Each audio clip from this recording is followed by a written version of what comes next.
70 something left sessions for this series, inshallah. Um, I don't really have any announcements. I guess we can leave that towards the end. I think maybe in the spirit of today's name, Al-Fattah, or the opener or the judge, probably one of the more difficult names to translate. Um, I think we just get right into it. And anybody want to start us off? I think we have somebody that's ready to lead for us today. Anybody have any thoughts they want to share? Assalamualaikum. Alaikum assalam. Can you hear me? Yes, we can hear you. Okay. So, Bismillah. Yeah, this name is like basically I guess my opener to the other names. That makes sense. Hmm. Um, so basically, I have some notes. I'm just gonna. It's just this name is just it means so much, and it's just so miraculous. So first of all, I'm gonna start with like the Jamali side. Like there's a Jamali side of it and a Jalali side of it. I guess I don't know what's the first impression of it is. I guess the first impression of it is very Jamali. It's just like, oh, someone who opens, gives victory, gives, I guess the way that you translated it on the other one, the judge one might be, could be both. I guess it's a bit ambiguous, right? But yeah, for me, the Jamali side of this name has been that it is a name of flow and it's a name of ease. And so basically, you know how if you think about energy, right? When energy is flowing without any blocks, there's ease, there's joy, there's flow basically. Well, I think like flow, life is flow. And so in terms of like healing, in my experience as an energy healer, this name has been really important to me because in traditional Chinese medicine, there is like an axiom, I guess, or a principle where there's free flow, there is no pain. Where there's pain, there's no free flow.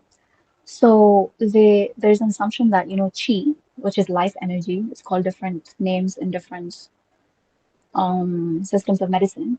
It's called pran in Ayurveda. So whenever there's like pain, you know that the life energy is actually not flowing there. So one thing that I do, I've done this for a few people, especially people who feel a lot of pain in their chest. So just put my hand, like one hand I'll put in front of their chest and one hand at their back, and just like visualize and recite Ya Fatah, and visualize just like, the channels opening up. Not everyone believes in chakras, but let's say the lata'if, the subtle energy centers opening up. So that is something that is like almost an instant pain relief. And I'm going to get to the Jalali side of things because the thing is, I don't know if you guys read Yasmin's posts in the group about Fatiha. It's Yeah, also definitely. really important. The other thing is like, in healing, there has to be like an open of what's it called? An open flow of life energy, but at the same time, there needs to be balance. So you can't have too much life energy flowing because if you have, for let's say, I don't know, too much life energy flowing in your head, you might go actually insane. Like, like it's like someone who's always on a high. Like that's, I think, psychosis or something. It's just not like, so that's why the Fatiha is such a beautiful example of this, it's such a beautiful, what's it called, tool for healing because it starts off with Bismillah ar-Rahman ar-Rahim. And ar-Rahman is the name of balance. Ar-Rahman, خلق الإنسان, وضع الميزان, right? So the two things that I do for healing are like, if anyone, and I really recommend this to anyone, is like to call Ya Fatah for healing, for opening. Like if anything hurts anywhere, there's at least two things that are wrong. There's not a life flow of energy, and then there's an imbalance of some sort. So then I call Ya Fatah for opening it up, and Rahman for balancing it up. Like I say, God, please unblock, open up the flow of whatever needs to be unblocked, and balance what needs to be balanced according to the divine balance. So then there's a story of like how I won a prize by reciting this name. It's really crazy. I'm gonna leave it for after everybody's reflections, inshallah. But yeah, so the other one is in terms of another, like this name is really almost in a way, it's really central to the Sufi path. And that's because it is also a name of lifting of veils. So this is also one of the, I mean, in one way, it's really Jamali, right? So for example, whenever we're talking about, in a lot of Sufi traditions, they're like, do this dhikr and then do this or do this. And then almost like the crux of the story or like the point of, even when we speak about what's it called, the shuyukh, the awliya, is that, oh, and then he had a fath, and then he had a fath that led him to this. So it's like almost in one way, the goal, one of the goals of the dhikr, one of the goals of the path is to get to a fath, to get to an opening, to get to a realization. You might even call it ilham or even wahi, perhaps, right? To become open to receiving spiritual inspiration. So this is the name that does that as well. Like this is the doer of giving opening to what's it called? Um, the spiritual insights that you might need, realizations, epiphanies, that kind of thing. Um, but at the same time, there is a really Jalali side of this, and the reason for that is because, and that's why I recommend not. This is one of the names that I recommend people not to like just sit and recite like a million times. There are some names like Ya Ghaffar, you could recite it infinity times. It's not going to hurt you. It's not going to be too Jalali because you always need um, forgiveness and ghufar and clearing. But because of Fath, right, it's almost, there's another name. It's not a name like in the 99, but I saw it like in a masjid here. We have like this huge, huge calligraphy. It says Allah Mufatih al Abwab. And so that's the causal form of Fatah. So Fatah is the opener, the one that actually opens. Mufatih is the one who causes something to open. Um, so it means Allah is the one who causes doors to open. And now, if you think of doors, right, which is it can be great because um, we there are doors that we want to open, and I guess in general, like the connotation of doors opening is really good for some reason. I feel like, right? It's like when one door closes, another opens. But if you think about it, there are doors that are closed for our own protection. And I don't even mean that in like some subtle form of like, Allah's hikmah behind. There is that as well. But what I mean is like actually like doors to the unseen world of like scary things, doors to scary things. I think in the more appropriate word to use for that would be portal, because Fatah is also like an opener of portals. And I guess porte is the French word for door. So it's like portal actually just means door in a way. But yeah, so you need to think about like what door is opening because a lot of times, I remember the first time I recited this name at night a lot, and I could not sleep at night because I just like memories of my entire existence that I even forgotten about kept coming to me. And I was like, oh my God, like I literally could not sleep because like there was just like, flooding in. So like I feel like we have to be, this is a name you want to be really intentional with, like, yeah, Fatah, open this up for me, for instance, in the highest and best way. Because things open up sometimes that we're not ready for. And especially if it is like, seeing things, especially if it is like opening up the imagination beyond a certain thing, then that can be like really scary, especially if you don't have a sheikh and you're like seeing things and all of that. So there are certain things that are like recommended not to do. And I mean, I'm not a sheikh or anything, but I'm just sharing my own personal experience with this name. It can be really Jamali. Omar, you know how you talk about how names can be like, what's the thing? You have like three, one of the three things about like whether they are names of separation or joining, I think Uh, was yeah, union and separation is a common theme. And right. then also just like distance, so closeness and being like close or far. Um, Hmm. Right. and So, yeah, yeah. and abstract and concrete is kind of another framing or binary framing that we've talked about. So I guess the concrete would just be like the door, right? So, and I think that's really good also. Like it's a really good metaphor. I don't think it's actually a metaphor. I think there are actually like there are actually doors. It means there's 8 doors to Jannah and there's 7 doors to Jahannam. So doors are very real. Like they're very, yeah, they're not actually just metaphors. So that is actually linked to whether this name is a name of separation or union, which it is interesting because it's a name of both, which you also, if you think about the door, right? The door kind of separates one space from another space, but it is also linked to those spaces, right? Like, so it's linked to both, for example, the outside and the inside, but at the same time, it separates them. And it's almost like, it's a wall, but it's not a wall. And it's like a passage, but it depends on whether it's open or not. So it's really interesting that, for instance, Fatah, if you think about like, if you want to open your heart up to love, for example, for me, Fatah is a name of love for sure. Like people that are really easy to love, they're a manifestation of this name because they naturally open you up in a way that they make you feel comfortable, they make you feel want to be vulnerable with them, they make you feel, yeah, they just make you feel open to life. That's a really good sign, I think, of people that are manifestations of this name. They make you feel like really high, like really exciting, excited, and at the same time, so I think this is like also a name that you want to recite if you feel around someone that you're like not, you feel a bit closed off, or it's not about like necessarily opening up to specific people, but if you just feel like someone has done something that has hurt your heart, and I feel like instinctively we close our heart off after certain things happen, like if they hurt, if something hurtful happens, or if we take something as an attack and we feel unsafe, instinctively, like energetically, what we do is we place a barrier. And I've seen this, like actually seen this, not in the physical world, but a lot of people have something called heart walls. And it's like an energetic barrier that people place around their heart. And the name for that is definitely Fatah. Like you can put your hand on your chest and just like Ya Fatah a few times, and you can just visualize the flow of energy. And that is just something so like powerful in opening you up, because if when we put barriers up, we block things from, we think we're protecting ourselves, and we might be, but we also block ourselves from receiving the good things.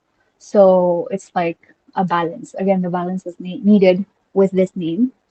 Yeah, someone told me recently, this is an example of like the Jalali side. She told me she had been reciting Ya Fatah a lot, and she was like, I have no idea what is going on. I just feel like everything. She was basically experiencing a lot of deja vu, and she was like, getting like a lot of mixed memories and a lot of feeling that something has happened, but then it's happening again and again. And honestly, I have no idea what was going on with her, but she just told me that she was reciting Ya Fatah a lot. And so I just told her, yeah, stop reciting that for now. Because that might have, I mean, this is just my amateur diagnosis, that I think it might have opened her up to like some, I don't know, parallel realities, parallel timelines, that kind of stuff. This is actually the name that is like, I guess that's how miracles happen if you think about it. Like just you open up to different realities. But if you don't know how to handle it, it can be really confusing.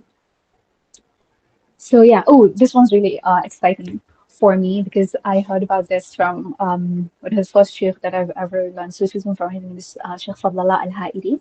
So he said, so this name is also a portal to the realm of the dead in a non scary way, I think. So basically, he said that if you wanna talk to somebody that has passed away, you can recite Fatiha, and then like for with the intention of talking to that person's spirit. Again, this isn't something I would have recommended to anybody because people have a shaitan, a qareen that stays with them, and the qareen can usually pretend to be that person's spirit. But this is what the sheikh said.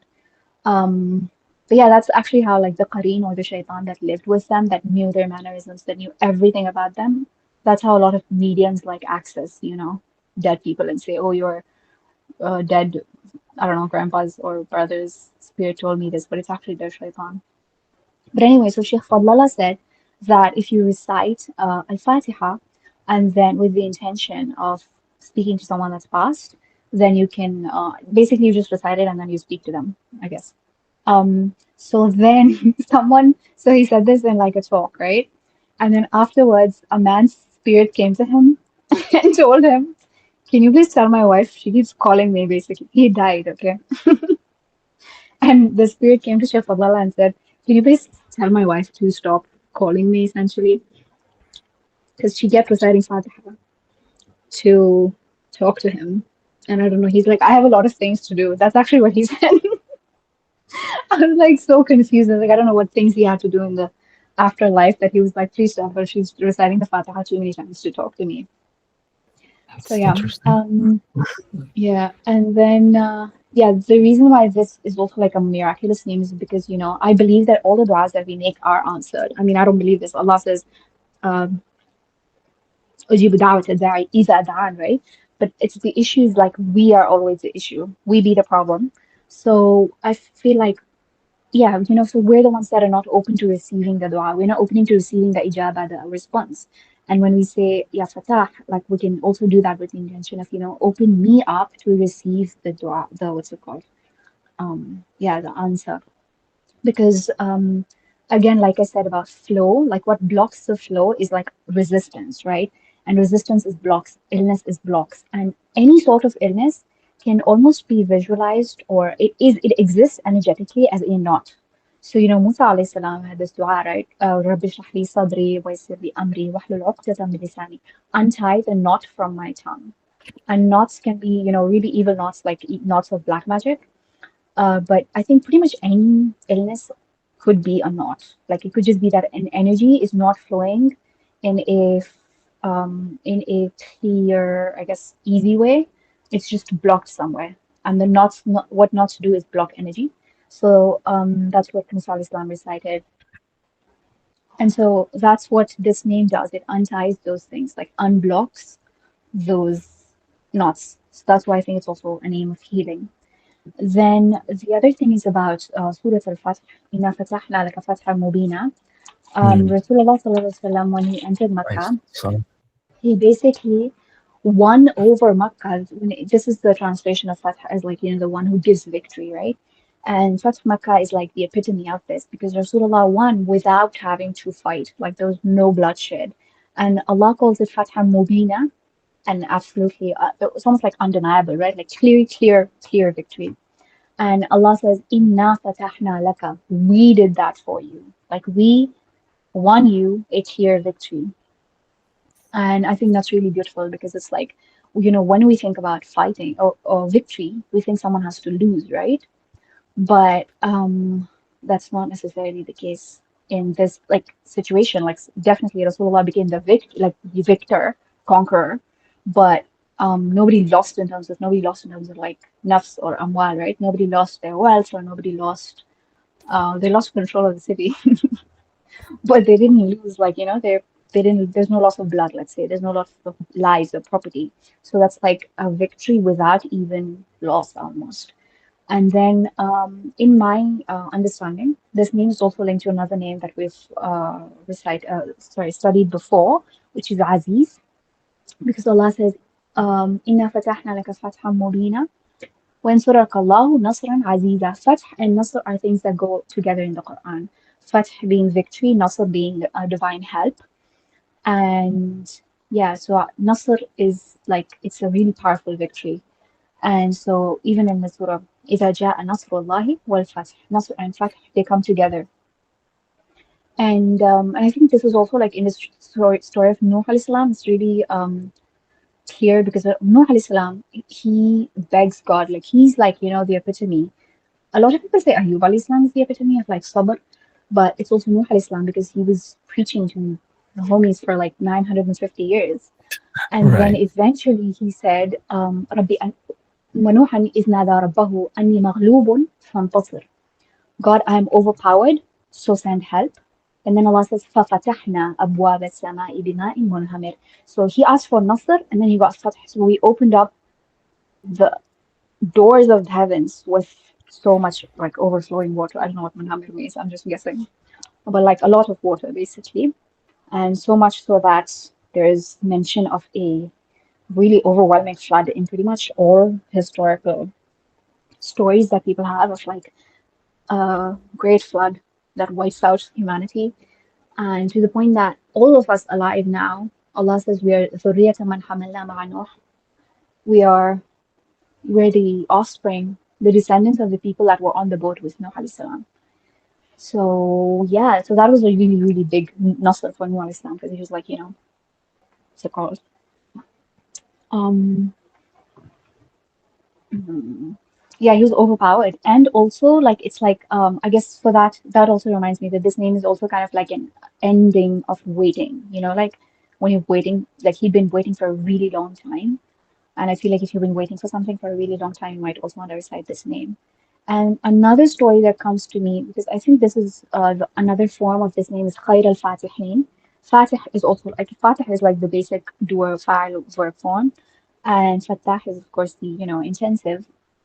But I think I forgot the surah, but basically Shuaib alayhi salam, right? His people are really disrespectful, like a lot of them are actually. But anyway, so they say, no, Allah describes something really beautiful in that surah, really Jamali towards Shu'aib al-Islam while being really Jalali towards his people. And he says that we gave him fath because his people were trying to overpower him. Again, they said something using the name Aziz.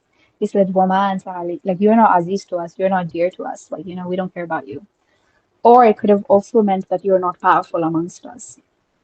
And then Allah said that, Allah is the Fatih, right?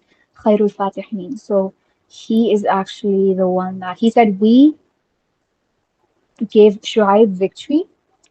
وَالَّذِينَ كَفَرُوا شُعَيْبَ كَانُوا هُمُ الْخَاسِرِينَ. I think this is the wording. Astaghfirullah, I'm saying it wrong. But basically, Allah says, and those who how do you say denied, basically denied tribes, like, basically those who call tribe a liar, they ended up being the losers. And I thought that was a really Jamali thing about like Shu'aib al-Islam, that the way that that story is presented in the Quran is so beautiful, because he was like, this old prophet, and he was really basically like they were saying, you can't do anything. And Allah said, Allah almost like says it really like I took it really, like Allah takes it really personally. He didn't say those who denied me. He says those who denied tribe, I made them the losers, and I made him win. And I thought that was really beautiful. I I didn't finish a previous thought that I had, which was that the reason why this is also a name of separation is because it's a name of union because it can open people's hearts up. It can open you up to others. Open your if you embody in as much as you can embody it, you can basically go around being this like kind of breath of fresh air, right? Like people who are like called sunshine, people who are always like they just light up a room. I think they're a manifestation of Fatah because people naturally feel open to them. For me, it's really important to have that as a healer, like actually open up in terms of like emotionally open up, because otherwise, like I'm not gonna know anything about people. But yeah, there's some people that like you just feel, like you can trust them and you can talk to them, and those people are a manifestation of Fatah. They like open your, I guess they almost like dissolve your blocks to, because we have inhibitions, right? And so they kind of like dissolve your inhibitions towards others. At the same time, the reason why it's a name of separation is it's mentioned in the Quran. Allah says, um, وهو خير الفاتحين افتح بيننا وبينهم بالحق. Allah open us, or I don't know how to translate that, to be honest. Omar, please help. But basically, Say again? open between us and them with haq, with like the truth. Um, I mean, Judge? Do you the think simple judge? It translation could be is judge. judge. Yeah, judge. Yeah, Yeah, but judge is yeah, so really it could be judge as well. So then in that case, it becomes like between us and them. So it's like someone coming in between you and someone. So that's in that sense, it's a name of separation. Okay, that's all ish except for the story. great. Does that I go? have a Yeah, question. please.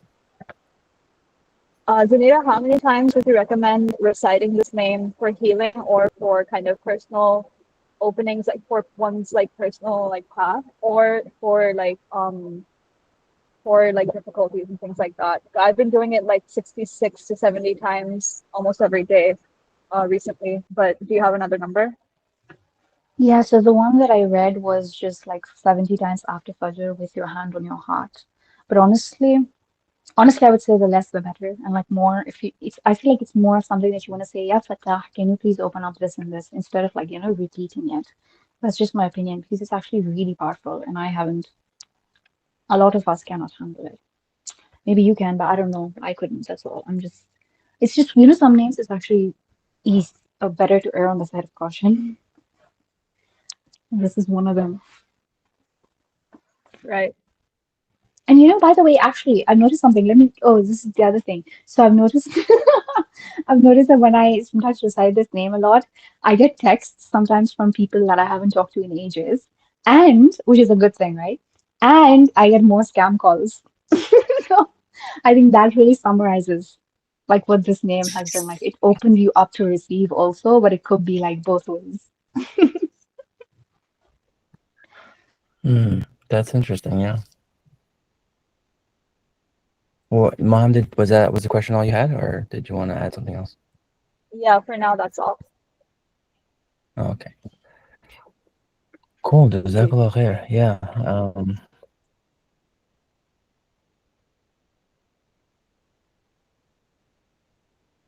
Homa, did you want to say something? Sure. I will have to leave at Okay, 10, switch. so that's why I want to share before that. If you guys are still here, I will be able to join at 11, but that 10 to 11 is I have to leave. But in any case, thank you so much, Zanira. That was absolutely beautiful and very mind-opening and heart-opening, pun intended.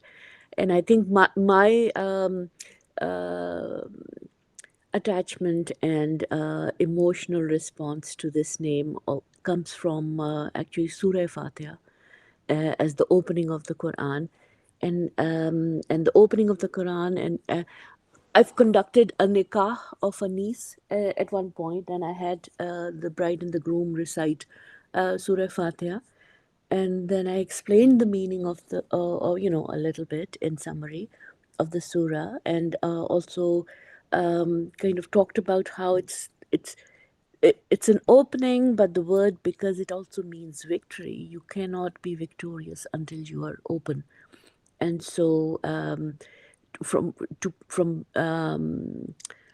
between a couple, if you're open to each other, only then can you be victorious in the relationship, in having a successful relationship.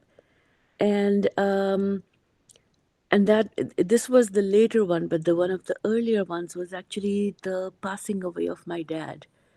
And he passed away in the boondocks in Illinois, and we had to go to the morgue, and the land had to be warmed up to dig a grave because it was too cold.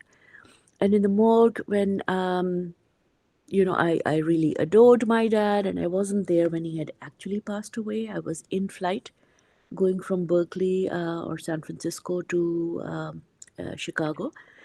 And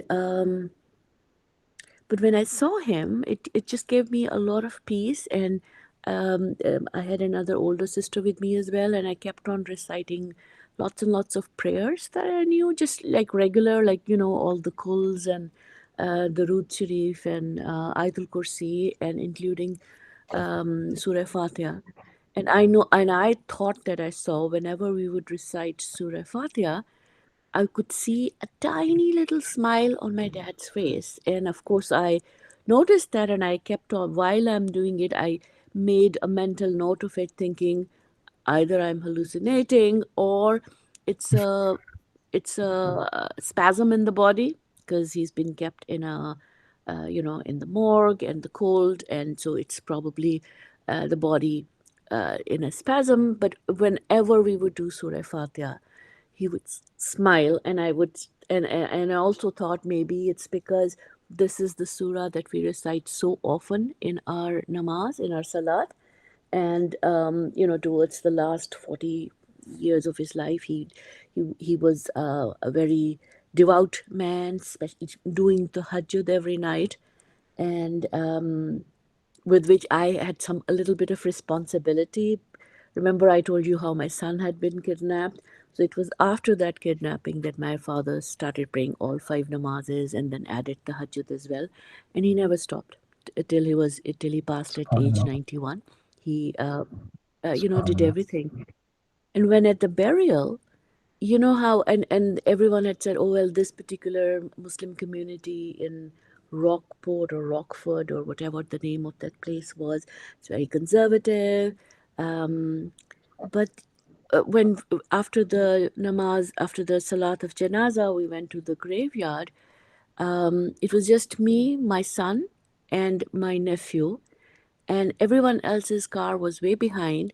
And it was only because I had to run to kind of catch up with my kid and my nephew, because we could see the hearse going starting to go towards the graveyard.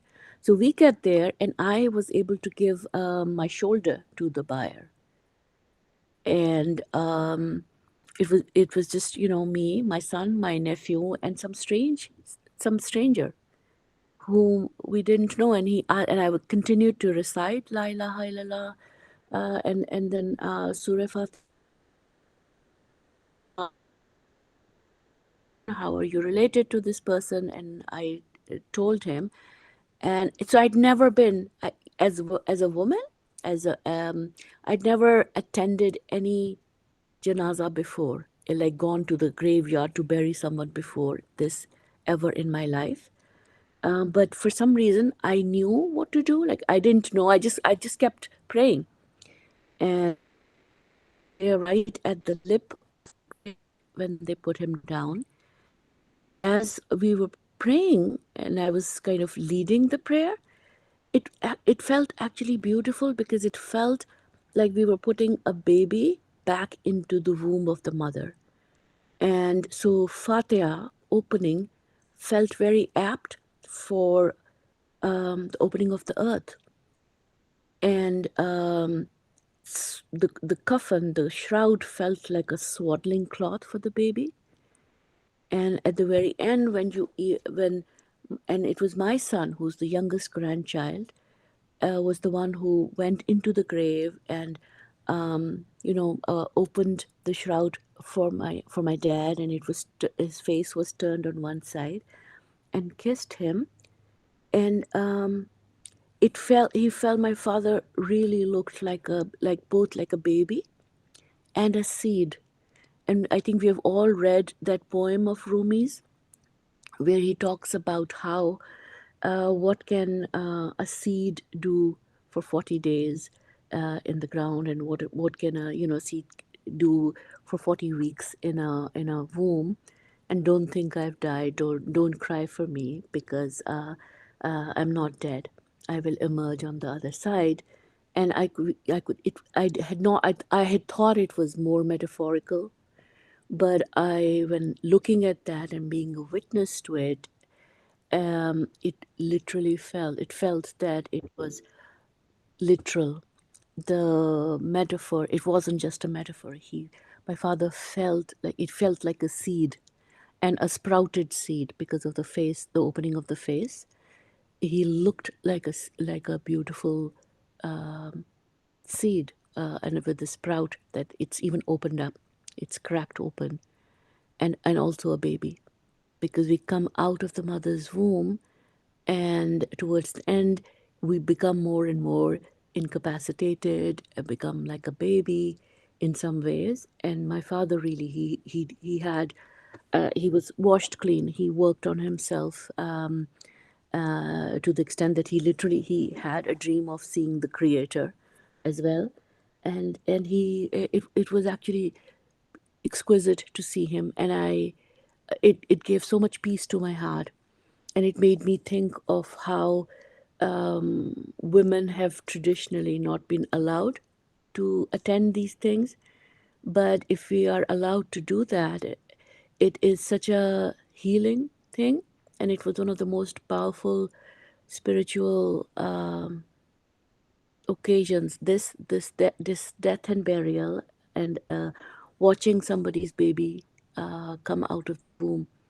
There's been no other, even the birth of my own children, because I didn't see them coming out. And I think there's something about that seeing and not being too delirious with pain, I guess. But there was something about it. I could feel angels around us, all around us. So this was in 2016, and the second one was in Konya. In 2021 December, I went to Konya, and I have a sheikha in the Bay Area of the Mevlevi order, and she had told me, "Oh, Huma, take lots of tissue with you."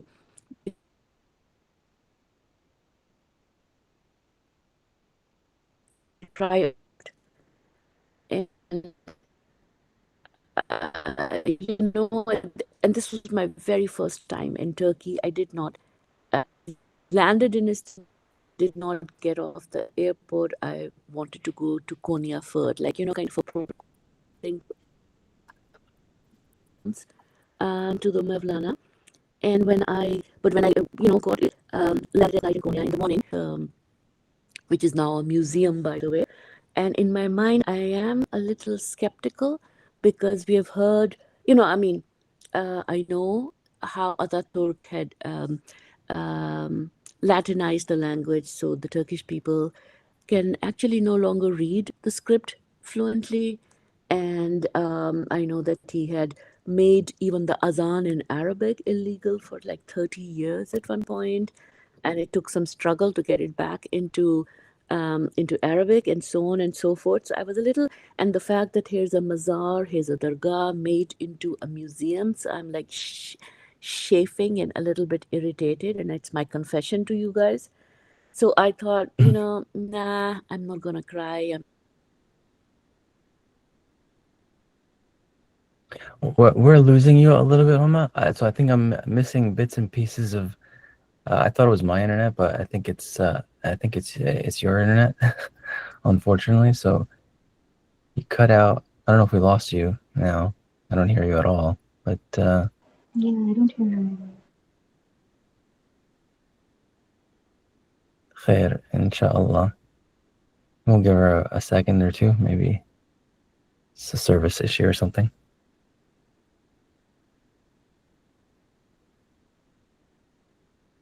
Okay, well, she can come back when she can, inshallah. Anybody have any other thoughts before I jump in? Yeah, For me, um, it's kind of like today's session is making me a little bit sad. Um, no. and I don't know, like I think it really, it's like it's me. Um, so I've talked before about how we've discussed some of the Marjalal names that I feel like those names for me actually they felt more Jamali. And I think this is like the one name that I didn't even realize consciously until today. It's like this name I feel like a little bit more Jalal in this name, but I think it's more because of like my own self. Um, but yeah, like this maybe not like I don't like it's not really like fear, it's not really rejection or anything like that. It's more this name really humble, like sitting. It really like Yeah. when I sit with this name, I really feel like my hands are empty and I'm just like sitting, and I really feel like the vastness of space around me. And Mm, I trust Allah and I believe in Him, and like I believe in His will to open anything, like any door that He pleases for me. But I think it's like that's something that I've been dealing with is like kind of like my shadow and like my like imposter syndrome and all this kind of stuff. And like there's certain beliefs that I've been trying to make for like a while, and I keep getting stuck on the same thing over and over. And I understand that means that like there's still to be done where I am before I can like pass. Like when I'm making the effort and when there's dua and when there's everything and it's still not moving, like obviously there's hikmah in that. It's not like a thing of like, oh, I'm not worth change. I don't believe that, but yeah. So I don't know. This kind of makes me a little bit sad. Um, but also another thing I see the graph is like rainy day. And it makes me think of how the hour of like rain is like the hour like it like increases acceptance of dua. So when it rains, like you're supposed to also there's a hadith of like when it rains, Allah says, sorry, Rasulullah, he said, you should go and expose your head to the rain for a little bit because yeah. the rain was mostly in the presence of your Lord, and so it's come down fresh like inspiration. And so that also kind of, inspiration is a thing. I think inspiration is another thing that we think about it more in terms of creativity, but I think also just in terms of like our daily decisions and our ability to make different choices and the way that we lead our lives and the tawfiq that we get to live well or to live for more than ourselves. I think all that is also part of inspiration and opening of ourselves and our points of views, and again that desire to look for something more than yourself. I think that's all a matter of like inspiration. And so that in itself, like we have it, and we have it in so many different ways on a day-to-day basis. It's not just about the big things. Um, just something to be grateful for. And then, that makes me think about gratitude and how Allah says, like, if you're grateful for me, if you're grateful to me, then certainly I'll increase you. And so how gratitude is almost like, if that is like the key, then one of the teeth of the key is like gratitude and belief and tawakkul, and like they're like the ones and stuff. How it all comes together in you, but also around you, and sometimes through you, and sometimes through like other means. But how you're kind of both the lock and the key and the thing that is experiencing the opening and the thing that is waiting for the opening to happen. How I think this really, I think that's, I get what.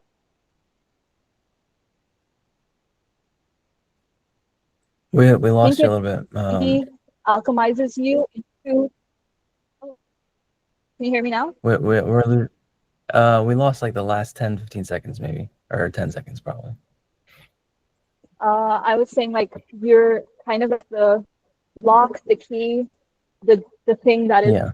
waiting for an opening, and the thing that is kind of like being opened, and like all of these things. And so I think I get what Zanira meant when she said that this is like a very powerful name that can do a lot of things to you. I think this name really optimizes you and kind of like it kind of changes you in a bit. Not like permanently changes, but though it can. But I think it also really like stretches and squeezes you to into different shapes and shows you the spectrum of like all the different roles that you can play or that you are playing as an existent being in relationship with other existent beings and all the whole rest of the universe and God himself. And so it can be a lot. That could be a lot, like because you don't know what you're going to be shown. And if you're not ready for that, though I think the fact that you're being shown is like can be an indication that you must prepare yourself or that you have the capacity to prepare yourself. And so it's maybe just like like it's an opening, no pun intended. But yeah, so there's just so much of like disjointed thoughts for now. Jazakumullah khair. Yeah, it's I mean it's a blessing to have so many different perspectives and voices, especially how we're all kind of scattered all over the world. It's kind of beautiful. But we are losing a little bit of signal, I think. So just something to keep in mind, I guess. But yeah, I guess coming off of our maybe in response to what Maham was saying, something I've been thinking about myself. It was actually last session that was actually a bit sad for me. For a lot of the reasons that you mentioned, Maham, I think, but also because we talked about food and the dangers and the the difficulties of actually just finding like halal and tayyiba, like like pure halal food. So that was one thing. But also, I kind of want to bring it back to an open question that we've had, which we kind of answered a little bit, and that's the compilation of these names. And we mentioned, I think a few sessions ago, that I think Musawwir, Musawwir was when we finished, I think, I guess 10 or 11 names that are in sequence in the Quran in Surah Al-Hashr, right? So this order of the names is like in the Quran, that's the order. And I think there may be other instances of that as well. I'm not sure, actually. So the question of like, where did this list come from? We kind of answered because all of these names are the names that are found in the Quran, but the trick or the caveat or the footnote is that not all of them are directly in there. So some of them are like interpreted in through like verbiage or something like that. Like Allah uses a certain verb, so then they attribute that name to him. But it's still kind of an open question who compiled the list. I don't know if it's like an effort of many scholars or something like that, but yeah, ever since Qahar, really, I've kind of just felt this like I don't know, like a force, literally. Like, Qahar, we talked about, God compelling, but yeah, I almost kind of feel like this. I don't know if it's because we're talking about like because we're also talking about wahab, of giving gifts, and razzaq, of giving, providing, and then fath today. I mean, obviously all of these concepts are linked, right? So it's almost building an anticipation, for me. Like it's almost like I'm waiting for something. I mean, there's a lot going on in my life right now, but I mean, even just these sessions are, and this, as you guys know, these sessions are experimental in nature. So is the research, or so is this app, and it's constantly evolving. I'll talk more about that and some announcements and stuff happening at the end, inshallah. But yeah, I mean, there's this sense that I'm getting, maybe just because we started this, very ambitious 99 names series, but also I'm sure we all have things going on in our lives as well. But yeah, just the sequence of the names, I think, is something that's really, really, really powerful, right? It almost, and sometimes it seems like like some names can't really be separated. Like, we know Rahman and Rahim is really kind of considered one name. But Al-Khaliq, Al-Bari, Al-Musawwir, right? Like almost together kind of like feel like they're one name in a way, because they all kind of like link and even modify the previous name, right? So like when we say Al-Malik Al-Quddus, for example, that's the king and the holy one, but it's almost like we're saying, the most holy, or the most sanctified, the most pure king is kind of what we're saying. And then here too, when we have Al-Qahhar, Al-Wahhab, Al-Razzaq, Al-Fattah, all of these kind of seem to kind of modify each other. To go back a bit, I don't think we've talked about the morphology, because we've talked about that plenty of times. And as we can see, if we go back here, I guess again, that's the end of. It's the end for a little bit of. I'm sure it's going to come up again, but this form, we went 4 sessions, I think, in a row. 1, 2, 3, or 3 in a, oh no, 4, yeah, 4 in a row with this fa'al, intensive agent noun. So this is the last one in this sequence of 4 that we'll see for a while. And just to kind of allude to the next session, we're talking about like, I mean, maybe at least me and Maham, we're talking about like, waiting for fatah, or waiting for a victory, or an opening, or a judgment, or some kind of decree. It kind of makes a lot of sense to me that the next name is Al-Alim, right? Because like we don't know what Allah has in store for us. Only Allah knows, and all we can do is really be patient and steadfast, and do what we know we need to do. Yeah. So going back to the root a little bit, I think Zanir touched on most of this, but general idea of opening, right? And it's an interesting question about like the union versus separation, because I think it's a bit counterintuitive here, right? Because you think maybe like opening kind of sounds like separation, right? Like if you open something, it's like if a flower opens. I think that's one of the meanings here. I saw somewhere blossomed. Yeah, right here. Like for a flower to blossom, tafattaha. So you think of it as kind of a separation, but I think you can also kind of think of it as union, because when you open that door, when you open that portal, you're connecting to two ends, right? Two different worlds, or two different domains. So that's one way to look at it. But I think it also does have, maybe union and separation is kind of parallel to Jalal and Jamal, right? The beauty and power and majesty of Allah. I think Zunira mentioned the ayah in Surah Qamar, I think it is, where Allah says, وَفَتَحْنَا أَبْوَابَ السَّمَاءِ بِمَاءٍ مُنْهَمِرٍ. Right? So, and we opened the skies with pouring rain. So in that, and that's in the context of Noah and the flood and all that. So in that context, I think that's a good example of both, right? Because you see the beauty, right, of Allah. What's the word I'm looking for? Selecting Nuh, right, or saving Nuh and his family, and esteeming him and giving him his status as a prophet. But there's also severe punishment, right? Like it was catastrophic event in human history, and obviously people died. So yeah, I don't know much about reciting names and the effects and stuff like that, but definitely Fath can have the meaning of victory, but it can also have the meaning of judgment. And that's another idea that it was actually Yasmin that brought it up in the chat with, or she mentioned, or she shared a book that mentioned it. And that's that in some dialects, the word fattah is used as an epithet or a title for a judge.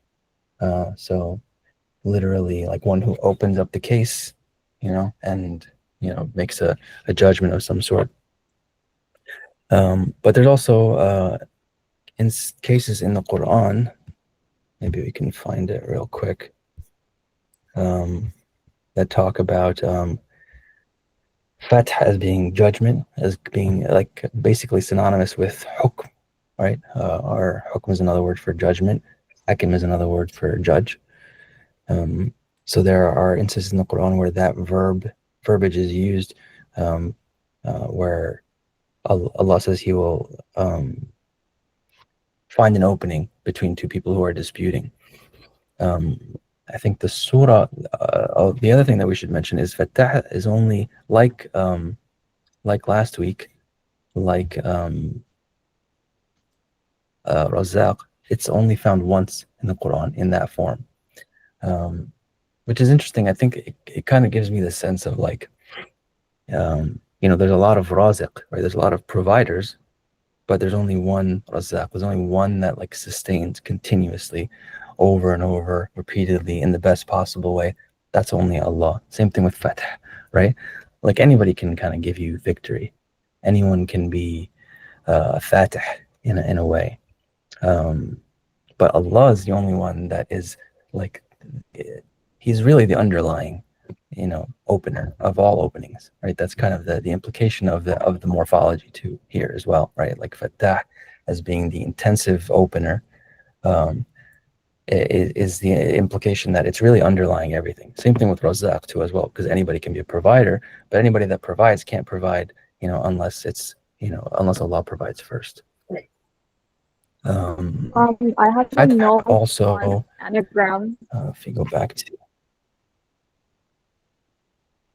I didn't even think about the anagrams yet. Fataha is opening, Um, but if you go tahasa, that's like it means to like present someone with something or give them a gift, which tuhfa is also how we say it present in Urdu. And I think also in Arabic tuhfa is like a word, maybe, or maybe no, I don't know.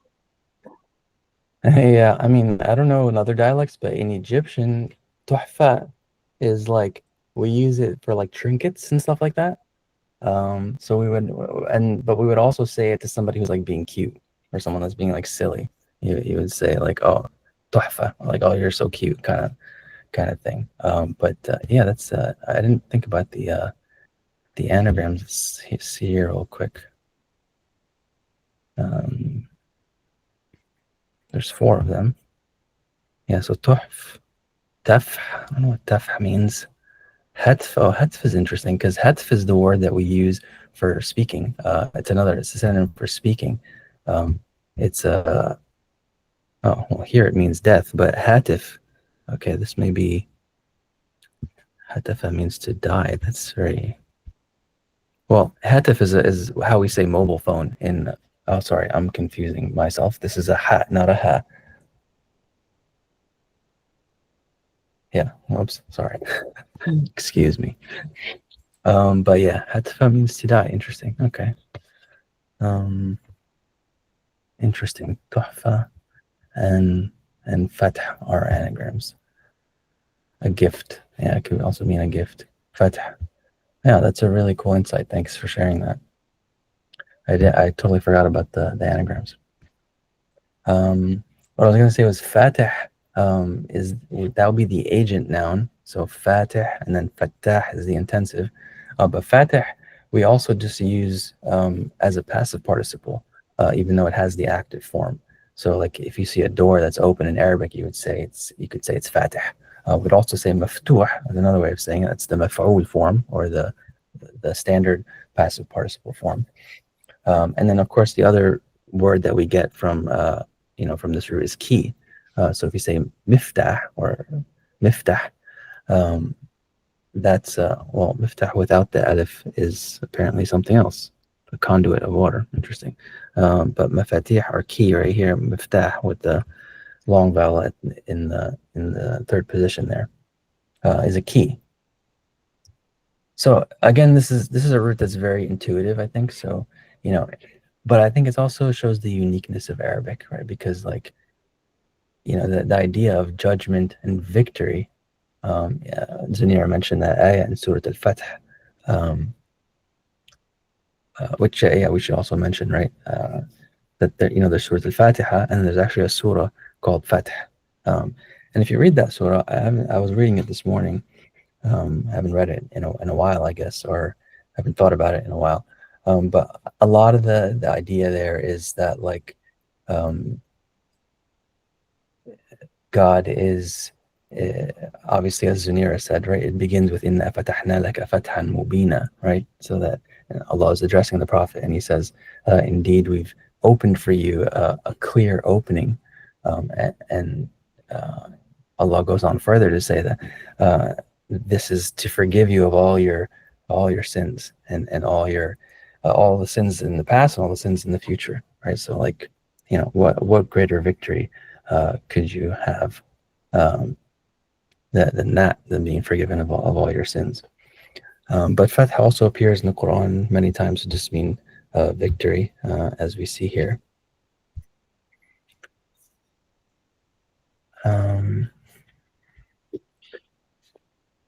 What was I going to say about fath and victory?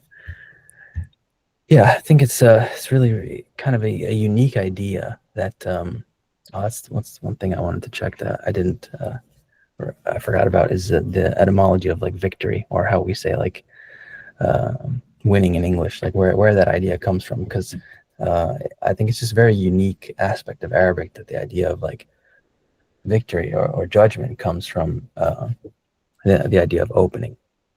I have some more notes here, but I want to talk about Fatiha. So just really quickly, this is something that kind of came to me during this last Ramadan, and I feel like I kind of found a key to Surah Al-Fatiha, to understanding Surah Al-Fatiha.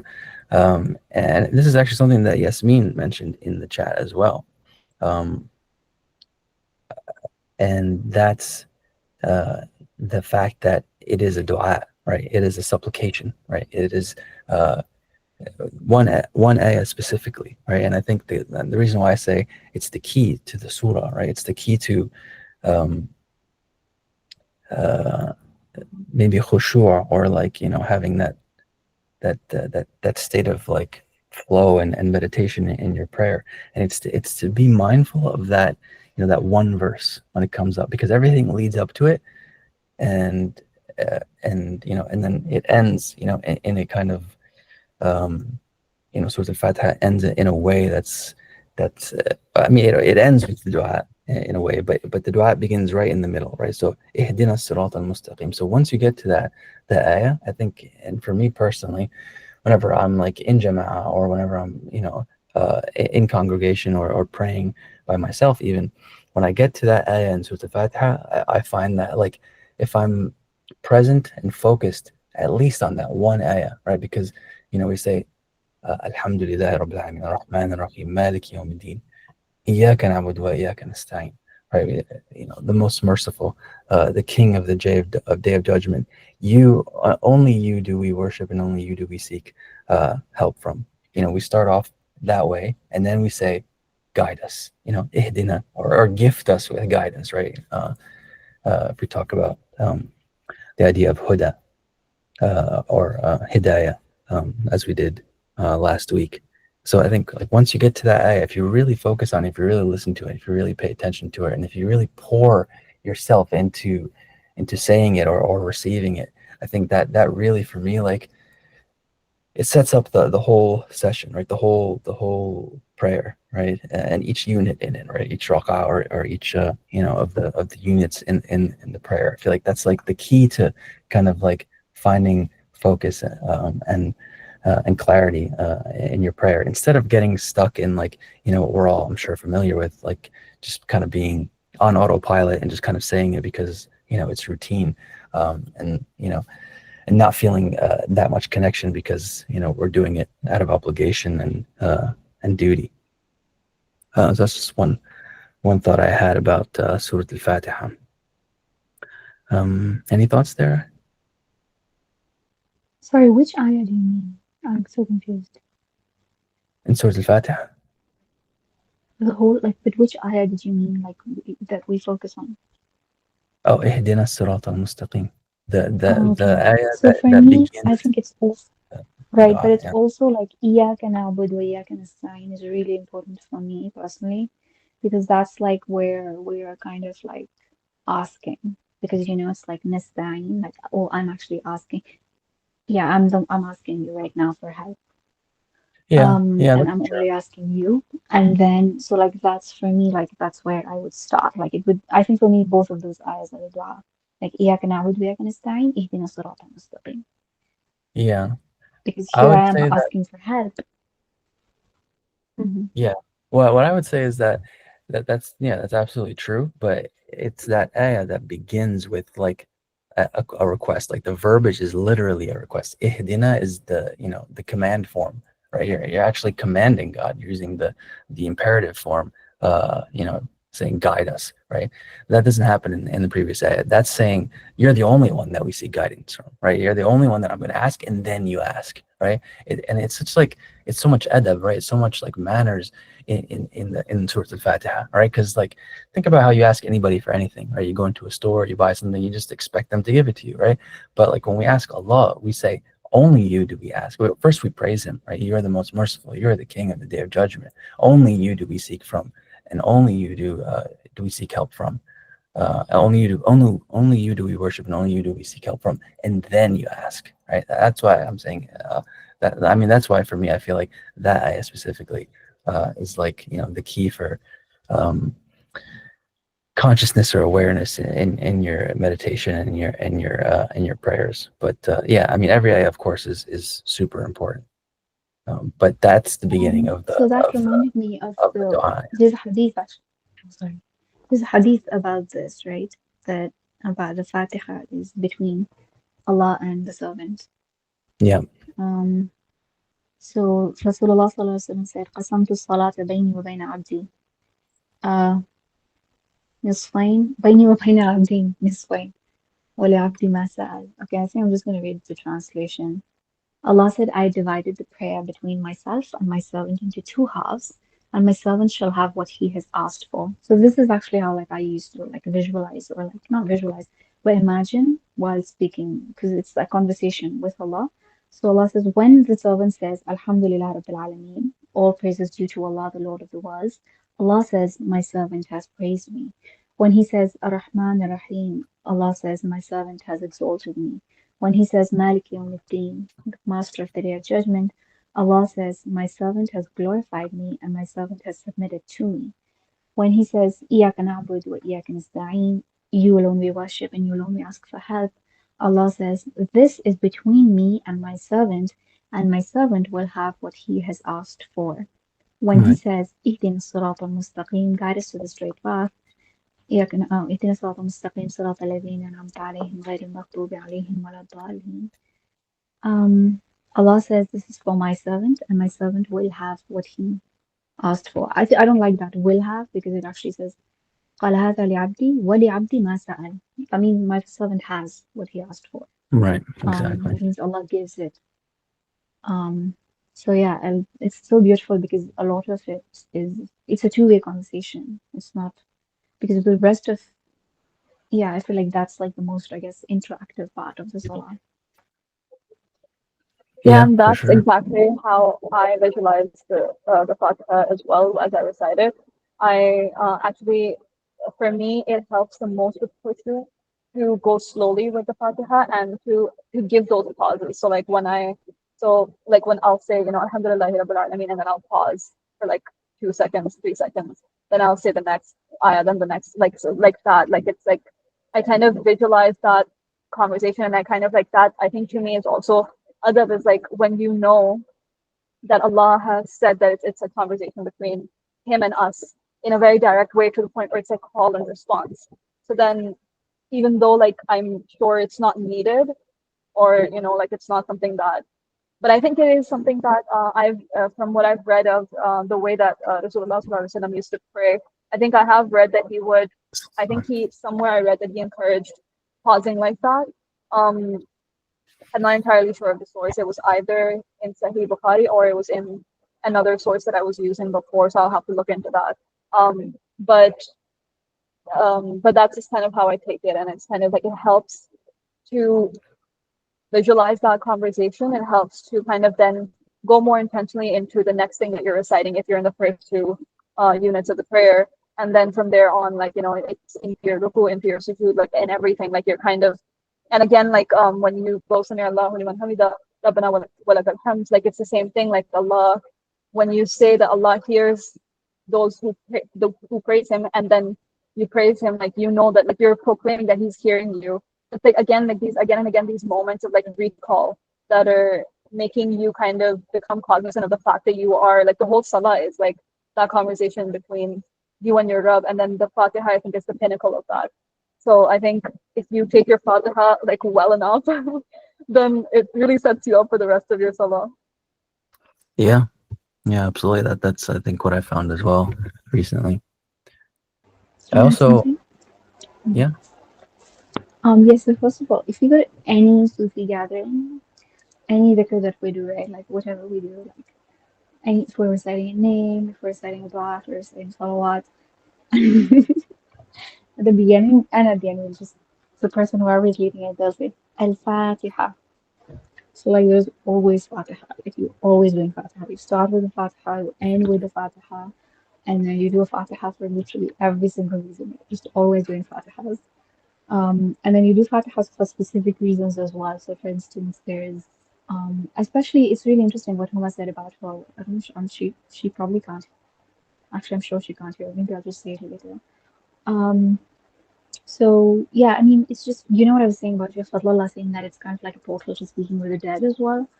Um, yeah, so it's one of the things they do is like do a Fatiha for people that have passed on, and some people say that is it khulas khulas is khulasa summary Ahmed? Or like Yeah. I mean, okay, khulat. yeah, I think the root has that meaning. I don't know if that's the actual word for. form, yeah, I guess we say it in Urdu. I don't know if it's said in Urdu, sorry, in Arabic. But yeah, so basically they say that they I don't want to say summary, but it's kind of like the summary. The summary of the Quran is Al-Fatiha, and the summary of or the yeah, basically like the essence of it as well. The Fatiha is Bismillah ar-Rahman ar-Rahim. That's Yeah. what I've heard. I want to talk about the abu- the doors, the portals, and like Mm, how they're very ambiguous and how Fatiha is really ambiguous. So basically, just like I'm just looking at the same screen that you're on. And I realized that, it's really, yeah, it's really ambiguous because it can be something good as well as something bad. So, for example, one, two, three, four. Okay, fourth line from the top, it says the fourth instance on Fath. ولو أن أهل القرى آمنوا واتقوا لفتحنا عليهم بركات من السماء والأرض. So that is a good opening, right? If the people of the village had believed and had consciousness of Allah, we would have opened upon them barakat, blessings, good things from the sky and from the earth. And then there is, after a few lines, حتى إذا فتحنا عليهم بابا ذا عذاب شديد إذا هم فيه مبلسون, until it opened upon them a door, portal, of a very intense punishment. So that's also the opening of a door.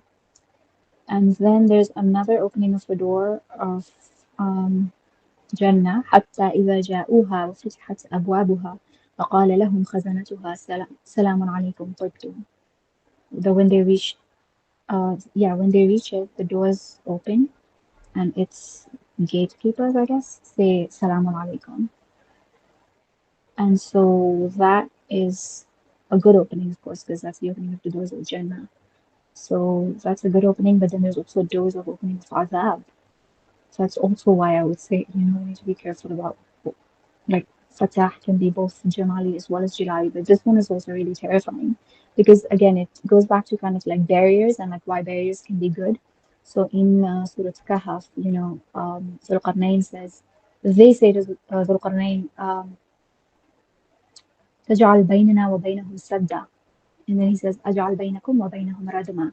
I place a barrier between them. إن ياجوج وماجوج مفسدون في الأرض, right? So he reaches that place and they say, Yajuj and Majuj are causing havoc. They're wreaking havoc in the earth. Can you place a barrier between us and them? And so he says, yes. And then later, here it says, حتى إذا فتحت ياجوج وماجوج وهم من كل حدب ينسلون. Terrifying.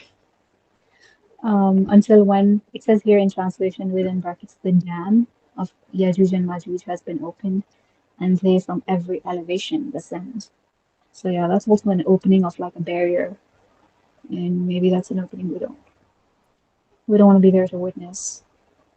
Um, so but then there's also this one when you talk about like separation versus union. I haven't looked at. I should look at. It's under noun to seek victory. قل يجمع بيننا ربنا ثم يفتح بيننا بالحق وهو الفتاح العليم. I don't know, Omar, what does that sound like to you? Because يجمع is definitely union. So in that case, it's coming as an opposite, it feels like. Which what were you reading? It's 3426. It's under noun, where noun form 10 to seek victory. This ayah? Yeah, I think so. ليجمع بيننا ربنا. Yeah. One thing I've heard about this name is that it's also synonymous, I guess, with like al-musharrih, right? Or the one who, not judge, but the one who like the one who gives sharia, right? The one who provides sharia. I think the instance where Fattah appears is in this ayah right here. This ayah is from I forget what the surah is, but it's this surah deals a lot with conflict between two tribes, and so I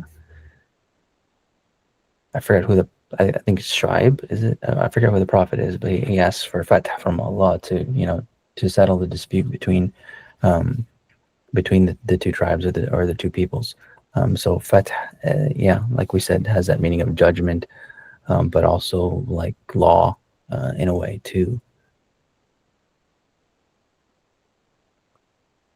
Yeah. What was I gonna say?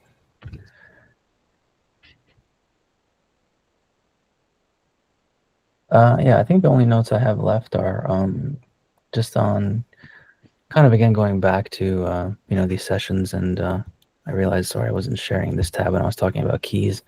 Oh, that's the other thing I guess I'll mention real quick.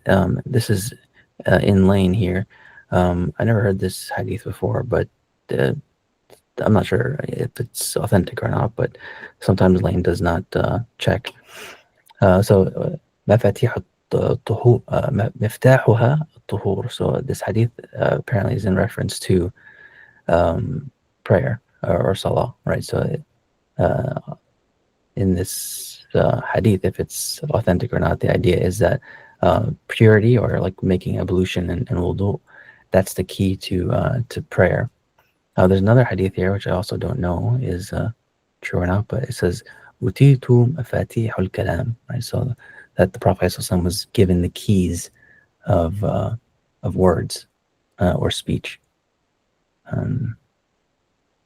So I thought that was worthy of mentioning.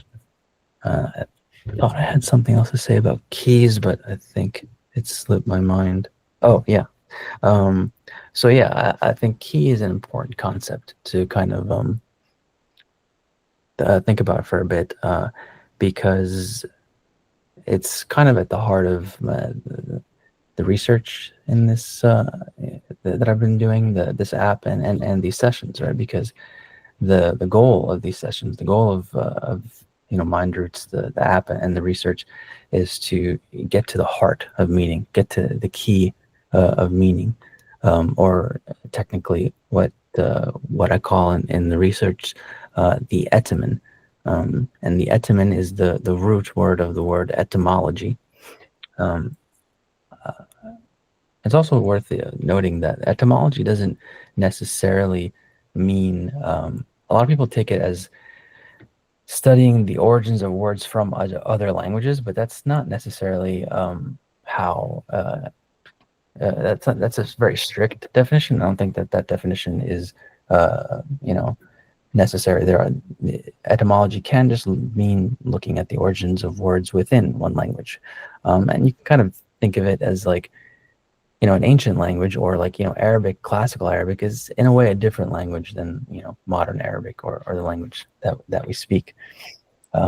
Yeah, so in Arabic we call it the masdar, right? And masdar comes from the word for sadr, the word for chest, which is sadr. So masdar, that it has that instrument or causal form, and that means kind of like the place where the chest comes from, right? Or the place where like a central kind of thing comes from. So that's the idea with these sessions, right? Is to find the key of the meaning, find, within like this, this seed and blossoming or blooming, one of these nodes, or one of these points here, or one of these words, one of these ideas, it really is like the key that opens up the whole field, the whole semantic field, and the whole idea. Yeah, and that's, the I think the key also to tadabbur, right? To tadabbur al-Quran, and that's like, deep deliberation and pondering of the meanings of of God's words. And I think, the key, I keep saying key, but the key or the trick is like, always look for that like central point, that central access point, that portal, if you want, right? That kind of opens everything up. Whatever it is that you're looking at, you can access the Quran here, but like, for example, when you're reading the Quran, like, I think 6 right here, ayah 6 here, like that's really like the key. But you can take any one ayah, like if you just look at this one ayah, it might depend on context, it might depend on how you feel, but maybe there's a central idea, in these 3 words that really ties everything together. And in any surah, right? Take any surah, right? And that's the goal when you're looking at it. Try to find, something in there, some central idea, that brings everything together. For example, we say that surah, or the Prophet ﷺ says, not we, that Surah Yasin is the heart of the Quran, for example. So I think that sort of approach to knowledge and learning and reflection is something that comes from, I think that's embodied in the Quran, but I think it's also very different from like, what we might call concatenative or like linear thinking, right? So I always want to kind of share that perspective and that idea, because I think it's something that's intuitive, but it's also not something that's like encouraged or widely practiced. We just kind of easily fall into routines and easily just kind of follow the trodden paths, and we don't look for openings. We don't look for new openings a lot of times, right? We don't look for keys and central points. We kind of just, it's easy to kind of just get stuck in a rhythm that isn't benefiting us. So I think thinking about fath, thinking about keys, is a really, really important way to think about knowledge um, and growth. I think that's all I really If you have. could go back, One, could you go back to the Fatiha page? Okay, I just want to look. I just want to take a look at what is the opener here. Fatihs. Oh, by the way, I don't know if I ever showed this before, but you can. I use this sometimes because it's just useful for me when I'm reading. But you can highlight um, parts of speech in the Quran, and you can also use like a free form mode. So I use this sometimes when I'm giving like a talk or something like that, and I want to separate concepts. So still beta, obviously. But what were you saying, Zena? Did you want to look at something here specifically?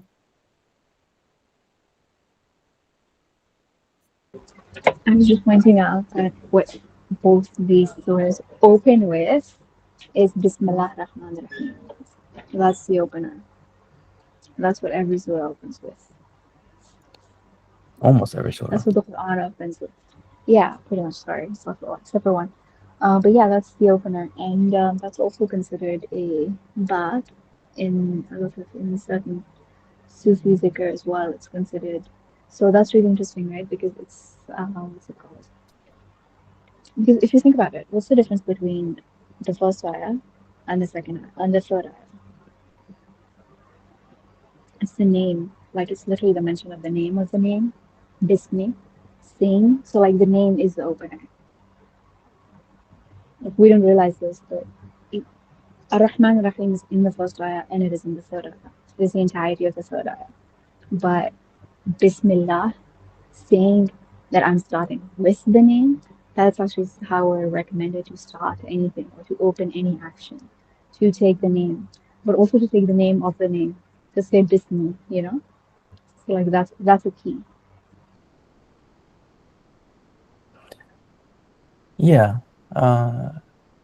Yeah, I mean, that's maybe a little bit different than what I'm saying. It's a different maybe sense of the word key. I'm using key to kind of mean more like central, right, or a heart, or like the Prophet ﷺ says that Surah Yasin is the heart of the Quran. I don't think that means key. Maybe I mean heart is what do we mean by the heart? What do we mean by etimin? Yeah, maybe that is a little bit different than key, but Crux. crux. Is that what someone said? Someone said crux? Basement. Yeah. Basement? I'm just joking. I'm just joking. It's like I don't know. It's just like something deep, you know. Like the heart is really deep. But I was just making up. Yeah, like it's because it's like something that's really deep. Yeah. Yeah, I mean, I think that's that's that's what the heart is, right? It's the most central aspect, yeah. The most the deepest part of us. I wanted to add something about like Jalal versus Jamal, but not really. So it's I was thinking about like this name in terms of like masculine and feminine. And so I think for me like this name is a in terms of how I mentioned about like, being like how this name opens us up to receive God's response to our du'as, right? And I think in that sense it's a really feminine name. Or embodying it can be really feminine. Like being on the receptive end of it can be really feminine. If you remember on like the poem that we read from Ibn Arabi about like Inath and Rijal, Yeah. it's like everybody, it's like the receptivity is like what we're here for because you can only be receptive towards God. And then the other one, the in the sense of fatahna, not just that, but like in the sense of victory and conquest, that would be like the masculine, like active aspect of it. Yeah, that's an I think interesting that idea. brings up like an interesting idea because, um, like the way you think about it, like the one who is opening, the one who's kind of like, the active doer, like we're kind of asking Allah to open something in that we're making him the doer, and he is always the only doer, but we're kind of giving something to him, and kind of, like when you knock upon a door and you're waiting for it to open. I think the act of opening, like with it being like an active thing, is like more masculine, but then it's like Zanira said, like you can't, like you become more feminine, like it kind of, I think, in order to really be receptive to the name, you have to be in a state of surrender, and you have to kind of be open to the opening. So that's like more feminine energy of like being in the energy of like receiving and becoming more receptacle and being humble.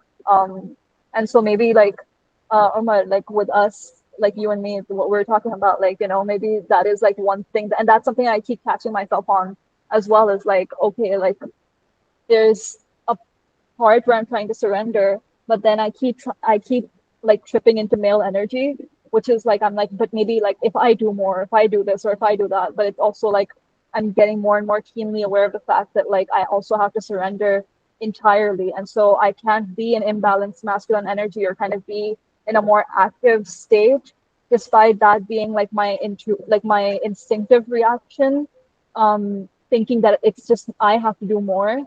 But it's like instead of taking it on myself, and I have to go into the energy of abundance, which is feminine energy. And so I have to be more on that. And so I keep catching myself and I keep correcting myself over and over. But I think that's really interesting of a point to raise, um, the energy that you have to be in, and not just the energy of the name, but also kind of like again, it's just that same adab. Like when you interact with Allah, there's always like an adab that you have to embody, and you can't parallel him because that's not proper adab. So you kind of like if you're experiencing something of Jalal, then you become more Jamal, and you become you become more humbled and more in awe, and softer. You don't become harder. You don't become like, if you're in a hardship, you don't harden and say like, why is this happening to me? What is like, and you lose faith, but you actually like increase your faith. And then when you're like when you're experiencing something Jamali, like you don't become arrogant, and you don't become overjoyed and stuff like that. You kind of temper that with gratitude, and also with again, like awe and humility and love. So yeah. Yeah, Fatah actually makes me kind of think of masculine energy, because an opening kind of is an invitation to push forward. So with Qahar and like Wahab and Razak, I felt more feminine energy as being not. Uh, I I don't really know about like I'm talking about energy, within ourselves, right? Like I think the names maybe appeal to different energies within ourselves. So like Qahar, Wahab, Razak, those names kind of, um, for me, I think inspired a sort of feminine energy, right? Because it was like receive, right? Like just be like a leaf in the wind, just like go with the flow, go where go where God moves you. But Fath, and Fath, we should say, we should also bring it up, is often tied very closely to war, right? Like we talked about victory, right? And in Surah Al-Fath, there's a lot of reference to like conflict and war, right? Also the idea of junudu rabbika, right? Like your God's troops, are on your side, or God's troops are, um, are a support that are never going to fail anybody. So yeah, so I guess it kind of makes me feel a little bit more like I got to push, and I'm also like at a point in different stages of work and stuff that I really do have to focus and push forward here. Yeah, so that's interesting. Um, That's I mean, interesting you mentioned the war thing because I wanted to say the same thing. yeah. Let me see if I can find the ayah. Might take me a minute, but Can I say something while you look for it? of course, yeah. That's actually so interesting because I was thinking I didn't know if it's too much of a stretch or not, but I was thinking No such like in thing as history Easter. yeah, that's right. In history books there's always like a leading figure. So he's basically like, especially in medieval times, there was always a leader opening up the battle. He was the most courageous, the bravest, the one with the most power, and it just made me think of more of a question, as I was thinking. I personally love this name, but I was thinking Al Fatah. Does anyone else feel some sort of awe, of course, but also a bit of like, does anyone else feel a bit afraid? Meaning, in Bildungsromans, when like in fairy tales, when the protagonist goes on his development story and initiates the action he has in many stories, especially folklore, he has a road ahead of him. So a road opens up, and by the end of that road, there's usually like a castle, and he will be king, and so and so. But it is on that road that he experiences uh, like the idea of Bildungsroman. He experiences growth and a lot of changes, and he's being stripped, like we talked many weeks ago, like a snake. He's shedding all skin, and it just makes me think. I mean, when we talk about openings and when we talk about new beginnings, we are also excited because obviously they bring hope and possibly happiness and possibly everything we ever wished for. But when I have a road ahead of me, any kind of road that might be, I also experience some kind of fear because I know that I will. I mean, change is uncomfortable 99% of the times. That 1% is something you don't have a problem changing about yourself because it's not something you really like have a hard time changing anyway. And it's just that uncomfortable feeling of actually, like, maybe sacrifice is too much of a word, but actually you actually have to work your muscle, whether that is like improve your character or like physically work your muscles, or any kind of effort, any kind of sacrifice, which in the end, yeah, it takes you where you want it to be, but it doesn't feel like that. Like along the road, it definitely doesn't feel like that. And I was just wondering, because if there was any name, probably also Al Haq, of course, but if there was any name that brings me a lot of hope and awe, and at the same time a bit of fear, I think this one would be one, definitely.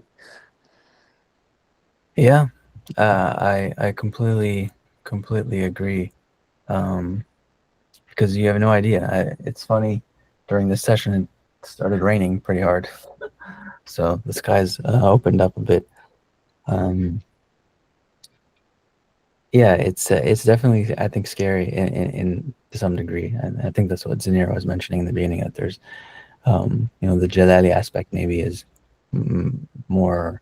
I feel like this. I mean, I feel like this name becomes very neutral in that sense because it can go both ways. I think it's more often used in the Jamali way, in the beautiful way. There's a common du'at that I don't know if all Arabs say it, but like Egyptians say it very often, and it's usually in praise of somebody.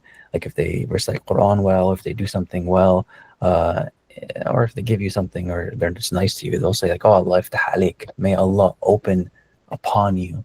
Um, so it's an interesting dua that we have in colloquial Arabic, and that's actually what I think of most, because that's probably the first time I ever heard it colloquially.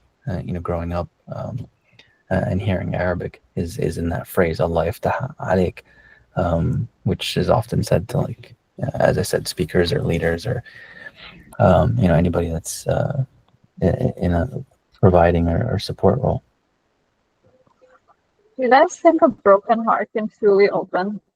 I mean, I know the break is really an opening in and of itself, and it is like the kind of crack through which light enters and expansion enters. But when it comes to like the broken heart, that's kind of like more, I guess, passively broken, which I don't even know if that makes any sense to say.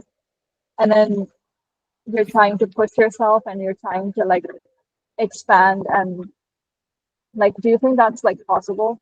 Because surely something in the break, something in that like keeps holding you back. Because yeah, I think like So healing from sorry, oh, no, so I want to answer that. I think I want to go back to what I was trying to say before about like keys, like finding the keys, and not to disagree with you too much, Zinira, because yeah, of course, the Fatiha is the key to the Quran. It's the key to Surah Al-Fatiha itself. It's the key to every surah. That's absolutely true. But what I'm trying to get at is that everything has a key, and in its essence, right? I feel like Fatiha or the Basmala, right? Saying Bismillah, that's the key, like, to yourself in a way, right? It's a key to like engaging with anything in the world. But anything like, just look around you, right? Like your phone or your computer or a notebook or the mess of clothes you might have somewhere. Everything around you has like a key to it, and especially the language that we use. So when you say something like, "Can a broken heart ever open up again?" or "Can a broken heart be healed?" um, I think you have to find the key in the language that you're using. What do you mean by break, right? What do you mean by a broken heart?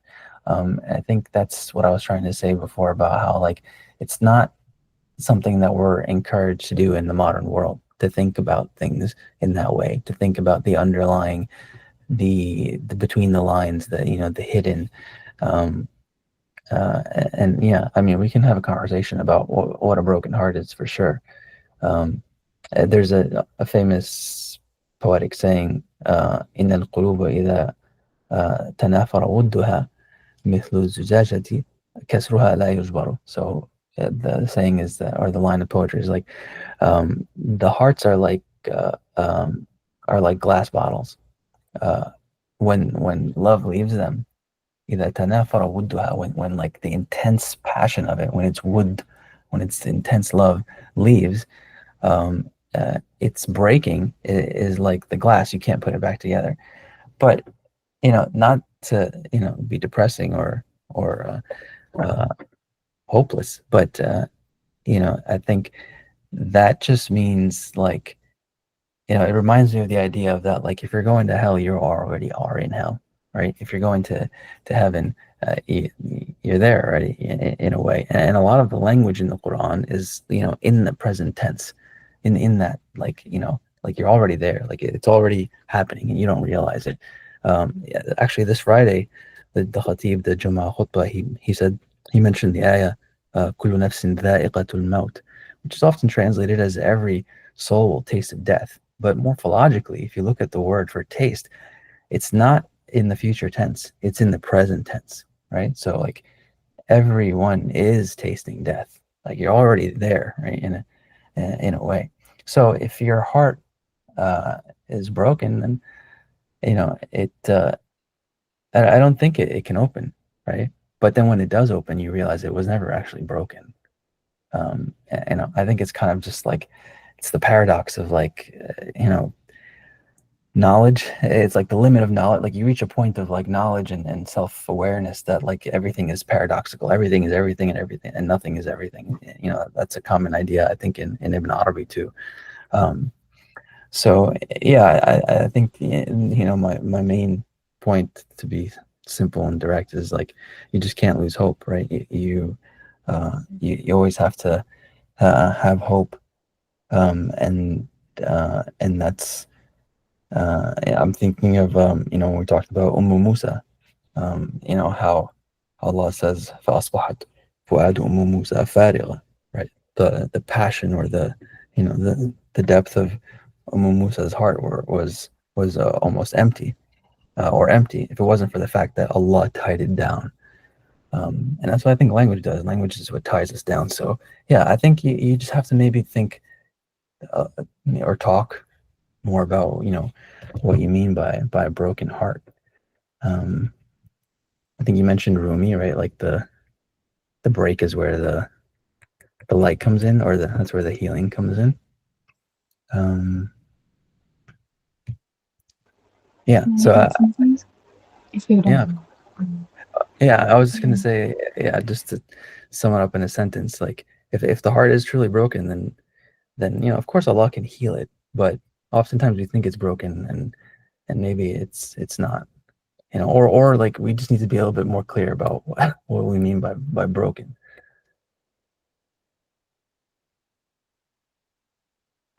So for me, like as someone who does energy work, a broken heart would look like.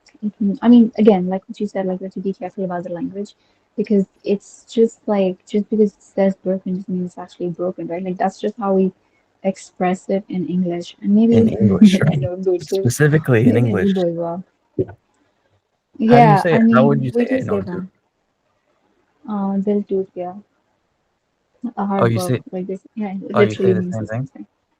Yeah, but You wait, sorry. Say that again. It's literally the word for break.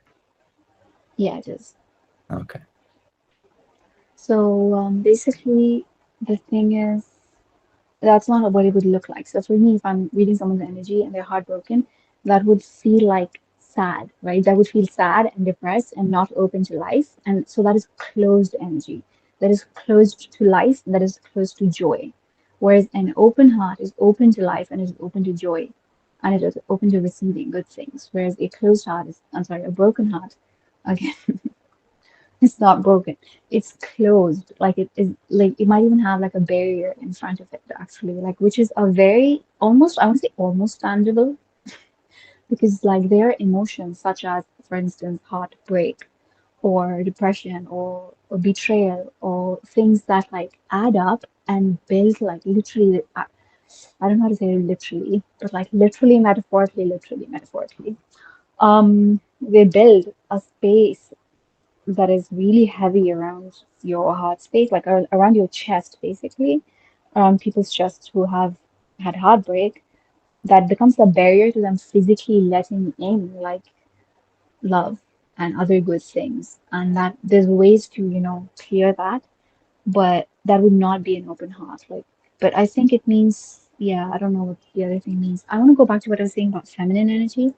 And I think it's so, so important because the main relationship between oh my gosh, I feel like I want to share this with you guys even though it's a little bit irrelevant, but basically I heard this Sheikh Nuh was speaking last week about a man. He was praying to Allah, a wali, and he was praying to Allah and he said, Allah, can you please show me who's going to be my rafiq in Jannah, who's going to be my companions in Jannah?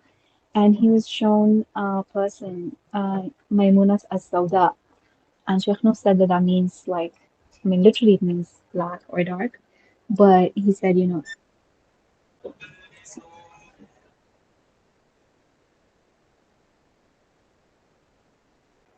means like that someone who is dark, Arab, like who's Arab, who's dark for an Arab person at the time, not that they were African or Indian. That's what Sheikh Nur said. Anyway, that was just her name. So then he said, where does she live? Because he wanted to go see her.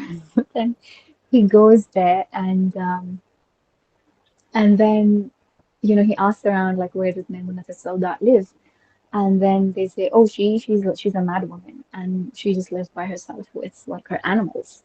So he goes like, "Okay." So he goes there and he sees this woman, and she's praying, and in her like backyard, basically, there's um wolves and sheep. playing together, like goats, sheep, wolves, all like just vibing. And so she sees him, and then she's wearing something. The story was just like ajaib, like it was just so ajaib. And I don't remember most of it, but this is just slightly relevant to what I was talking about. So he says, so she sees him, and she immediately she like shortens her prayer basically, and then she says, Ibn Zayd, your married is not today, it's tomorrow. Like which means today's not the day, tomorrow's your day, come back. Hmm. And Sheikh was like, she's saying, oh, not so fast. And then he goes like, how did you know my name? And she goes like, um, haven't you heard? الأرواح جنود مجندة, and the souls are like conscripted soldiers or troops, and those who know each other and those who like each other in the past will in that realm will like each other now. So then he asks her a bunch of questions, and she tells him a bunch of things, like which basically criticizing him, like things that he hasn't been good about in his deed. But anyway, one of the interesting things was he asks her, "What is the deal with these wolves and goats playing together? Like what happened?" And so she says, "أصلحت ما بيني وبين سيدي." I did islah, or I resolved, or I made good what is between me and my master, God. So he resolved and he did islah of what was between the wolves and the sheep. And I just thought, I don't know, that just struck me as like, I don't know, that just stayed with me. I just keep thinking of it for some reason. That's just so interesting because we just think that it's, like this natural order of like conflict between carnivores and herbivores. But she was like able to, she was like, oh, I resolved, like my relationship with Allah was my focus. And so now like there's, things that are literally going out of the natural order to become like, what's like a jama, right? It's a union that is beyond the natural order. Like wolves and sheep don't, like we even have a saying, wolf in sheep's clothing, to show that they're not supposed to go together. So I just thought that was so interesting. But that reminded me, the reason why I'm saying all of this is that our main relationship, like what she said, was about ma baini wa baina sayyidi. My main relationship is what is between me and my master. So that means, and that relationship is one where the master is always going to be masculine, and I can only be feminine. I can only be receptive because I don't have anything that I can give God that God is not already own, including, my own nafs, right? So then it's so important to learn how to be feminine. And that's what Ibn Arabi, the Shaykh al says in those lines of poetry about Unuf and Rijal, that it's actually we need the real men of those that are feminine, because you have to be not just receptive, but passive. It means you don't do anything. And that's really interesting because that means everyone needs to learn how to be feminine. And that reminds me also of Rumi when he says, it's become new age spirituality vibe guru teachers slogan now about like law of attraction, where Rumi says, when I run after what I think I want, my days are a furnace of stress and anxiety. If I sit in my own place of patience, what I need flows to me and without pain. From this, I understand that what I want also wants me, is looking for me and attracting me. There's this great secret here for anyone who can grasp it. So he's talking about being in the receiving feminine energy versus being in the chasing energy, and of like the masculine. And that's what I was talking about when I spoke about like fatah. And I don't want to just say chasing, I want to be a bit more explicit and say penetrative masculine energy, because that is the energy of God, like giving us, like God enter me, like let your names like flow into me. I cannot make God do things. I can only open myself up to receive. That is all I can do. And that's why, like, we can only be, what's it called, feminine towards Allah. And we can only be receptive because I'm not going to be able to, like, I cannot enter God. I cannot conquer God, right? Like, I cannot be fatah towards God in the sense of I'm going to conquer you, I'm going to come into you. No, you come into me, which means I need to be open. And the I think a really good like sort of like the biological, the concrete example of this is like in reproduction, where there's the egg and the sperm, the human egg and the sperm, and the egg actually doesn't chase. The feminine is not meant to chase, whereas the sperm goes in, right? Like it goes in, it penetrates, which I think is like the manifestation of the name Fatah, as much as it is conqueror or victor, which is someone who goes into a land and takes over, right?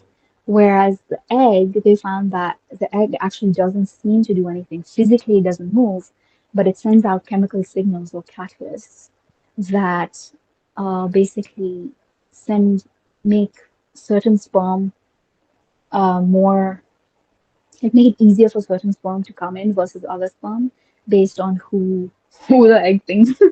Yeah, I don't know. I'm like personifying the egg, but that's what they said. That's what the science says apparently is that yeah, like certain sperm have better chances of survival, and so the egg kind of just by letting out certain signals or being more open to certain sperm versus other sperm, like it lets them come in. So it's like this thing about allowing the feminine of Fatah being open and allowing yourself to receive anything, even if it's a specific thing. It's not about like surrendering, being like anything goes.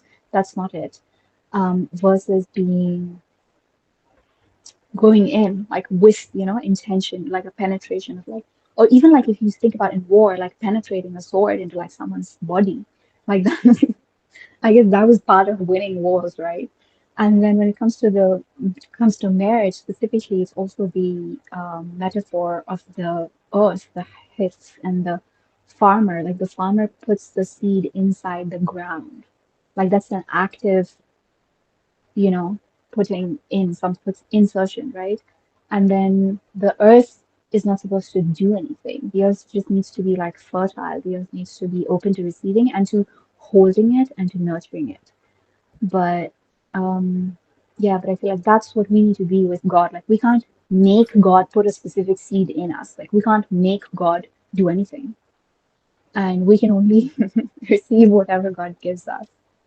Um, so yeah, I just thought it was so interesting that both these names, like they can kind of manifest in interpersonal relationships. Of course, it depends on who the feminine and the masculine is. And I think it's not necessarily linked to gender, to like biological sex, because, some people can be, a lot of women are put by the systems into really masculine, go for it energy, hustle energy. And yeah, but I was just saying that in terms of, so interesting that in terms of like, especially our relationship, ma baini wa baini sayyidi, it's really important to be like, only be feminine. Not only be feminine because that's the only thing you can do, but to learn how to actually be that. Yeah, that's Yes, actually really interesting. actually. That oh, you Can didn't. I just Oh, add, like, there's a couplet by Amir Khusro that this reminded me of like allowing penetration, allowing yourself to be opened. The mhm. word blossoming, that's part of the root system of Fita. And just this whole thing of like, to receive, like being, like learning how to be passive. But there's this couplet, it's Khusro दरिया प्रेम का उल्टे वाकी धार जो उतरा सो डूब गया जो डूबा so far. O Khusro, the river of love runs in strange directions. The one who jumps into it drowns. The one who drowns gets across. You'll have to share that in the group. It's hard to catch poetry, like especially classical poetry. It's hard to really. But please share that in the group, inshallah, or in the chat, whichever is easier. Yeah, what I was gonna say was like I think this name is usually most commonly associated with external openings, right? Like, especially in context of war or difficult situations. But what Zainir was saying, about being opening yourself up, right, or allowing God to open you up, I guess. What that made me think of really is like the same thing in the sense of like jihad and nafs, right? So like the internal jihad that you have with yourself, right? The internal struggle that we have with ourselves. I think that to me that kind of sounds like what you're saying, Zinira, is that like fatah, you can use it in that sense of like give me victory over myself, right? Help me you know settle the dispute within myself, the conflict within myself, the my desire versus my what I know I have to do, or my whatever it might be. It might just be like, how difficult it is to get up for Fajr in the morning, right? Like, sleep versus, worship, or whatever it might be. Yeah, that's what that made me think of. It can also be That's like such opening a up to like not be resistant towards what you want. Like to not, because like that's also fatha is like flow. It's the opposite of resistance. Like I don't want to get up. Yeah. But like, clear that I don't want to. And I feel like that's the resistance. Like there's so many good things that like even want to come to us themselves, like through me saying that what I seek is seeking me, but then there's so much resistance. So I feel like that's why for me Fatah is a really Jamali name. And it's like it clears the resistance. It's like stop saying no, no, no, I don't want to, no, please don't make me. That's what the nafs is saying a lot of times. Like, no, please, I can't. So yeah, Yeah. that's all. Sorry, Mara was saying. No, I was just gonna say it's such a interesting thing. You gave the example with waking up for Fajr. So one time I prayed before sleep to get help to wake up for Fajr. So in the very next morning, mashallah, I'm not even like making this up. I wake up. So obviously, I put an alarm, and I wake up, I think, like half an hour before the alarm, and I realize that I wake up in time for Fajr. So I say, okay, 10 more minutes. And then I swear, like a cockroach, like half the size of my hand, passes through like a few inches before my face. Oh my God. And I was just Oh my thinking, God, it's horrifying.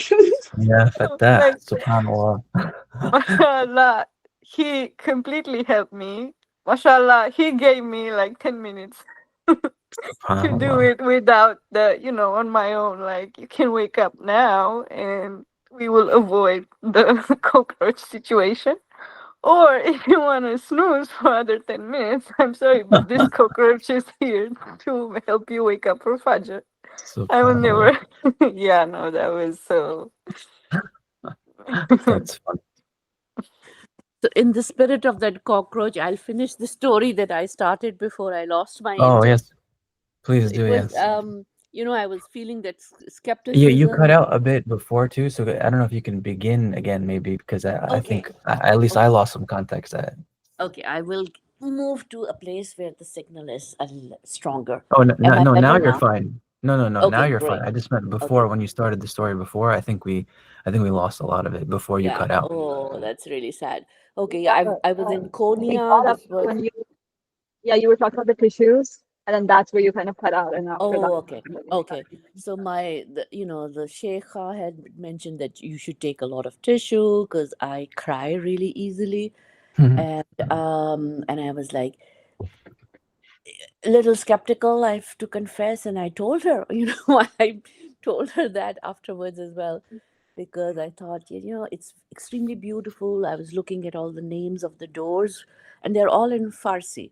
So Babe Khamosha, those of you who understand Farsi, I think Zanira, Mara, Maham, you would understand, Babe Darvisha, Babe Khamosha, and they're so poetic. And Khamosh was also a takhallus, a pen name of Rumi. It was his first pen name before he started using Shams as his pen name. And so they were beautiful doors, and I kind of resisted looking inside the openings. So again, the little um, the fatahs on the enclosing concrete wall, I did not look inside because I wanted to savor it slowly like a labyrinth, and I'm going outside and then entering inside. Before I enter the main door, there's only one main door to enter, the other door is for exiting. I see three people, young people, standing at one of those slits in this concrete wall, and they had their hands raised up in a dua, and I felt like they were doing a fatiha. So I don't know, but it just, that's how we do fatiha, standing up. So it just felt like they were doing fatiha. And so when I passed that point, I looked inside. This was the first time I looked inside the slit, into the opening. So I saw them doing Fatiha, and I look into the Fateh in the wall, And what I see is a memorial of this particular person. And again, Pakistani sisters, you would know who this is, Allama Muhammad Iqbal, right? And he's buried in Lahore in Pakistan, but his doctoral work in Munich University and his lifelong, he's written books about Rumi, and they had a memorial from him. He's also my granduncle's and my grandfather's, especially my granduncle's best friend. Their correspondence is saved in the Lahore Museum that is devoted to this poet laureate of Pakistan. He's the one who suggested the idea of Pakistan, and he had written many books, Israr-e Khudi, Rumuz-e Be-Khudi, Secrets of the Self, the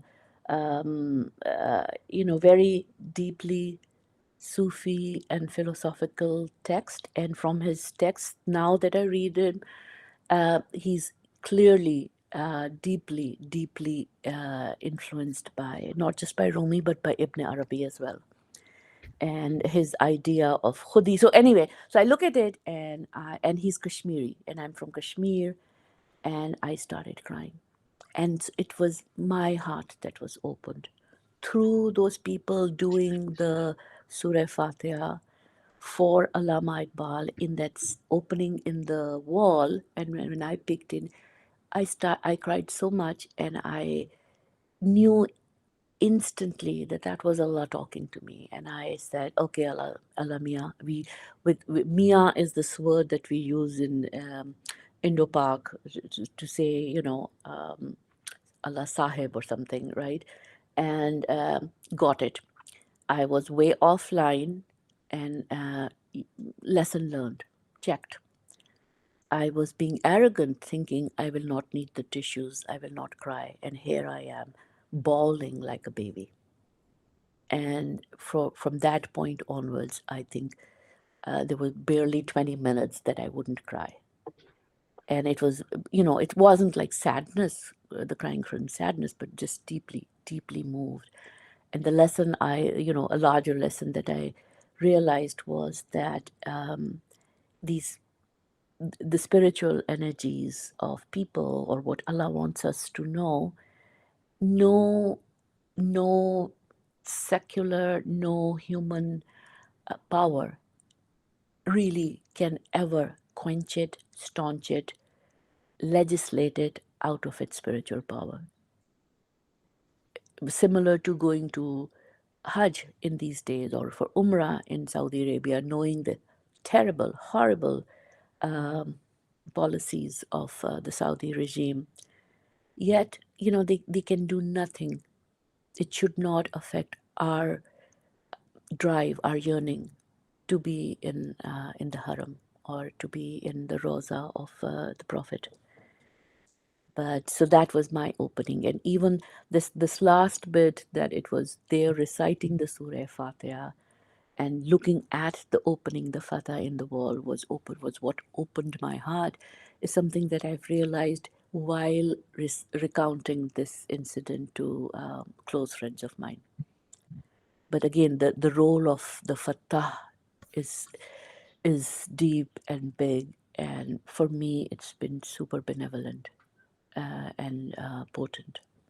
And thank you for hearing me out. MashaAllah, Jazakallah khair. You remind me of this ayah here. أَفَلَا يَتَدَبَّرُونَ الْقُرْآنَ أَمْ عَلَى قُلُوبٍ أَقْفَالُهَا. Do they not reflect upon the Quran, or are there locks upon their heart? So may Allah open up our hearts and remove any locks. All Inshallah. locks. Even the locks we didn't know were there, right? Yeah. I did not know that lock was there. I can go to my zaviyas. I had not realized that there was this skeptical. And it's, being in academia as a scholar, critical thinking and all, we have to juggle with that all the time. It's something we do as a career, as work. Yeah. Sorry, MashaAllah. I don't understand. Homajan, could you clarify? What did you mean by that? What do you mean you have to juggle Critical what in thinking, academia? well, to have a critical analysis of stuff, to have to be able to think from different angles, and to have like a to not be what is the word? I heard something that might explain it this earlier this weekend. Yeah. Is like he said something like there's it's very generalistic, but he said, there's just two kinds of people, right? There's people that they want to defend what they know, or they want to expand what they know. Oh Uh, wow, that's good.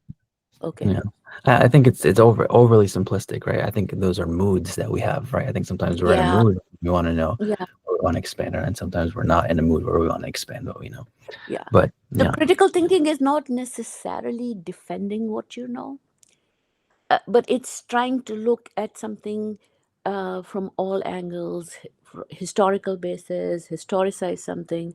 For example, to say, I'm not going to I didn't vote for Kamala Harris because she was not responsive. She enabled, she funded the war, and then she was actually hypocritical.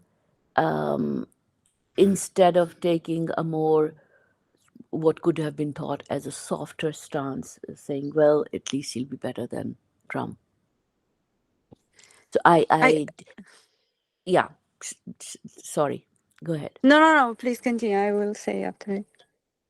Yeah, to think through, like really split hairs. Actually, that's it, to split hairs, to really want to think through. And I think at some point, the thinking has to stop, and the heart, the qalb, it's the thing between akal and the qalb. The qalb has to lead. Right. So that's what I was just wanting to clarify. Do you feel like in academia there isn't? Because I Oh, was gonna yeah. do a PhD, Oh, and yeah, I yeah, felt yeah. like I would have been too, yeah, I feel like it's not enough heart focused and too much like, 100%. When I yeah, bring that's my the point heart you were making, into right? my teaching, and or in my work, it's like I have to apologize, or I have to tell my students, I have to frame it as, we talk about decolonial theories. Think about this as a decolonial theory, because this is not your regular Western colonial way of thinking about knowledge. And I want to suggest that we actually learn from both our mind as well as our heart. And the heart is the major entry point. So to to be able to shift between thinking analytically and then thinking from the heart, feeling from the heart, allowing our emotional responses as well. absolutely, absolutely. Sorry, Mara, I don't want to cut you off, but yeah, that's also like a big, part of these sessions, the app, the research is, not disregarding, not buying into the Cartesian dualism of just like there's logic and then there's everything else, right? Everything Exactly. else is actually there's really three things, right? There's logic, right, and then there's the creative aspect, right? There's the heart, Hmm. but there's also the body, right? That's the other Hmm. aspect that Exactly. Corporeal.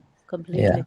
So those three dimensions are very important, but it's definitely not. There's not just one way to receive or to grow or to understand or to learn or anything like that. We need to be aware of all three dimensions. Mashallah, Eh, eh, I completely agree. I just wanted to say that because you brought up critical thinking, and I just wanted to say that for me, it's like a love language because like something that I wish from I offer, and I also like it's literally a love language because I think it's so valuable to listen to someone and listen to their story and listen to their perspective and not immediately default, and this happens a lot, and it's something that I try as much as possible not to do it and to avoid it in conversations in general, because when I share something or when someone else shares something to me, I feel like it's such an act of love to do your best and use your critical thinking and listen and find a way to communicate in a genuine and original as much as possible way, not just say we live in times because of social media and everything. There are like a gazillion phrases everyone uses to kind of summarize a situation or a feeling or a I don't know event, and it's just yeah, sometimes these are welcomed, but I feel like oftentimes they are just used as a default mode to be in a conversation and also be absent. And it's just, I can feel it and I can sense it, and it bothers me every time. And I have such a hard time actually. Like, I genuinely do this. Wake up, please. I can see you're not paying attention. I can see you're not moving your Present. Yeah. mechanisms to actually participate Yeah. in the, and I think it's a really valuable and um thing to offer to someone, to use your critical thinking. Yeah. I, But I also think, hadara, right? Your presence yeah, with critical thinking, yeah. that is like a gift we bring to anyone around us. And so I'm always moved when I realize that in South Asia we call people we love and very deeply respect. Like, so we always say Hazrat Muhammad sallallahu alaihi wasallam, which is Hadra Muhammad sallallahu alaihi wasallam, right? Zanira and Maham, please corroborate if this is our experience. So it's recognizing their presence, and it's a presence when, and to me, I've been thinking about it, that it's like we are confessing, we are realizing their presence in our lives, in our world, in the moment, not just when they were born and if they passed away, but some people have, and obviously our beloved Prophet amongst them, his presence is here with us. The moment we beckon him, we feel his presence. Yeah, in Arabic we also, and this is more a colloquial thing. I think Hadrat, we say it sometimes. I do see it more in like Desi or Urdu Uh-huh. context, but we say Hadratak in like colloquial. So like that's kind of how we say. It's a very formal and polite way of saying like sir or mister, or those are not good translations at all. But I think your Uh-huh. presence or your, or yeah, It's the way we that's say sahab in Urdu. It's that's something that I learned when I was learning how to politely address people. Because when I was starting to learn Arabic, I was like, okay, a lot of these things are very like, artini or like whatever. Like it's like I'm like, if I'm talking to someone in real life and they're older than me, and this is like very like embodied for me, like in Western speech and Western culture, like that's not so much the case. That like you like if you even if you're talking to someone older than you just call them by their name and stuff. But in our culture in South Asia and everything, like it's very like you're very respectful of like somebody who's older than you. So you call someone sahab, or like you can call people uncle or auntie, like But if it's someone that you don't know, then it's like you bestow terms of respect on them. And so I looked at that. I was like, what is like the polite way to address someone older than you, or like whatever in Arabic? And so it's like Hadrat, like you said, or my like Hadratak was like another like oh, so you guys say the same way? Yeah. no, Oh in wow. Urdu No, we we say say like it differently. yeah, like we No, I mean like, it's kind of like it's bestow, like in Arabic it's more bestow. It's like keep like Hadratak, like right, like that's how he would say that, like or keep like mm, Hadratak or something like that.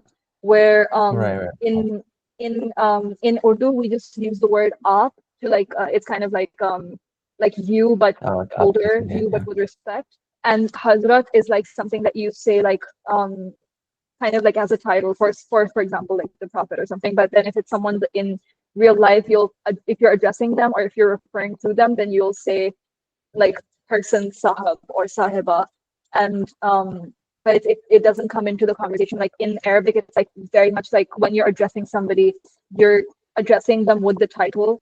You can also do that in Urdu when you're like, but it's kind of like when you're in flow, like it doesn't flow the same way.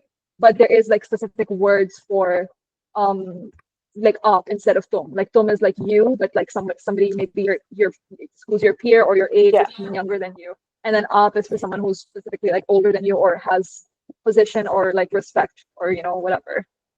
Sorry, that There's a was so long. third one as well in Urdu, right? There's an aap, tum, and tu. So there are three levels of politeness in the second person singular in Urdu. Aap, tum, and tu. But if you're married to a Desi, you already know that, right, Omar? I know up. Maybe you haven't heard the tu, because that is Maybe he hasn't heard the the up. Sorry. normal. No, I've Yeah. heard up. Me being But I've inappropriate. So I I didn't. have used I the get word it. I tu didn't get it. only for Allah, but it has that Uh, intimacy in it that you only use it either for somebody who's really beneath you or somebody who's super close to you.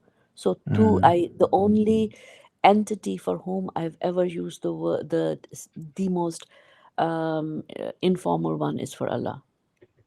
Allah But you, तूने क्यों ऐसे किया, right? So and in Kashmiri we actually use haz. So we Hazrat, we the greeting when we greet a Muslim Kashmiri is Ware Haz, which means Hazrat, how does it go? So Kafa Haz and Kafa Hazrat.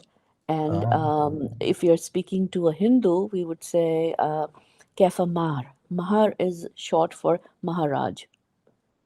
oh, So, considering every Hindu, and there historically over the last couple of centuries, there were only Brahmin Hindus left in Kashmir. So, everyone was considered a Raja, and Muslims were, because of colonialism, we were like super oppressed, left with less than 2% of the land and the wealth, whereas the 3-4% Hindus owned more than 90% of all the wealth around us. But within us, within Muslims, we would always address, everyone. Ware Haz. How are you, Hazrat? The Haz is the shortened form from Hazrat. And most Kashmiris don't realize that because they just speak it, like people speak and they don't look into etymologies. And when I've been like stupid curious, have this thing about etymologies all my life. And it's mm. for me, it's like, it's mind expanding, heart I, I, expanding. Me I too. honestly, I honestly never realized that the way we use it. I never made the association between presence and, Yeah. when we say hadratak, Yeah. in colloquially Arabic. I never made that connection until today. So, Oh, uh, really? yeah, I never Wow. thought about it like that. Yeah. Well, when we are present or like in a class, and if it's an Urdu class, we would say, Hadr. such Yeah. and such hazir hai, is that person hazir? Are they Yeah. Yeah. present in class? Yeah. Yeah. Same. Yeah. Yeah. But sometimes you just don't make the connection at all. Yeah. It's I don't know, a product of Yeah. growing up speaking colloquial, but it's also yeah, I don't know. I think it's just the tendency of the human mind sometimes to Yeah. just like take things Take for things for granted. granted. Yeah, Yeah. yeah, But then and it's nice because then it's one gift at a time that you open up, right? right, Because right, yeah, attending these classes, these webinars is like I'm opening multiple gifts in each session, yeah, for and Oh, sure. have those aha moments. can I Yeah, open and something up from French too? oh yeah, of course. So yeah, I feel like I don't know. I feel like Urdu too might be cognate with French too, because French also Yes, it has is. vous and tu, right? Yeah. Yeah, So, yeah, yeah, but I thought it was so interesting that so French has vous and tu, and so yeah, but vous is the formal second person pronoun. It can be used first. Sorry, second person singular or second person singular formal, right? So yeah. I would call my mom vous, but I could Mm-hmm. also call a lot of younger people than me vous because it could just be Yeah, the plural pronoun with informality. And I think in Arabic also it has come to be used like that. So if you're speaking to a sheikh, you would say Jazakumullahu khairan, even though he's one mm, person. And you'd okay. say كيف حالكم يا sheikh. And for And Allah as so well. Arabic. For Allah as well. There are plurals used No, for I Allah. don't think the plural is used for Allah in the second person. Allah uses it in the first person for nahnu, as we use it Yeah, in Urdu as well for we. But it's also interesting that in English, when I was in school, I went to an Indian school, but like we live in Muslim country. So we would start off every school assembly with the Fatiha, and we start off with the Fatiha and then its translation. So we say, for instance, we were speaking about Omar, إياك نعبد وإياك نستعين. That was translated in our like school diary and like our assembly as thee alone do we worship, thee alone do we ask for help. yeah, yeah, And so thee and thou and thine were actually the originally singular second person pronoun in English, whereas yeah. you was the plural and the formal one. Mm, And then there are several theories as to why thou and thee fell out of use. and so then English only has one second person pronoun, which is you. But I thought it Mm, was really interesting because when I was at school, we would think that thee and thou, because we're speaking to God, is the formal pronoun. mm, But it mm, actually turns out that it is the informal pronoun. It mm, was the informal pronoun in use that was like to, like Huma said about using to for God, which you wouldn't, which in my house, if I say to somebody, that's really like that's not allowed. It's really disrespectful. You don't say that to anybody. But if I mm, say Ya Allah, tu ne, it's like yeah, and it's like oh, mm-hmm, like I mm-hmm. love you so much. It's like Exactly. adoration. Wait, And wait, wait, what? Wait. I'm confused. So if you yeah, say you can't say colloquially, like it's disrespectful to say colloquially? it's really yeah, it is. Yeah. Unless So like if we it's talk like to really Zanera, disrespectful or really Baham, and I informal. talk, yeah, if we talk to each other, we would probably say up to each other, I which thought is op the was most the. formal. If we get Oh, right. really close, then we would say tum, but we would probably never use tu. Oh, so you use the informal when you're speaking with God. Yes. Yes. Or Oh, okay. somebody like super close friend, my lifelong friend, maybe that person I could say tu to. I see. I see. Okay. And there's also, but that's what I was thinking about, like, because a lot of like, I don't say it's not old English because I don't think I can understand. I want to say like maybe early modern English, translations of the text. I'm sure even the corpus has like Pexel and like, Arbery. Sometimes when they don't use you for God, they use Mm-hmm. thee or thou, right? Yeah. Yeah. And so that's what I'm saying, Omar. That actually, I thought that would mean like you as in formal you, like vous, but it actually Mm-hmm. doesn't. You is the formal you. So they purposefully didn't deliberately use the informal version of you for God. And then eventually there's like a few theories that as to why the and thou fell out of use. One of them is that it was not some really unfashionable people started using him. And so people started using you exclusively for the second person pronoun. But Mm. what this conversation is reminding me of a shade that my professor taught us. I forgot the first line, I think. Um, One second. I should probably just look it up. Hold on.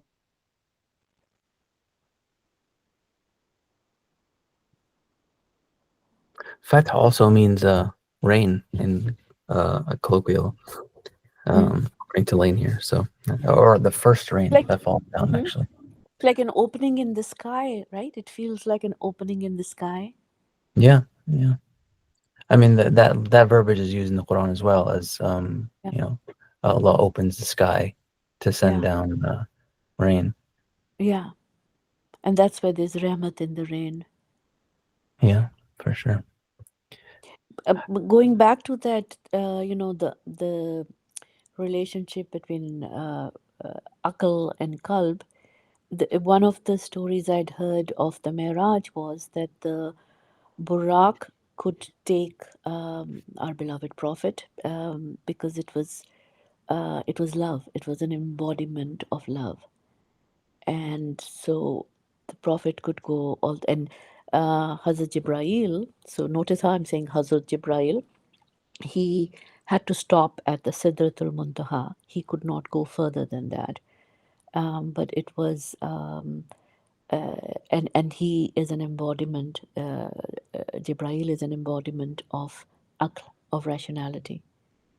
But Burak could take our prophet, who is an embodiment of love, all the way, and then he is right there with Allah because he is love.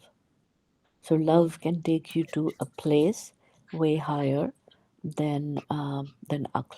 And this poet whom we mentioned, Allama Iqbal, one of his, he actually talks about this competition between aql and love repeatedly. And one of his ashar is, what is it? बेखतर कूद पड़ा आतिशे नमरूद में इश्क अक्ल है महवे तमाशाए लबे balm अभी. So ishq or passionate love is the one that without fear, without intimidation, just jumps into the fire, as in what the Prophet Ibrahim alayhi salam did. Whereas akal, rationality, is still at the lip of the fire, and it's just observing. It's just observing coldly, whereas it's It's akal, the passion that jumps into the fire. I I, wanted I to want to say get back this. to the. Sorry. Oh, go ahead. No, go ahead. I just wanted to say is before we were talking about heartbreak, and I think someone said that the closing of the heart, something about that heartbreak is actually the closing of the heart, or that it doesn't close at all. Hmm. Um, and I was thinking that the way I think heartbreak is actually it's the closing of the heart. Like this expression relates more to how the heart is filled with fear when heartbreak takes place, like a second degree or a third degree burn.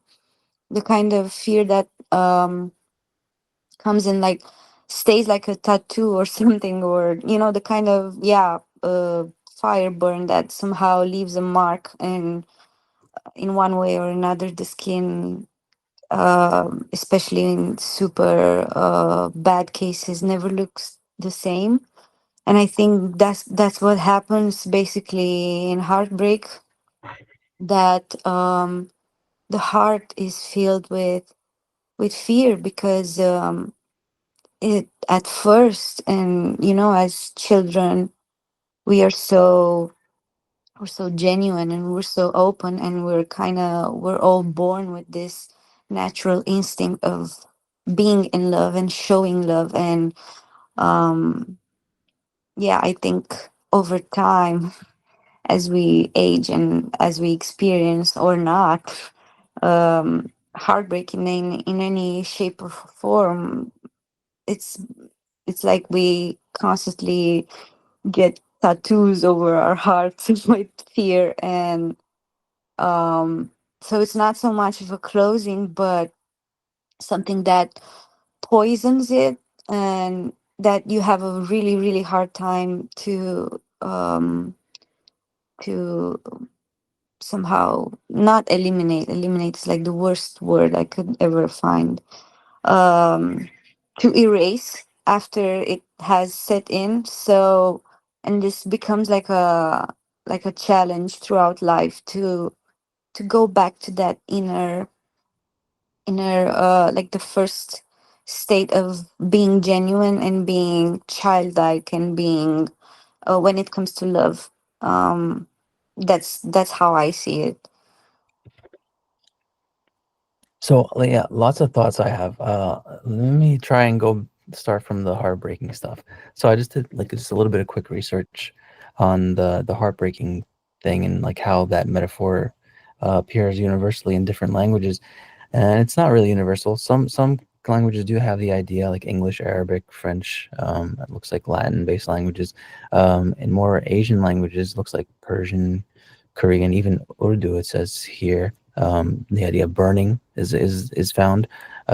Even further east, you have the idea of ripping or tearing, heaviness also, or weight, and then of course like pain, and then absence. Right. So I think sometimes language is more powerful than we realize. Right. And the idea of a broken heart, or being broken, and like, especially in modern times, broken has this implication of like not functional, right? Like you're an object or a tool that isn't serving its purpose.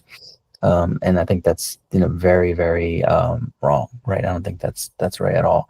I think in some ways you want your heart to be broken, right? Like, especially sometimes when we find ourselves being stubborn with ourselves, or stubborn with what we know, what we need to do, or we kind of, you want to break your ego, right? You want to break your heart in a sense.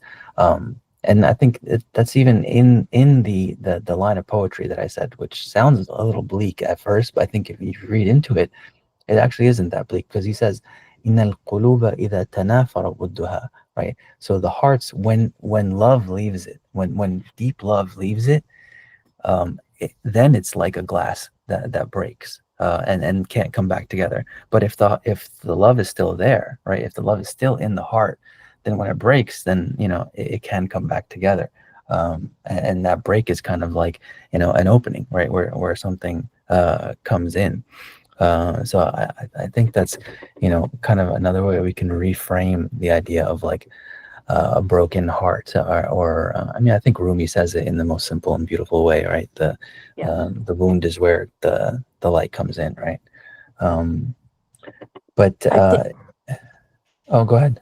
I was going to yeah, jump something else. I So think topographically, like the study in maths, which studies shapes of objects, a vase or any vessel can contain whatever the limit of that vessel is, right? You can have a vessel for 2 gallons or 1 gallon or half a liter, whatever. There's a particular limit.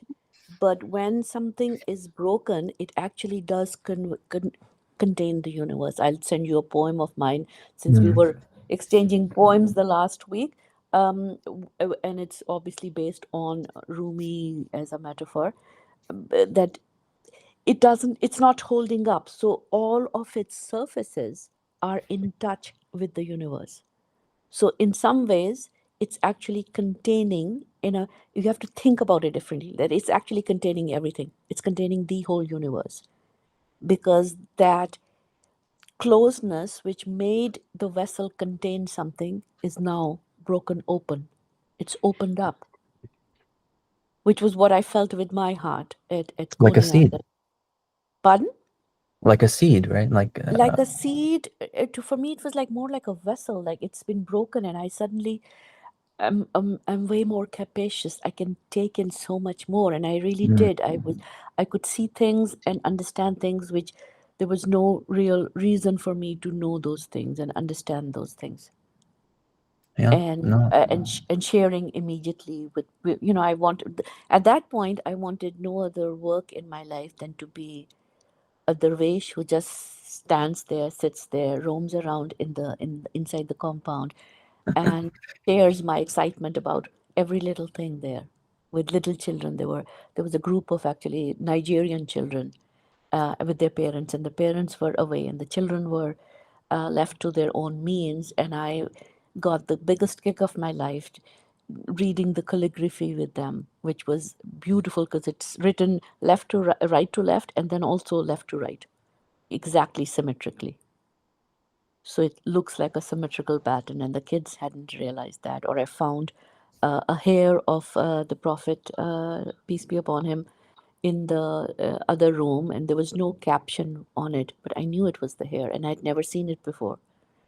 But so, and to be able to share it with those little kids, and I would, to this date, I think I would love to do that, for free, and just do that. That would be my work every single day, mm, to just yeah, go there. Mhm. Sorry, I yeah, have to disagree with you on this whole like breaking thing, especially just from like a Quranic Arabic perspective. So again, like just to go back to like the original, like in terms of Alana's question about like, breaking versus opening, and just like how I see it, like energetically, right? It can almost be sensed, but never mind that, because I want to focus on what the Quran says, because the Quran is talking about what is the most useful thing, not most, what's the only useful thing on the day of judgment. That is qalbun salim. Illa man atallaha bi qalbin salim. And when we spoke about salam, as-salam, salim means something that is unbroken, that is sound. Allah does not say a broken heart is going to be useful for you on the day of judgment. So I think we need to realize that there's an inherent problem with using this word broken. That doesn't mean if you're sad, you're not going to go to Jannah, right? But that means broken is not the goal. And broken is not like I, wholeness is the I goal. think we're saying the same thing. And I think the point but is that but the language point is that flexible in the that point way, is right? that Salim is opposite. Don't you think Salim is the opposite of broken? And even the In a shahad literal that you sense, said, but not in the metaphorical sense. In the metaphorical sense, what we mean but by your heart, like you want your heart to be broken, what we mean by that is you want your heart to be open up. You want the locks to be removed. That's what we're saying is like we're trying to reframe the idea of breaking. I agree with you that breaking isn't what we want. We want our hearts to be, I mean, salim, pure, sound, right? But when you think that it's metaphorical, but not everything in the Quran is literal and real as well.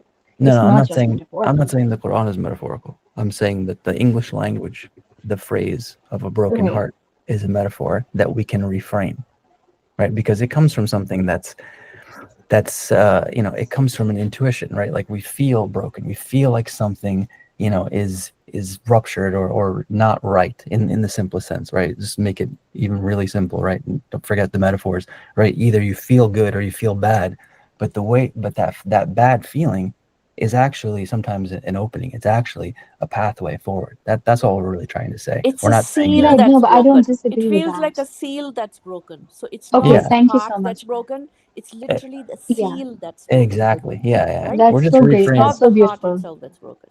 Yeah, yeah. We're just Right, so this is reframing what I'm talking that about. language. Omar, but Yeah, the way that you said the shi'r about like, la yujbar, that is that wording is wording of qasr, right? That's wording of brokenness, which God does not use in the Quran as far as I know.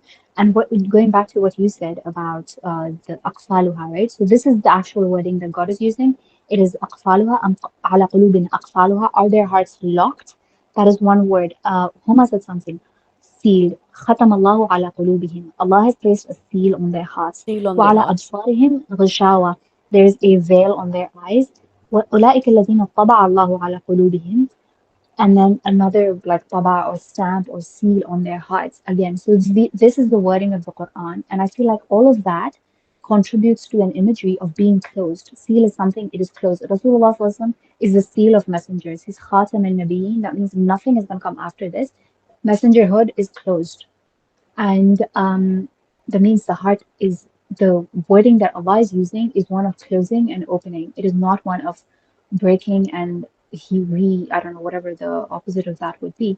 But it's so interesting because it's like either either being open versus having like an external stamp on it, or like a ghashawa. Like there's different wordings used to describe. Again, I don't think these are metaphors. These are very, because once actually I had a heart opening, like I was doing a heart opening meditation.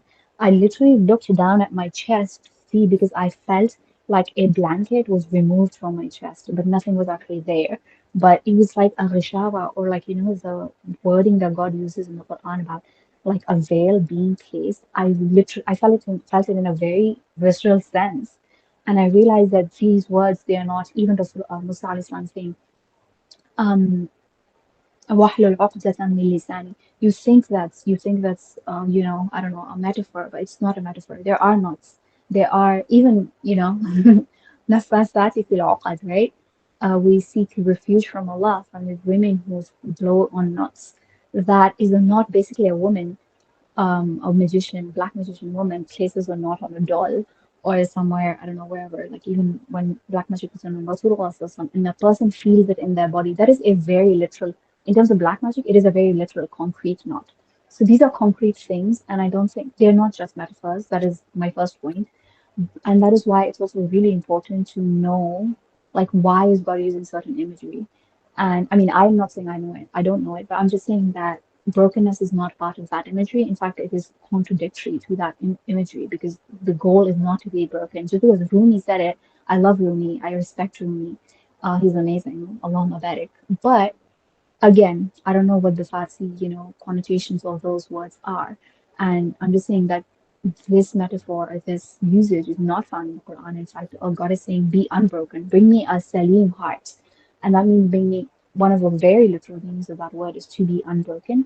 And the reason why this is really important is because, again, it is going back to, two things. Al-Fatah, because that means that the healing or the antidotes to what we are calling broken heart, which is I think we should say is actually a closed or a locked or sealed or stamped or covered heart. It is the name Ya Fatah. That means what we actually need is opening. But if you say it is broken, it's a broken heart. If you're going to continue to use that terminology, then you don't need Fatah, right? Because it's already open. And I feel like that doesn't actually make any sense. You do need Fatah when you're sad and depressed, which some people in English might call heartbroken. And the other thing is we also need salam, which means balance, because heartbrokenness is also, um, you know, extreme, right? It's like an extreme sadness, extreme depression, extreme despair, extreme going away from life, extreme feeling like nothing good is ever going to happen to you ever again. You're never going to love ever again. Whereas salam is balance, and it is wholeness, and it is completeness, feeling peace. And yeah, heartbrokenness is actually, in one way, it's the very opposite of peace. It's like you feel like you're never going to be at peace again. So that's one thing. Those are the two like I think that's why it's really important. It's because these two names, like for me, it always comes back to the names, and I don't see how brokenness fits in. It, Glorifying I think brokenness we're saying the same fits thing. in. I think we're saying the same thing. Maybe there's just a misunderstanding. The point that I think I'm making, and I think we're all trying to make, is reclaiming language. We're not talking about metaphors in the Quran or anything like that. Obviously, the metaphysics of the Quran and the language of the Quran, is the best. But we can reclaim bad language, and that's kind of what I think I'm trying to say. Is that a broken heart really is like, I mean, you can take it how you want to take it, but I think that you can take it in a positive way. That's really all we're saying. Obviously, you can use the language of the Quran too. You can think of a broken heart and in as like a veil that's over your heart, right? Or like uh, a lock, right? Like the ayah says, right? Like you can think of it that way as well as like an obstacle or something that you have to overcome. So I don't think we're in disagreement there. I'm just and again that line of poetry, he's saying that the hearts don't break or they break in a way that isn't like you know Regular break. ordinary breaking, right?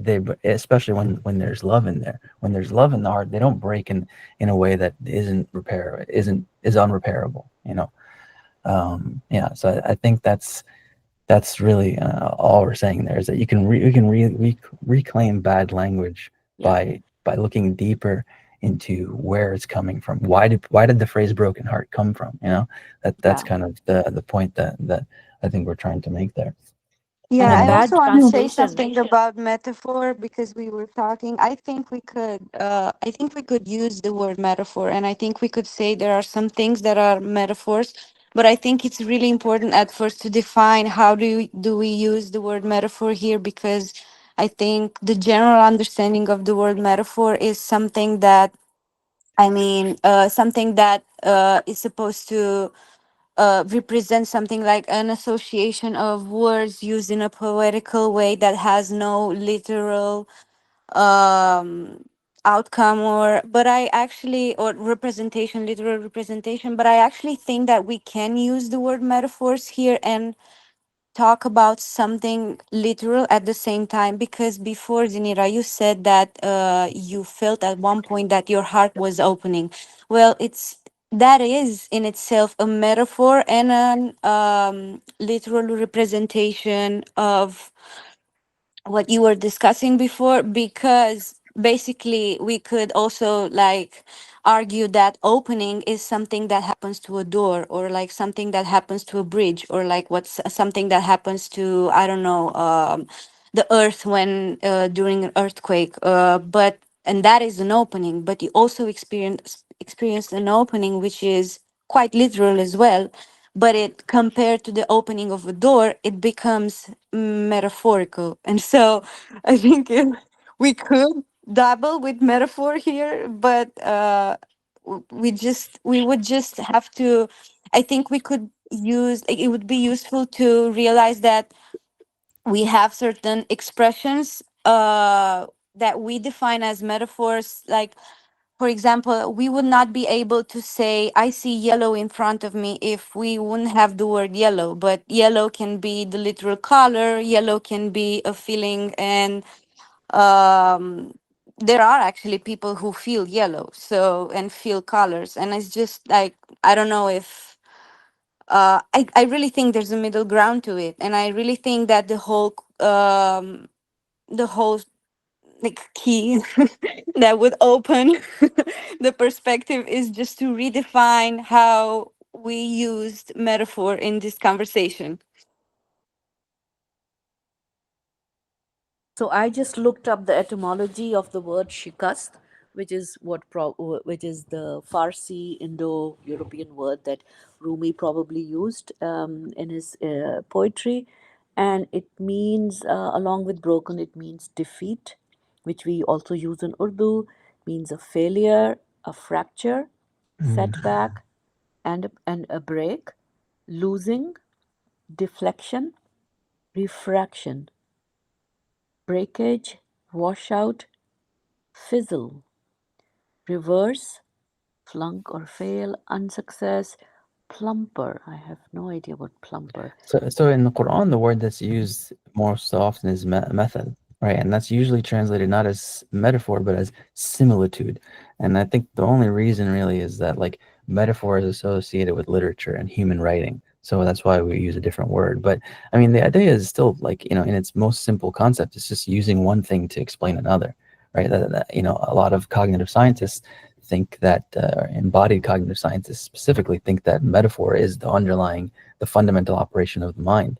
But I also think it's like stories, right? And in a way, a story is a metaphor, right? Like we look at the life of the Prophet ﷺ and his story, right? What he went through, being an orphan and all the struggle that he went to. That is, like a metaphor, right? In the loosest sense of the word, or a similitude, or an example, or it's just something that we can use as a model, right, to compare to, our own lives. And that's what we find in everything, right? Like the womb isn't a metaphor for the mercy of Allah, right? Like that's a very poor word, because it's so deep into the language, right? It's much more than a metaphor. Method maybe is a better word, or similitude is a better word, but I don't think we need to get caught up on the semantics. I think the basic idea is just using one idea to explain another, right? That's kind of. Yeah, But that's what I'm I think saying, Omar. metaphor. There is an actual womb that Allah says is connected to the throne. So it's not a Yeah, metaphor. It Yeah, says it's not it's a not a like it's metaphor. metaphor. connected. No, Yeah, no, uh, but so, but but but it there's a is one thing similitude. explaining another thing. Yeah, It is one thing I explaining another.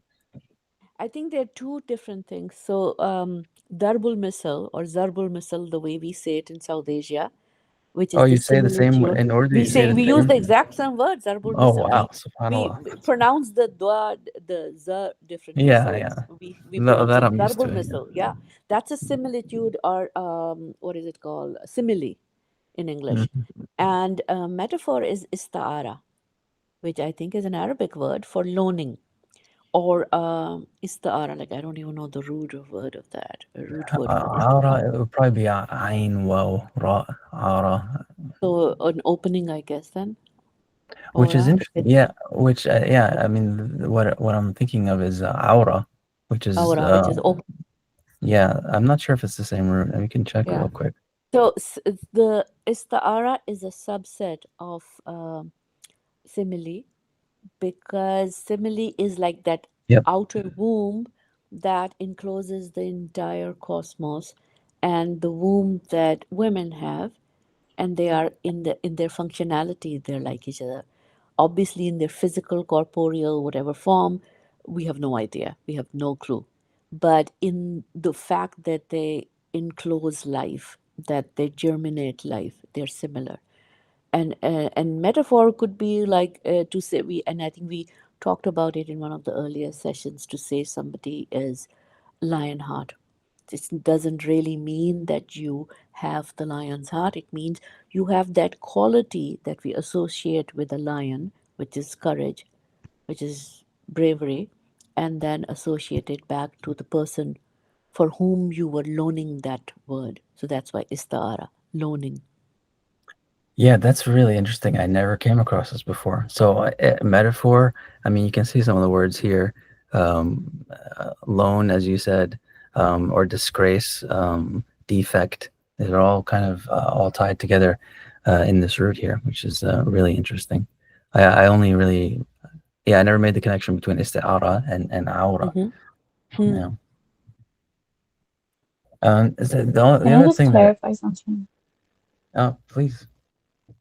Yeah, so you know what Mara said? Like I'm actually saying that there are, for example, when I say, for instance, portal, right? Like Fatah is going to open a portal, a door. You might think that's a metaphorical door, but there are actual doors as well. Like that is a literal word because it says فتحنا أبواب السماء, right? And this is the issue. The issue is that we project metaphor a lot of times onto the Quran, whereas a lot of times Allah often specifies. Allah says, ضرب الله مثلا. This is specifically God saying, here's an example or here's an allegory. But a lot of times Allah doesn't say that, and we assume that that's a metaphor. That's what I'm saying. But like, who said that? But that was a metaphor because Allah says, "Fatahna abwab as-sama," right? can I see the door literally? Like, I don't see a door open up on my head when it rains, but apparently there are doors that open up when it rains because Allah said so. And in I guess when it rains, we can sort of see in a literal sense, right? Because the rain is falling onto us. But then, so it is a literal door. That's what I'm saying. Same with energetic things such as coverings of hearts, or such as felt while doing istighfar, I have felt like my ear pop open up, and Allah says, about Ghishawa being in the ear as well, being like a covering on the ear. Like when you do sins, your ear gets covered up. Oh, also more what's it called? There's something more explicit than that, which is in Rasulullah Sallallahu Alaihi Wasallam when he was a kid with Halima, radiyallahu anha, I guess. Jibril came and washed his heart, his literal heart. And so there's this like, that's very literal. That's not a metaphor. That's what I'm saying. And like, oh, there's, if you sin, there's going to be a black dot on your heart. That is a literal dot. That is what I'm saying. Just because someone cannot see it and we cannot perceive it, most human beings cannot perceive it, does not mean it's a metaphor. It is real. And so that's what I'm saying about knots as well. In terms of black magic, it's a very literal knot that a woman, I mean, I guess at the time it was mostly women. Anyone could do it really. But that's a literal knot. But if there is a person who is an energy reader, they can also see in people's like chakra system knots and other blockages in the shape of knots. That's what I'm saying. So there is an energetic thing as a knot. Just because it's not a physical concrete thing doesn't mean it's a metaphor. And someone, I'm sure, shuyukh and awliya, they can see like people there, there's different degrees of firasa. There's um I don't know if it's a hadith, but someone said that beware of the sight of the believer because he sees with the eyes of Allah. And depending on your faith, you can see like different levels. And I've had this experience myself where Shaykh has just read me without like, just seeing me 1 second and just like knowing basically everything. And that is because our things, for example, if we think about like, yeah, like, since being a darkness, that sin might have been on me as a darkness, that this sheikh, we think that the darkness is a metaphor, but it's not. Someone who's able to see it will see it literally, right? And so just because I can't see it and just because I don't know, or I can't imagine there being an actual knot in Musa alayhi salam's tongue, doesn't mean that there wasn't an actual knot. And does that mean if it was a physical knot? Probably it was probably physical because depending on whether he had, there's difference of opinion. If he had a stutter, if he wasn't able to express himself clearly, that was like a physical manifestation of it. But there was an energetic knot. And so what I'm saying is, we don't need to assume. Like I feel like when Allah talks about imagery, our default is to assume that it's a metaphor. That's what I'm saying. Like that might be problematic and limited in vision because we are limited in vision. Like I can't see a knot, but that doesn't mean that that's a metaphor. And the other thing is about when it, just going back to the heartbroken thing, even what Homa looked it up, shikast literally is the opposite of fath. Shikast means losing. It means being defeated. Fath means the victory. So how are you going to say that a heart that is defeated is an open heart? Because it literally it is up. It's an oxymoron. And so that's what I'm saying. That then it becomes like this, like we don't understand the way that God is working. So, for example, Musa alayhi salam's dua and also Surah Inshirah, Allah is saying, Alam nashrah laka sadrak? Did we not expand for you your chest? So there the metaphor is of, again, it's not a metaphor. The imagery is of opening up, right? The imagery is of opening up versus, and I feel the opposite of that would be qab, or like just being feeling constricted. So this is the imagery, not the metaphor that God is using. It is not brokenness. It is being stamped, being closed, being locked, being covered, being reconstricted versus being expanded. So these are the imageries, and none of them has to do with brokenness, where the brokenness is a positive brokenness. So that's what I'm saying, that we shouldn't glorify the brokenness because again, heartbreak, when it comes, I feel like one of the main basics emotions associated with it is sadness, right, or depression. And Allah does not glorify depression or sadness. Allah says, "La tahzan, la tahzani," do not be sad. These are lower vibrational emotions that, even though we all experience them, Allah does not want us to experience them. In fact, shaitan is happy when we experience them. And that is why Allah is saying, "Ala inna awliya Allahi la khawfun alayhim wa lahum yahzanun." The friends of Allah, the saints, translated usually says, friends of Allah, they will not be sad. So then he's not saying if you have a broken heart and you're sad, that's great. Then you're gonna have an opening. That so that's my problem. Like, why are we glorifying this? I feel like we can see it as like in essential, what's it called, a necessary evil that everybody sort of deals with, and then it can lead to like good things. But that doesn't mean in and of itself being sad, being depressed is like how you necessarily find God, or like that is a necessarily good thing. When it is Yeah, literally, it is the opposite of I fun. don't think anybody's. I don't think I anybody's saying that. I don't think anybody's saying I that. think it's something to what Zinara is saying. I'm sorry, super short. I completely agree, Zinira, with what you said, and I want to applaud your invitation too, because it is true. We tend sometimes, I think, we tend to sleep on the idea of metaphor to speak about something abstract, even though we can at the same time believe that something was literal. And so I think it's a beautiful invitation to remind everyone and to remind ourselves that something expressed what might seem as what did you use in imagery, because I don't want to use metaphorical here just to show that I agree, can be literal. And I also agree on the heartbreak, glorification of heartbreak. I have a hard time seeing something good when it comes to heartbreak. I won't delve into depression because that's another. I would like to make the distinction because don't I didn't experience it, so I wouldn't have a appropriate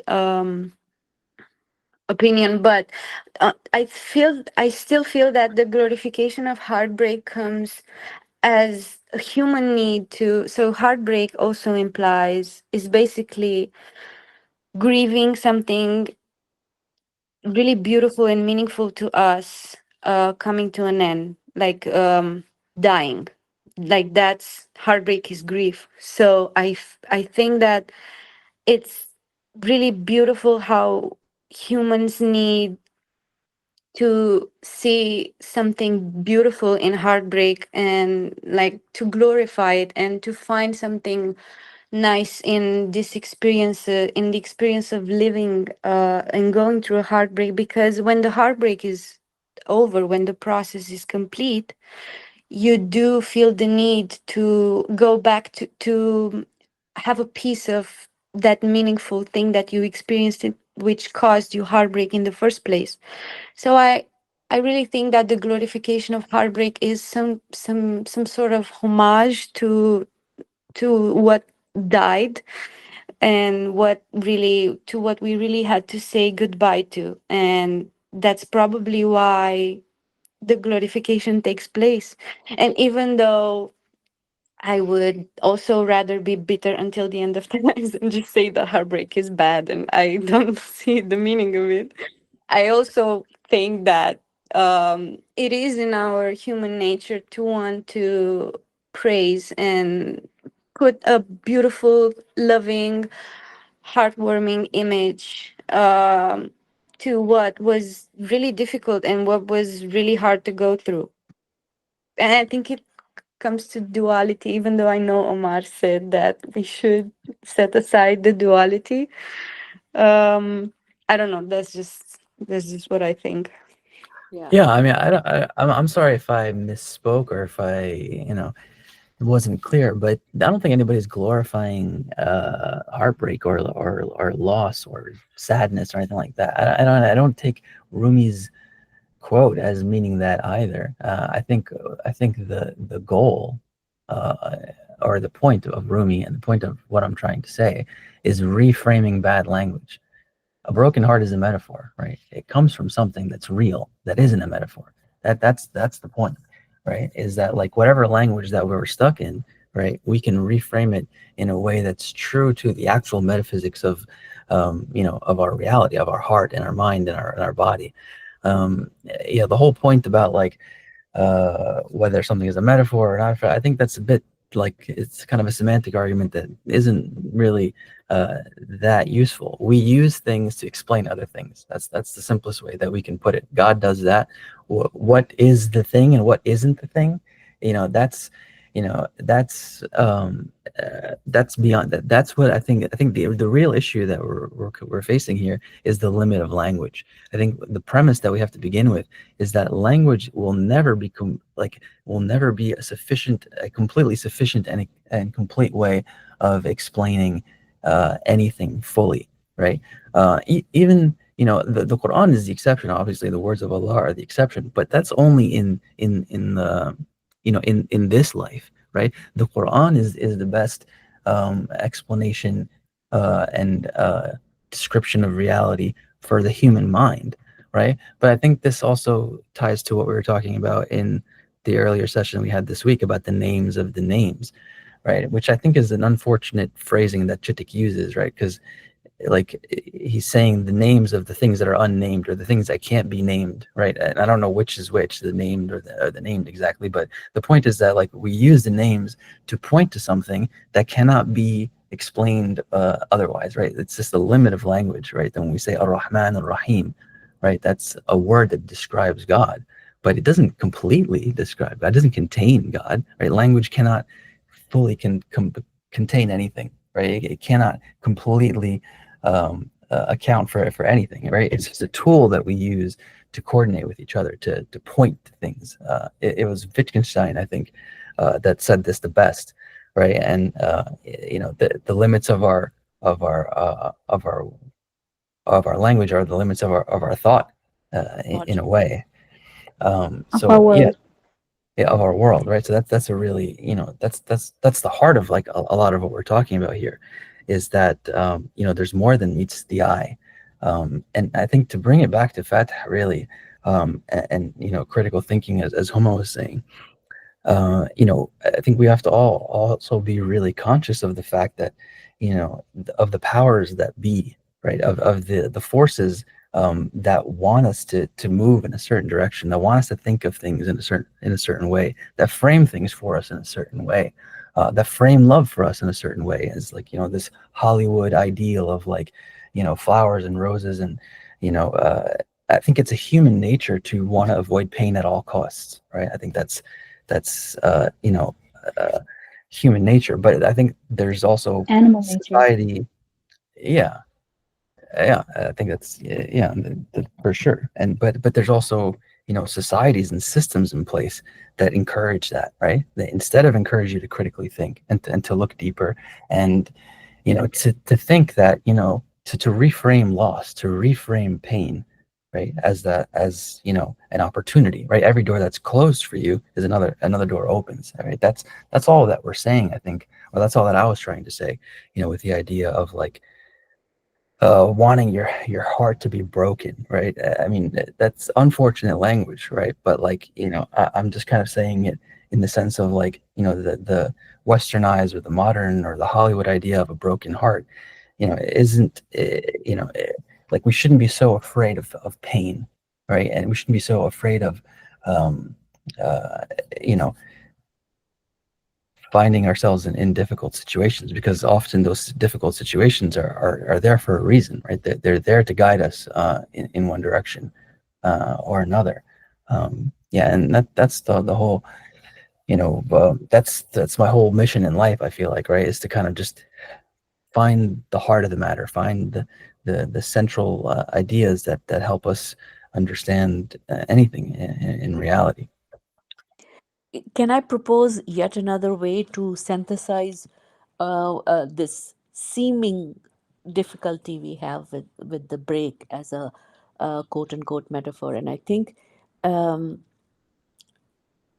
I agree with both of you, but and it's just the thought just occurred to me that the way the Al Jabbar presses the broken bone, and where a bone is broken, when it heals, it's much stronger than a bone that was unbroken. Yeah, So a yeah, heart with that pain of feeling, of having the audacity to love and to fail in love, or heartbreak through betrayal or whatever, when it's an invitation to the Al Jabbar, to heal it. And when it is healed, it is much more salim than a heart that had never experimented, that had not tried to love. And we know from the examples of all beloved prophets and many awliyas' life that their hearts were broken, or Yeah. their hearts were saddened. Our beloved prophet, the last, the seal of prophethood, he had to bury all of his children except for Hazrat Fatima alayhi salam. He had to bury every child of his in his lifetime, and born as an orphan without a father, then losing his mother at age 6. So those are all examples of a heart that hurt, and that Allah made hurt. Allah made it so that it hurt, so He could build it up. So his heart was sensitive and yet stronger and fully Salim in every which way. Does that make sense? Yeah, Um, and my absolutely. I keep thinking of just towards one thing. I keep thinking of this famous Egyptian sheikh who was like very, very famous, and he would do this thing where he felt like if his ego was getting to him, if people were praising him too much, he would go to the mosques in Egypt, the public Hmm. mosques, and he would clean the bathrooms. You know, Yeah, yeah. uh, The Malamati Sufis do the same. They bring Malamat, blame onto themselves because they do not want it to go to their heads and to make to get into to feel takabbur, to feel yeah. I mean, arrogant. it's absolutely a balance, right? Like you could be. I mean, that's why there are melancholics and of sanguines and very fiery people and very like it's all about balance, right? Yeah, That's I think the real key. Mizan. Mm.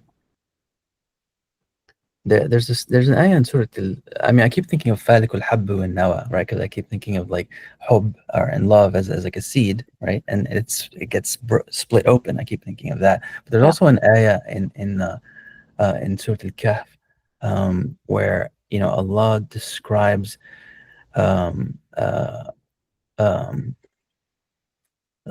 I mean, Allah usually describes this cycle of like death and rebirth in the Quran, right? As like um, Allah sends down, Allah revives the dead earth by bringing, life down from the sky. But in this one ayah in Surah Al-Kahf, he kind of like flips the script there a little bit, and he talks about water coming down, giving life to the earth. But in the end, it just تصبح هشيما تذروه الرياح, I think is or maybe I'm mixing up the ayah. But basically, the idea is like life comes and then it goes away, right? And then it withers away. So I think there's also the idea of like how life and death are also created, right? And I'm thinking again back to that idea of like كل نفس ذائقة الموت. Every soul is currently in its present state tasting death, right? That's what that ayah means. And even more specifically, right, in the Quran, Allah says to the Prophet, إنك ميت, right? You are dead, right? And there are إنك ميت وإنهم لميتون. Indeed, you are dead, and they are dead too. Your companions are dead too. And in the present tense, in very like direct language. And I'm not a scholar of tafsir, but so I'm not going to go into it too much. You can think of that, however you want, or we can dive into a bit deeper, and I can maybe share some scholars' thoughts on it. But I think that the simple idea is that life is positive and negative, right? And we have to find the balance. Also, um, the You broken know, heart is mentioned by Allah in the Hadith, where Allah says that like you seek Him with those who have broken hearts, who are brokenhearted, because He is with like the heart that is broken, that has like that feels like it has nothing and no one else. Allah is with that heart. He is the one strengthening it and then keeping it together. I think the demonization of brokenness kind of is a little bit of a like a privilege take, because it's like there are people, this is a reality that there are people who their whole lives like are like and it's not because of something that they do, or it's not because of even mindset or whatever, it's genuinely like the circumstances that present or the things that happen, because that's just the way that that story has been written by Allah, and He knows best, right? and it's not that like that blame is like on them in any way. And so I think like, and also like brokenness I think is like the fastest and easiest way, and in a way like if you find, again, like it doesn't have to like be such a negative um connotation to it. I think brokenness is like it's the fastest way for you to humble yourself and to remember Allah and to remember like who He is to you and what you are in front of Him. And to really like find that door to like connect with Him, because sometimes like the ego gets lazy and it gets in the way, or you know your you just your heart is hardened for this reason or that reason. And then you know sometimes when you're broken, that's like how tears come the easiest to you, and crying is like seen as a huge mercy. It's like an indication of that your heart is alive and soft, and that you know you like it's a mercy from Allah, the ability to be able to cry, and the ability to be able to cry easily, but also just even when you're hurting, because I've seen people who like being in the worst places in their lives, like going through some of the hardest things, they're just unable to cry, like they're just shut down. And you know like that is like a nervous system response, obviously, but I mean that speaks to the fact that like you know like there's something inside them that's like hardened to the point where, and they're like their soul, I think like it's not in their body enough, like because their body just feels so unsafe, like their capacity, like like to hold that pain and to kind of stay present with the pain is like less, in a way that it like they just aren't able to like stay like non-dissociated and in the moment and stuff. And so it's like yeah, so it's like they kind of they're unable to kind of hold that emotion, and so they kind of dissociate, and they're not able to be present enough. Their body doesn't feel safe enough to be able to release, and so they can't cry, you know. And when you can't cry, when you can't kind of return, because all of these things like they are points of return to Allah, that like I really do believe that the whole thing of like brokenness, like if you take the image of something actually being broken, like that is like before you're cracked open, like you like there's really no place for light to enter from, in a way that like when you're two together you almost become arrogant, and you become like you know you forget what it is to like need, and you forget what it is to you know um feel that kind of relationship with Allah and your place in that role. um and it's not necessary, I'm not saying like it's like that's the only way. Obviously there's like 100 million, like there's as many paths to Allah as there are like you know souls on earth. Like that's like I don't know if that's like quote from someone, but it's like the movie Babar Aziz starts with that quote, and it's kind of stuck with me. But again, also like I think the inability to sit with pain and to be open and stuff like that is also another thing that kind of leads us to see it as, and see brokenness as like something that's just like absolutely like you know like something that we should avoid, or something that's like very very demonized in our thought. But I don't think it is. I think that's just like another point of separation. I think anything you can only see, you can only navigate this life and everything that we go through, the entirety of our experiences, to see Allah in and behind everything. And brokenness is like just is like no different to that. Like it's no different to feeling love. Some of like my most like horrifying like periods of like my life are when I felt Allah the closest, you know, and without that I wouldn't have been able to feel Him in the same way. And so I don't like the discourse that brokenness is not useful, or that a broken heart is not a heart that is accepted, or um you know that's not like, again, like the whole thing of usefulness, like I don't like agree with that. I don't really like that. And I don't know, like I kind of zoned out a couple times. I think that like like I wasn't being able to handle the conversation. So Yeah, I don't know if like this was spoken about in the middle, but I'm just like I wasn't gonna say anything, but I don't know, like something's compelled me right now to like speak up. But yeah, anyway. Sorry, no, can I clarify something, Maham? of course, Yeah, no, of no course. need to ask. Yeah, no, absolutely not. So, I wrote down what you said. You said points of return, and I love that word, because that's not what I'm saying. I'm not saying it's not useful. That's exactly what I'm saying, is that brokenness or sadness, and I even wrote down something else. And you wrote, you said brokenness is the fastest way. And that's exactly what I'm saying. It is not to be glorified in and of itself. It is a path and a means. And there's another means that a lot of Sufis use to get close to God, and that is poverty. And that is Yeah. yeah. And so that is a means. But what I'm saying is brokenness, like poverty, it can take you to God. These are means, but they are not inherently desirable things because they are not attributes of God that God is happy for you to have, for instance, in Jannah. Even you yourself, you're not happy to be broken, to feel broken all the time. That is because it does not have an inherent, I think it does not have an inherent existence that it derives from one of God's names. So, for example, poverty, God is not poor. So, by nature, we don't want to be poor. Rasulullah SAW chose to be a poor person, be a poor prophet, and so, does that mean that poor people are evil? Obviously not, right? And does that mean that sad people are evil? No, obviously not. But what I'm saying is, you shouldn't glorify it in and of itself. In and of itself, it is not a thing that is so good that we want to be. Oh, I want to be poor forever. I want to be sad forever. Or why is God not selling Jannah, for example? Like one of the things in Jannah is that you're always happy, you're never sad, you never that's what we desire inherently, our soul, that is like the soul aligned version of us. The brokenness, again, I don't like it. I don't like the word. Sadness can take us there.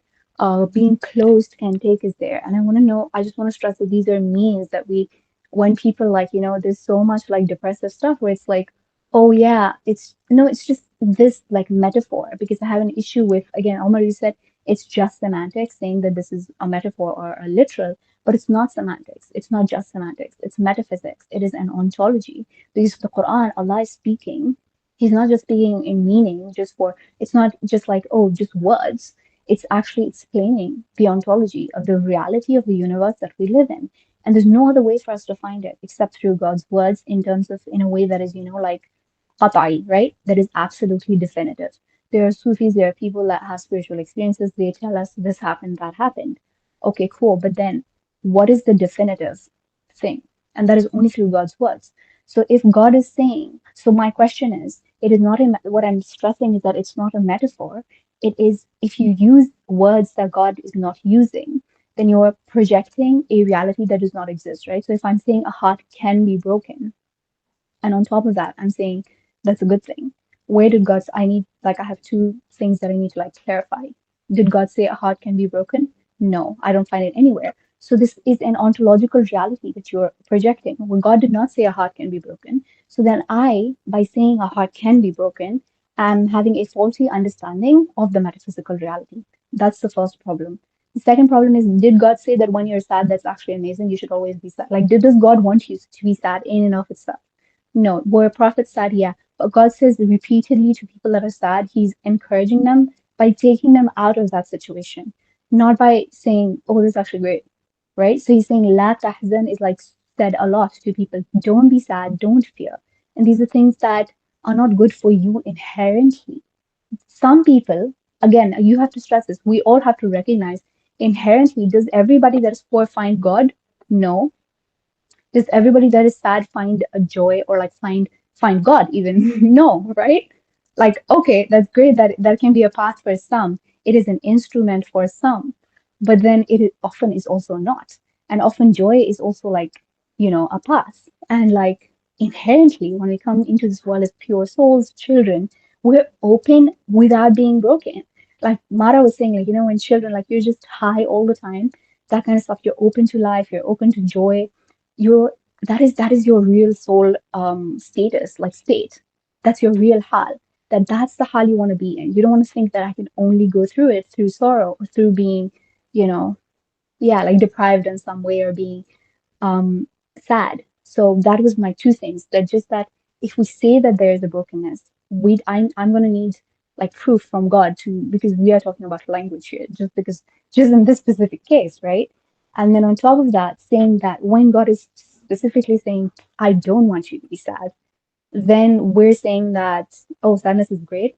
Whereas a lot of people kill themselves in depression. A lot of people, and what is depression? I think it's a closing of the heart, because I don't want to use the word brokenness, but it is a closing of the heart and a closing of life. So a lot of people kill themselves, which is a huge sin according to many, many Muslim scholars. So did that lead them somewhere? A lot of poor people are probably going to go to hell. We don't know for sure, right? And a lot of Muslims, non-Muslims are poor. So again, these can be like means. Does that mean poverty is evil? No. Does that mean God is not with the poor? No. A lot of Muslimin, God is with that people that are wronged. But again, like that is not what God is. Like God is not wolf. God is not darkness. God is not sadness. God is not poverty. These can be means to God, and they can never be demonized. But at the same time, saying we shouldn't glorify them in and of themselves. That's all. Yeah, again, I don't think we're in as much disagreement as you're framing it to be. I think where we disagree maybe is like the nature or the how language is, right? Because language can't I feel like I just have to emphasize this: language can't describe everything, right? Even our minds are not ever going to be able to fully comprehend the names of God or the Quran. It's not possible, right? Like the language, like our minds are limited. That's the main point. And brokenness is an unfortunate metaphor, but I think we can recognize where it comes from, and that's sadness. That's the simple idea, just negativity, right? Positive and negative. No one's saying you should be negative all the time. Nobody's saying that. Nobody's saying you should be sad all the time. But there is beauty in it as well. That's something that I think is very apparent in the Quran, right? Allah describes us as like reading the Quran and crying, right? Like it's a beautiful thing in a way. And maybe that's not sadness, maybe that's like a tears of joy. You can reframe it that way. But yeah, I'm trying to take bad metaphors and bad language that we have, especially in the modern world, and reframe it and get to the like root of like what is the actual metaphysics, right? And I don't think we kind of touched on that a little bit, with like locks on the heart, or I mean, there's a lot of different things, right? There's like the heart, there's the mind, there's the body, there's lots of different, the soul. But when it comes to the heart, I think we only kind of even scratch the surface. One thing that keeps coming to mind, when we talk about qalbin salim, is how Allah says, I think in Surah Al-Mutaffifin, بَلْ رَانَ عَلَى قُلُوبِهِمْ, right? So Allah describes the impure heart, or the heart that isn't sound, as having like the Prophet explained this ayah as being like black dots that every time you do a sin, or you do something wrong, or do something against what Allah, you get like a black dot on your heart. So yeah, the idea of like brokenness isn't there, but like uncleanliness or corruption, is another kind of movement or metaphysics that we can kind of think about. But yeah, I don't think anybody is saying, anybody's glorifying sadness. Definitely not in the sense of it being like the only way. I think it's just the idea of that like loss is is a perception thing, right? It's a limit of perception. Like sometimes you feel like you lost somebody, right? And it could be even somebody that died, right? And Allah says in the Quran, بَلْ أَحْيَاءٌ وَلَكِنْ لَا تَشْعُرُونَ, right? Like those who die in the path of God, you think they're dead, but you just can't feel them. You can't feel that they're still alive, but they are, right? So yeah, sorry, a bit of a ramble there, but yeah, I think we're on much more the same page. I mean, I agree with everything that you're saying, Zanira, except for maybe, I mean, yeah, I agree with everything that you're saying. It's just, I think maybe how we talk about language is like, I get the sense sometimes when you talk about words and language that like this is how it is, right? Like this is absolute in a sense, but language can't do that. Language can't really be absolute. Even the words of Allah, which are absolute, we can never contain them all, right? We can never comprehend them in their fullness. Is an important point, I think, to understand, because otherwise, we take things for granted. Or otherwise, we take things at face value. We don't look deeper. We don't try and see other angles of the same thing, right? Like all these names of God, for example, right? They're not like different gods, right? They're not like different aspects of God. They all point to one God, right? But they're separate, right? They're distinct in a way that helps our feeble minds kind of get like even a glimpse or a small sense of what it means to be what it means, what God is, or God's nature, or yeah. Can I share something about what seems to be the metaphysics of the issue here? And I think it's about, at least two ways. There are obviously infinitely many more, but at least two ways of getting closer to Allah. And one of them is being the lover of Allah, the ashik of Allah, and the other one is mashuk of Allah. And I think I've shared this anecdote here. If I have, please remind me, and I will stop. But this was about Hazrat Nizamuddin Aulia, the patron saint of Delhi, when he was a young novice with Baba Farid Ganchakar, and the Yes, yes, uh, he shared that. right. So and the Baba who dies, who tells him that, choose to be the beloved of Allah. That's the easier way, and for that you Mhm. just have to love the Prophet, and anyone who loves the Prophet, peace be upon him, Allah loves him. So Yes, that's a also. shorter, easier, beautiful way.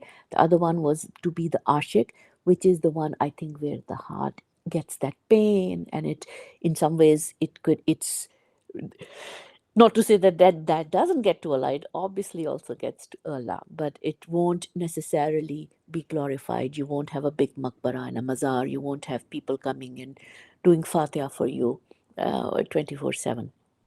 You But just who reminded knows about the barakah of that way as well, right? Who knows?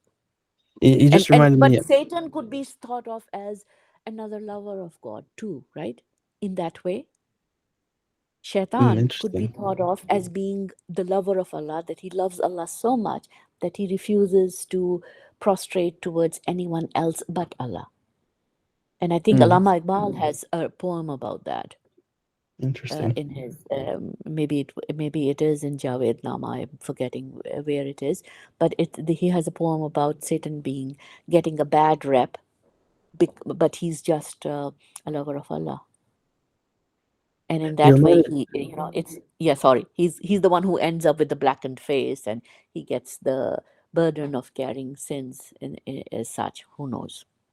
That's an interesting framing. I think usually it's framed as like he loves Satan loves himself so much. He thinks he's so much better than the human being, and that's why he refuses. He disobeys Allah. But the idea of him loving Allah so much that he refuses to bow is interesting because I think it kind of um, mirrors a very human defect or weakness, right?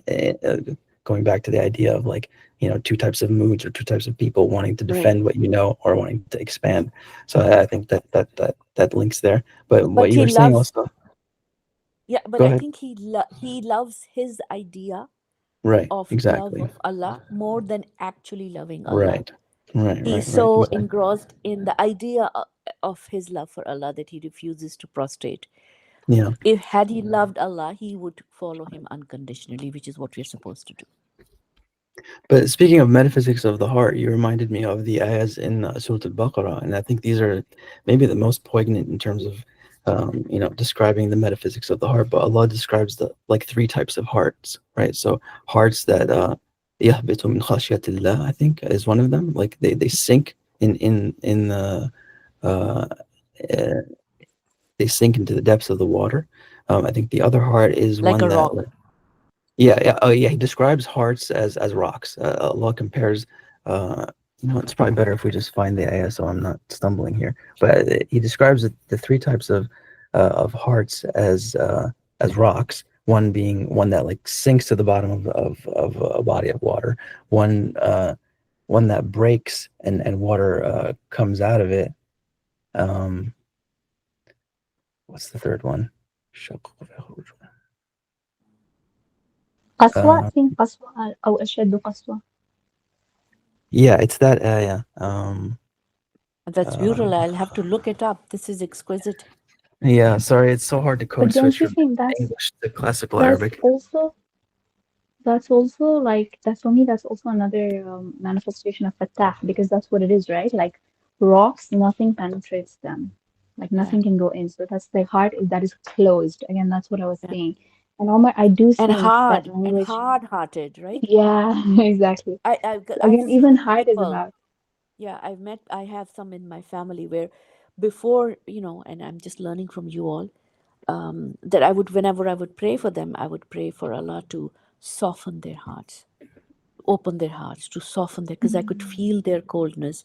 And after many years in this, they at one point they actually shared with me, this is one of my eldest sisters, that, oh, I don't, you crying so easily. My father had cancer or something, and I can't cry. Don't feel I don't feel the sorrow. I don't feel that pain. It's as if it's made of stones. And it's so uncanny a description of what I had felt from her.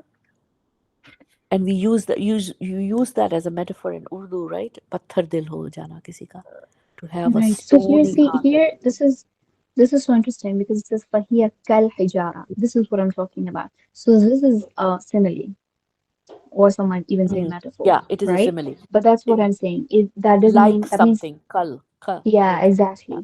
But so Omar, you know what you said about like the language is not absolute even, but I'm saying the language is absolute. Quran's language is absolute. So for example, and then we need to like mold our expectations of reality according to that. So when it's, for example, Allah says in the Quran, um, بل أعمى القلوب التي في الصدور, right? Like it's not their eyes that are blind, but it is the hearts that are blind.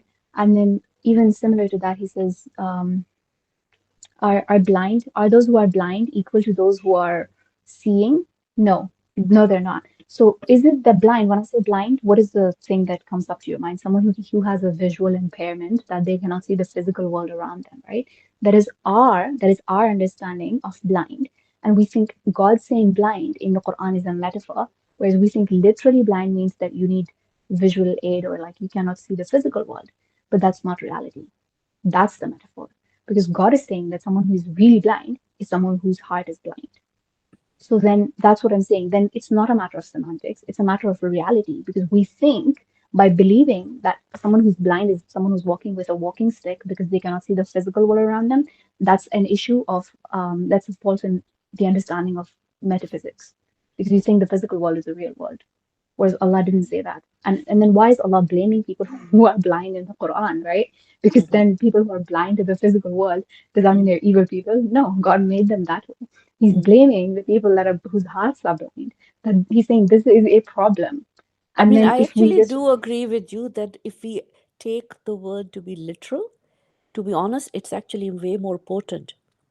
And it's sometimes when we use metaphor or similes too much, we forget the power that is implicit and inherent in the actual word, in the actual language.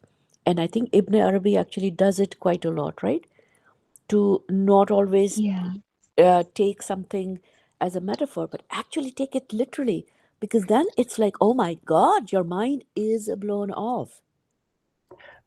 Again, I think like we're stumbling on semantics because and I'm not saying that like well God's words are I'm not yeah, I think there's maybe I think I'm just not being clear here, but um like for example, when Romeo calls Juliet the sun, right? That's a metaphor, right? Because Shakespeare wrote that. Shakespeare was a human being, and it's a play, it's poetic, whatever. It's a metaphor. We call it a metaphor, right? But when we find that rahma is linked to and in in Arabic, I have to point out that we call etymology ishtiqaq, which literally means splitting, right?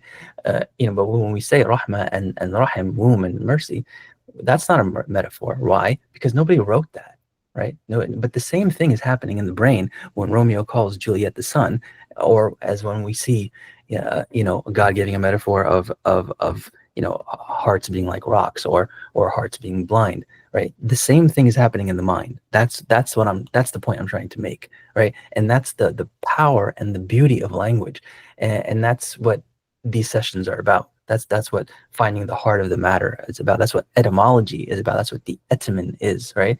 Is the heart of meaning, right? And yeah, so it's not about you know uh, yeah, we don't say that like God's shin and God's hand and God's in Surah al-Fath, actually, to bring it back to Fath, Allah says yadullahi fawqa aydihim, right? God's hand is above their hand, right?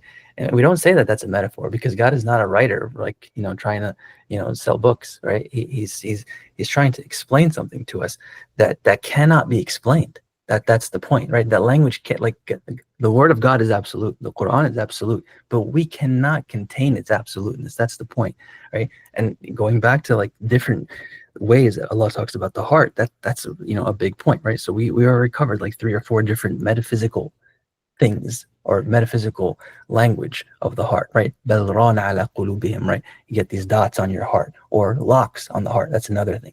Or this metaphor here of so yeah, to go back to it here, Allah describes, he's talking about the Jews, right? And he says your hearts became hard like rocks. But then he says rocks are even better than your heart, right? Because rocks, some of them, there are stones from which rivers burst forth, right? So this, I mean, I think you have to think about this in you have to suspend belief a little bit, to kind of really, I mean, and maybe we can look at more tafsir to get a better understanding. But the way I read this is that there are 3 different kinds of hearts, right? And one of them is the one that has to be split, right? So the first one is وَإِنَّ مِنْهَا لَمَا يَتَفَجَّرُ مِنْهُ الْأَنْهَارُ, right? So there are some rocks, right, and also some hearts is the implication here, that like knowledge and water and everything just bursts forth from it, right? It doesn't need anything, any catalyst, and it just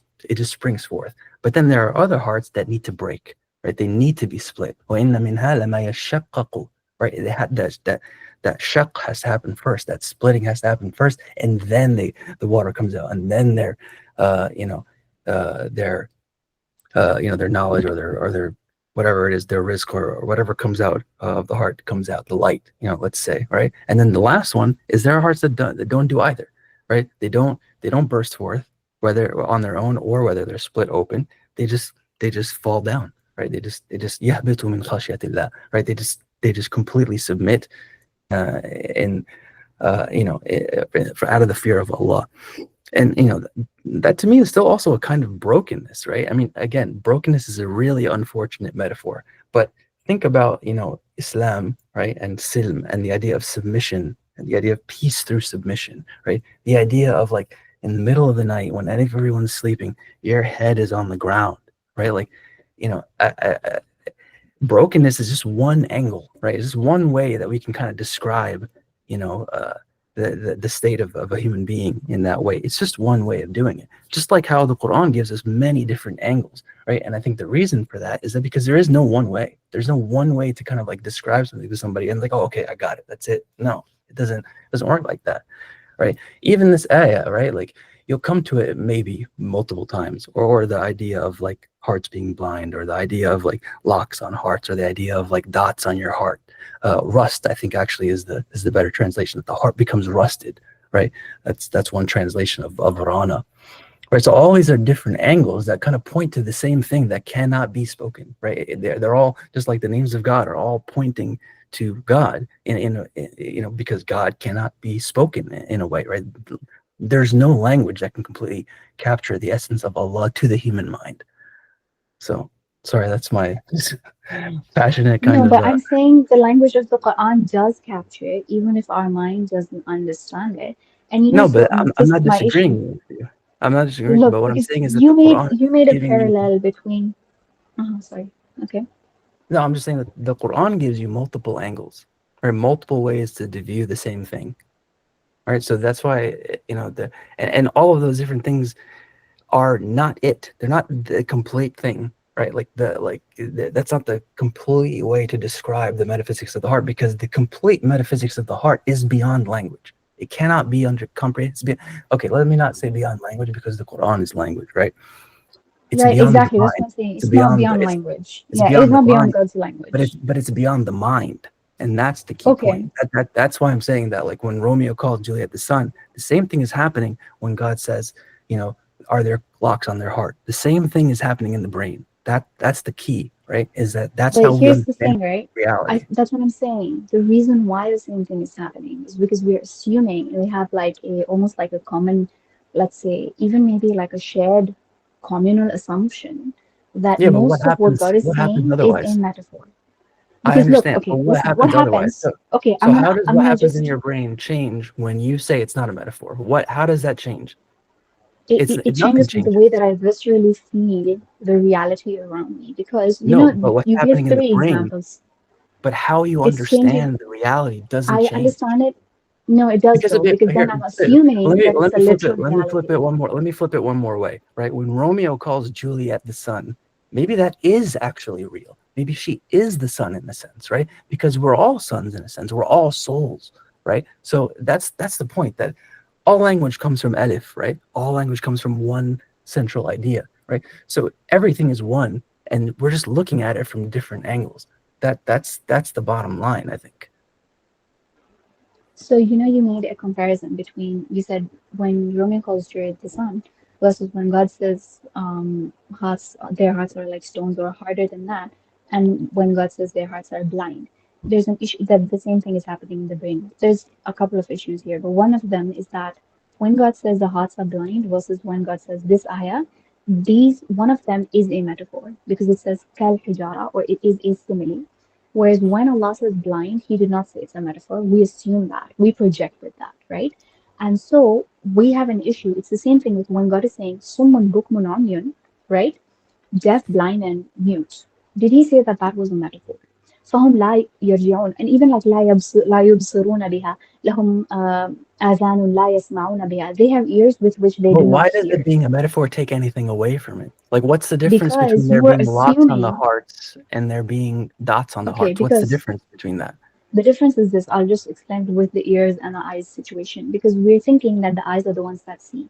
But God is Why are saying you no, saying it's that the heart. though? Because God said, because if I say someone can't When you see or say someone's we are blind, thinking, when you say we are thinking that, what do you mean? That's that very ambiguous kind of phrase, right? Because what I'm saying is that whether you call it a metaphor or whether you don't call it a metaphor doesn't change how you try and understand, how you learn, how it you does though. absorb Okay, it. listen, Omar. If I say someone is blind, what goes on in your brain? Is it the same as when says Juliet is the sun? I mean, it No. depends on the context. Okay, then I'm saying that when Allah says someone is blind, it is not a metaphor. It is not that she's a sun. But our issue is that we assume that it is a metaphor because we assume that the physical world is the real world. Whereas Allah is saying they have ears, but they don't hear. They have eyes, but they don't see. But I assumed that they don't see means they don't see the objects that are in front of them in the material world, because I have a worldview that is a materialist worldview. That's the issue. Whereas God has a worldview that is not a materialist worldview, because God is not material and the reality is not material. And the reality is spiritual, and God is telling me, listen, it's not the eyes that are seeing, it's the hearts. But what do I assume? I assume that what the heart seeing is the metaphor, but the eye seeing is not the metaphor. But according to God, eye seeing could be the metaphor, right? That's what I'm saying. But then your whole worldview is flipped because you're projecting metaphor onto the reality. You're I see. projecting I don't know what that blindness. means. I don't know what that means. See, you're using the word metaphor. Try and say what you're saying without using the word metaphor. Because God says right Okay, here in very clear language that hearts split open, right? Hearts split open. Some of them don't. Some of no, them no, fall he down. didn't. He said this is Uh, a metaphor. He says here, kal What hijara. is He the says but stone what split Al open. but Hijara. what is the point of the He says metaphor? stone split open. But what's the It is point to of the make a metaphor? comparison.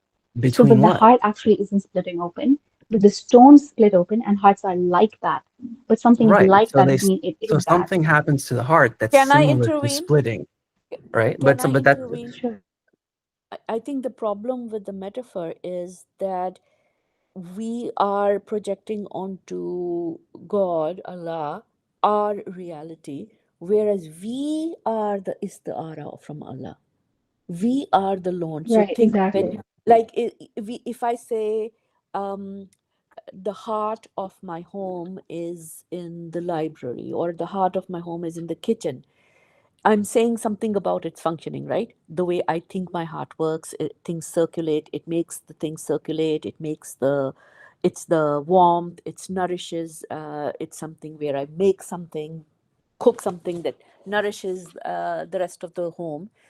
But it will not tell us anything about the heart. So if there's an alien and they are learning the language, but they first encounter the metaphor, they will not know anything about the actual muscle, heart, it's working, it's turning, leave alone its spiritual reality. But what we are, so this is what we are doing when we, so we have no idea about what the heart is. When we are saying Wajah Allah, face of Allah, hand of Allah, we actually have no understanding, but except that it's a spiritual reality that is kind of beyond our comprehension. And our hand is a metaphor of Allah's hand. Our womb is a metaphor of the womb that embraces the cosmos. Does that make sense? Because we are actually made from Allah's imagination and then given a body, from the alimul khayal to the alimul what is it called, ajsam, or the corporeal reality. We are projecting back. So I think that is the problem with metaphor. It's not that it is not crucial to learning. It is.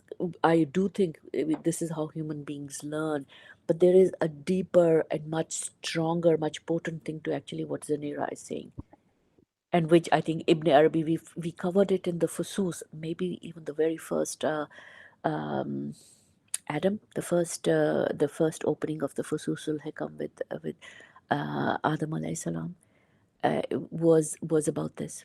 The very first paragraph had something to do with this, how we are the metaphor. We can't project it Right. back to Allah. Like there's no hand with 5 fingers, 4 fingers, one thumb. No, no, no. Our hand is a metaphor for whatever it is that Allah's hand is. Because He mentions these things, right? He mentions them in the Quran, yet He Mhm. also tells us that He is unlike anything that we could ever imagine. And that is our hint. I think that is our hint, Omar, that when He tells us, Kulu Allahu ahad Allahu samad, lam yalid walam yulad walam yakul lahu kufuwan ahad, we can't even imagine, so we can't project it back to Him. So, in that same way, the metaphor, we can't, and it for English speakers and for Farsi speakers, it could be a productive metaphor. And maybe if we use the jabar, maybe that's like a I'm trying too hard to make it fit in. But if he does not use it in the Quran, I think there are very beautiful, subtle lessons that we need to explore more. Doesn't mean that what Shakespeare wrote about Romeo and Juliet, or if and Rumi, of course, there we saw that there are many more etymologies of shikasta, including inkasar, which is humility. And when we approach Allah, we are supposed to be humble. But was I clear, Omar, in saying what's the problem? What's the difficulty with in with not differentiating very clearly where Allah uses a simile, and He's very clear. He uses the ka word with it, the ka, the harf ka. So like such it is like a stone. He doesn't. So it is a stone. Yeah, I understand that distinction, but I don't think and I completely agree with everything that you're saying, but I think when we say something is metaphor or not metaphor, I think that's a bit of a semantic issue, because I don't see that the human mind has access to any complete metaphysics, right? And I think that's the main That's the point, right? that's the And main and I point. think that you cannot understand this ayah if you think that you have a complete metaphysics, or you think that there is a complete metaphysics. Yeah, sure. Sometimes, Allah uses method or ka, right? But I think that's when we're going even deeper into we're going even we're approaching the limit even more, right, of language. Like that's when God has to say, okay, this is a metaphor, right? But like, how else do you understand these three cases, right? Allah gives three clear cases which He's comparing to hearts, right? So yeah, it's a clear comparison for sure, right? Not like when God says hearts are blind, right? Or when hearts are, have dots on it. Yeah, there's a clear difference in language there. But that doesn't mean I mean, I have never seen, at least, I mean, I would love to see a complete metaphysics of the heart, and I think we could come close, using the Quran and using etymology. But I'm still curious. Like, how do you understand this ayah, Zinir? Because there is something clearly here, right? That there's something equivalent to a rock splitting open that happens to a heart. That's what I think is whether you call it splitting or not splitting, whatever it is. The metaphor is there for a reason, right? The ka is there for a reason. Why is it there, right? So, and I think that splitting open is like sadness, right? Is like heartbreak, is like loss, is like anything negative that comes to us. Some people don't need that. Some people just burst forth, and that's what I think that is saying. And then some people, they burst forth after something hits them, right? And then some people don't burst forth at all. They just, and these are all like hearts that are salim, right? These are all these descriptions are descriptions of hearts that are salim, right? Because Allah is Right, comparing. but this is the issue is that okay, so the first thing is these are metaphors for sure. Like this is a simile, it's not even a metaphor because God said, ka.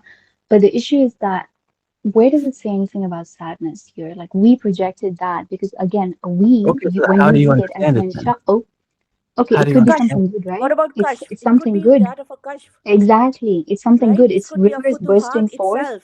The splitting It could open be could actually be a opening up to futu. water. It could It be could be opening up to fatah. It joy. could be the opening, not the Exactly. breaking, but the futuhat, like the opening of the heart could be this It splitting could be open. joy. Mm-hmm. It could be joy. You and your Yeah. heart explodes with And love. love. Yeah. Yeah, I don't disagree with that at all. All I'm saying is that there is something that happens to the heart, which is That is similar to analogous to splitting. Right. the But it is splitting of not the flame. splitting. That's what I'm saying. It is not Yeah. splitting. Because But God he used didn't say it that is. language, but God could have used any language, right? God could have said, But he uh, said kal. yeah, but God could have used any word other than splitting. That's the point, right? God could have said, it's like a rock that falls down and then, whatever it is, right? Or a rock that, something about splitting is very like to ignore the idea of splitting, right? Is I'm I not think ignoring the idea. But the thing is, I feel like because of us being English speakers, are projecting this breaking onto the heartbreak that we know, which probably didn't exist when this ayah was revealed. I'm almost But I certain it don't see didn't. what's wrong with interpreting it that way. I don't see that there's anything wrong with Because Because that. the heartbreak, it's our Omar, it worldview. entails pain. It's sad. It's Heartbreak And evil. entails what's wrong with sadness that? and pain. And what's wrong with Whereas a that? splitting open could be happiness out But there. what's wrong with pain? Yeah. What's wrong with sadness? No, we're not We saying we anything all is wrong with pain. exactly. So that's what I'm I saying have is to that actually something happens thank to the Zinira heart. because I hadn't thought like this. Zinira, I bless you. I had not thought of this thing before, and I think actually, Omar, I think you are uh, a little. So when you say it's semantic is meaning. I think When I people think you're say not. that, It's as if you're not allowing yourself to hear the- to hear what The he's saying. reality. Like I want to say, Omar, you said speak about it without using the word metaphor. And this is how I would speak about it. I would say, when I say blind, this person is blind. This person is really blind, let's say, okay? What do you think? What is the first thing that you think? That the sun is a star or that Juliet is a star? Which one is that analogous to in our minds? That this I mean, person is blind. it depends on the context. If the person's like physically blind, then that's physically blind. But when Romeo is I feel saying like that that's the Juliet is the default, sun, though, right? That is no, not our necessarily. default. No, I don't think that. I don't think so at all. I Okay, don't think so at all. okay, let's say we don't know. Yeah, at We least say, not. and then we don't know. We don't know about the person, It's but we even a just common say, phrase in English, right? Like if somebody does something wrong, right? You say, "Are you blind?" Right? They don't mean physically blind. They just mean like, "Are you unawares?" Right? okay, so let's say someone, okay, but do we ever like,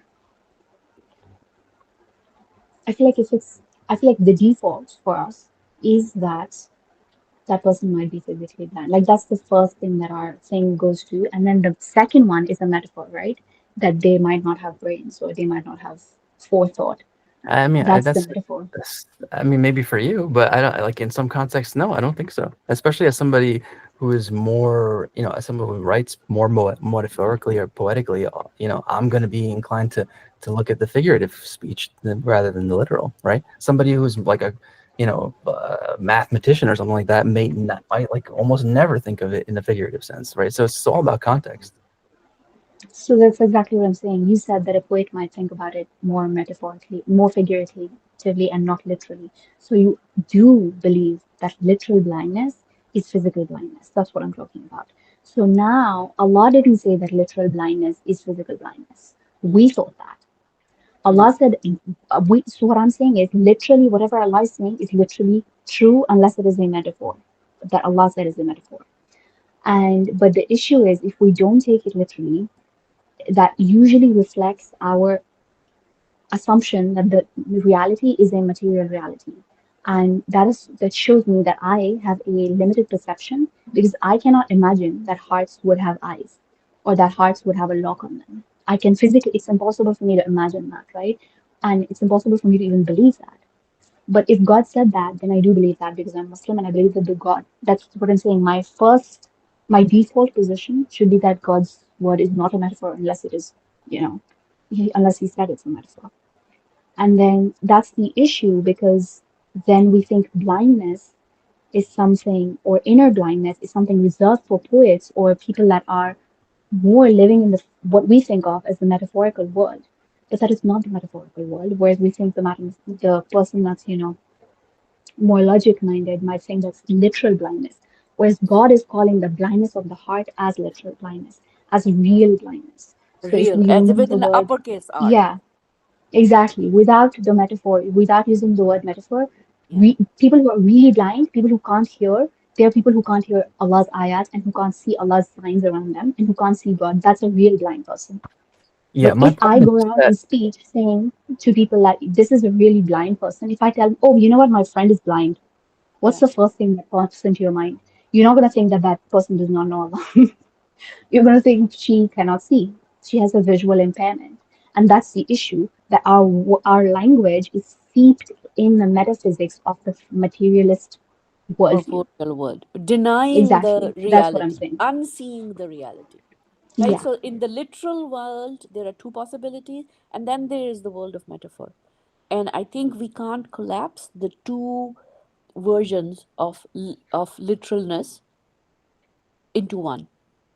And that is something that I've learned right now. I've realized it right now, that in the literal world it's not just the corporeal reality that can be literal, but it can be the literalness of something in the real, in the with an uppercase R, in the haq, in the beyond my comprehension realm. There is also literalness, because we are Right. So, supposed to take Allah's word at all levels, at its and I think physical that's, literalness as well as all the other interpretations, as long as they mhm. are coherent with the full logic of the book. Right. So, Does that? what you said about Rana ala qulubihim, right? I think this is the best, like, what's it called, proof of that. When God is speaking in those words, you might think rust is a metaphor, but it's not. Then Jibril alayhi salam is sent to literally wash the corporeal heart of Rasulullah sallallahu alaihi wasallam, which we don't think that if I say there's rust on someone's heart, and there's actually something beyond that. It is, I think there's a woman, I think she threw up like flesh, human flesh. And there's a quote unquote metaphor in the Quran of like when you do riba, when you backbite someone, it's like eating Mm. their flesh. Eating their flesh. Mm. And so again, we think that's a metaphor. Maybe that actually happened. I don't know how it would happen, right? Again, my mind cannot They fathom say it, in but Jahannam, this she is one had of it. their punishments, that they would have to actually Exactly.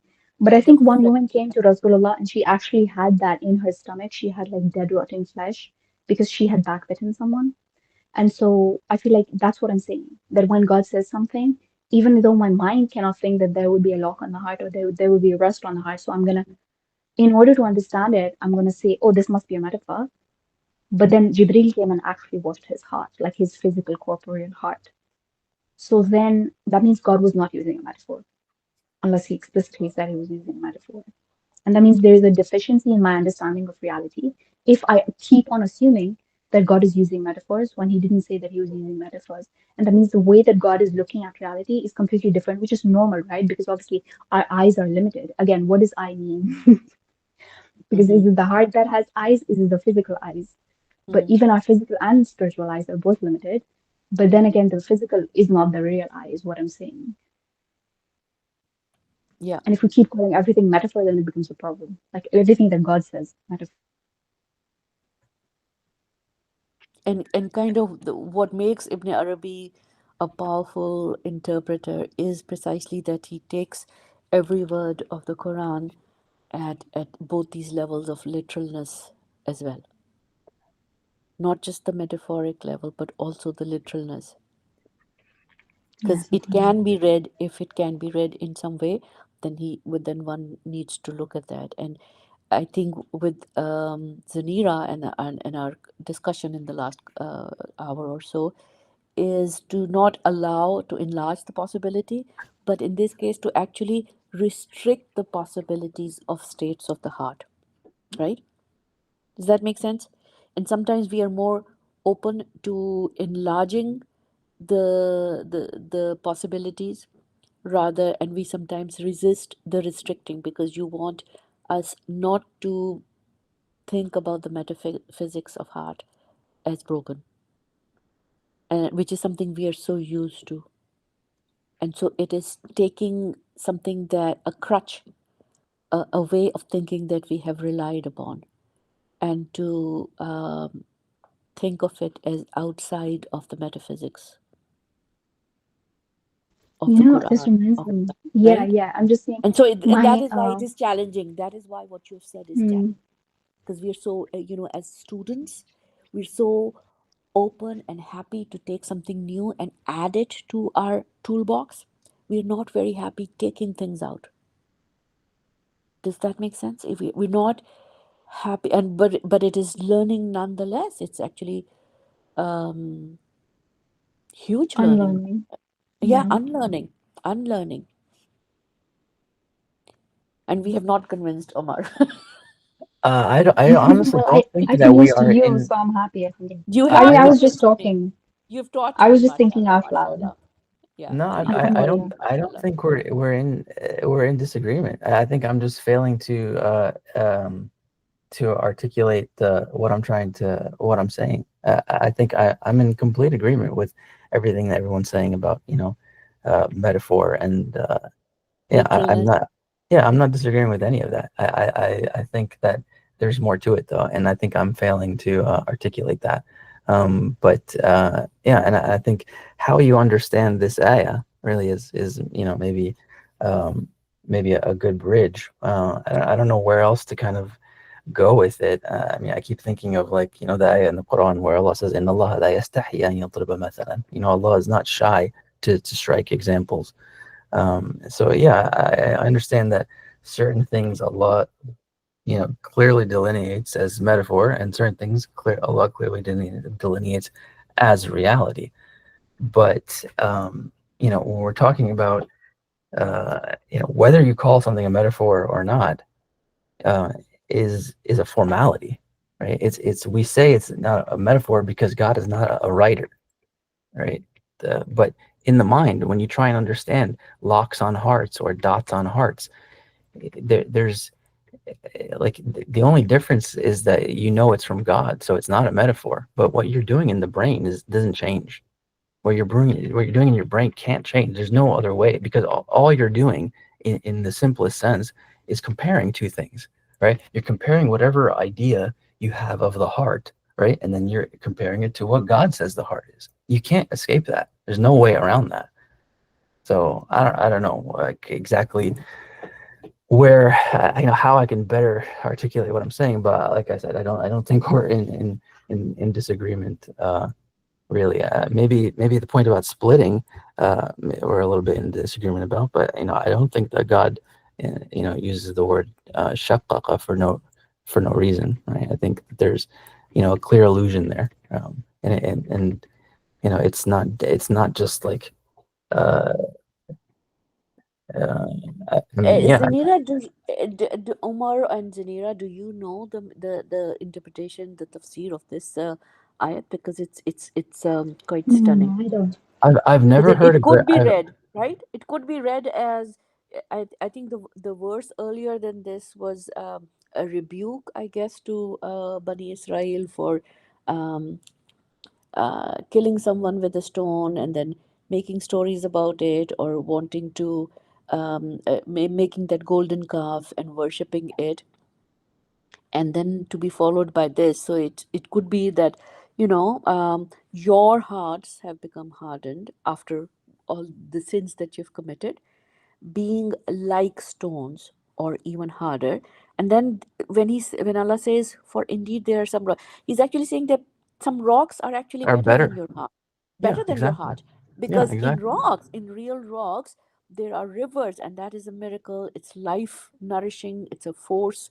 Allah mentions it so with so much love and generosity for Jannah, for the world, to have rivers flowing through. And if either one of if any of us have seen the emerging points of rivers, it is deeply mysterious and deeply mystifying. Those places are like it's uncanny there, with all of those connotations of the word uncanny.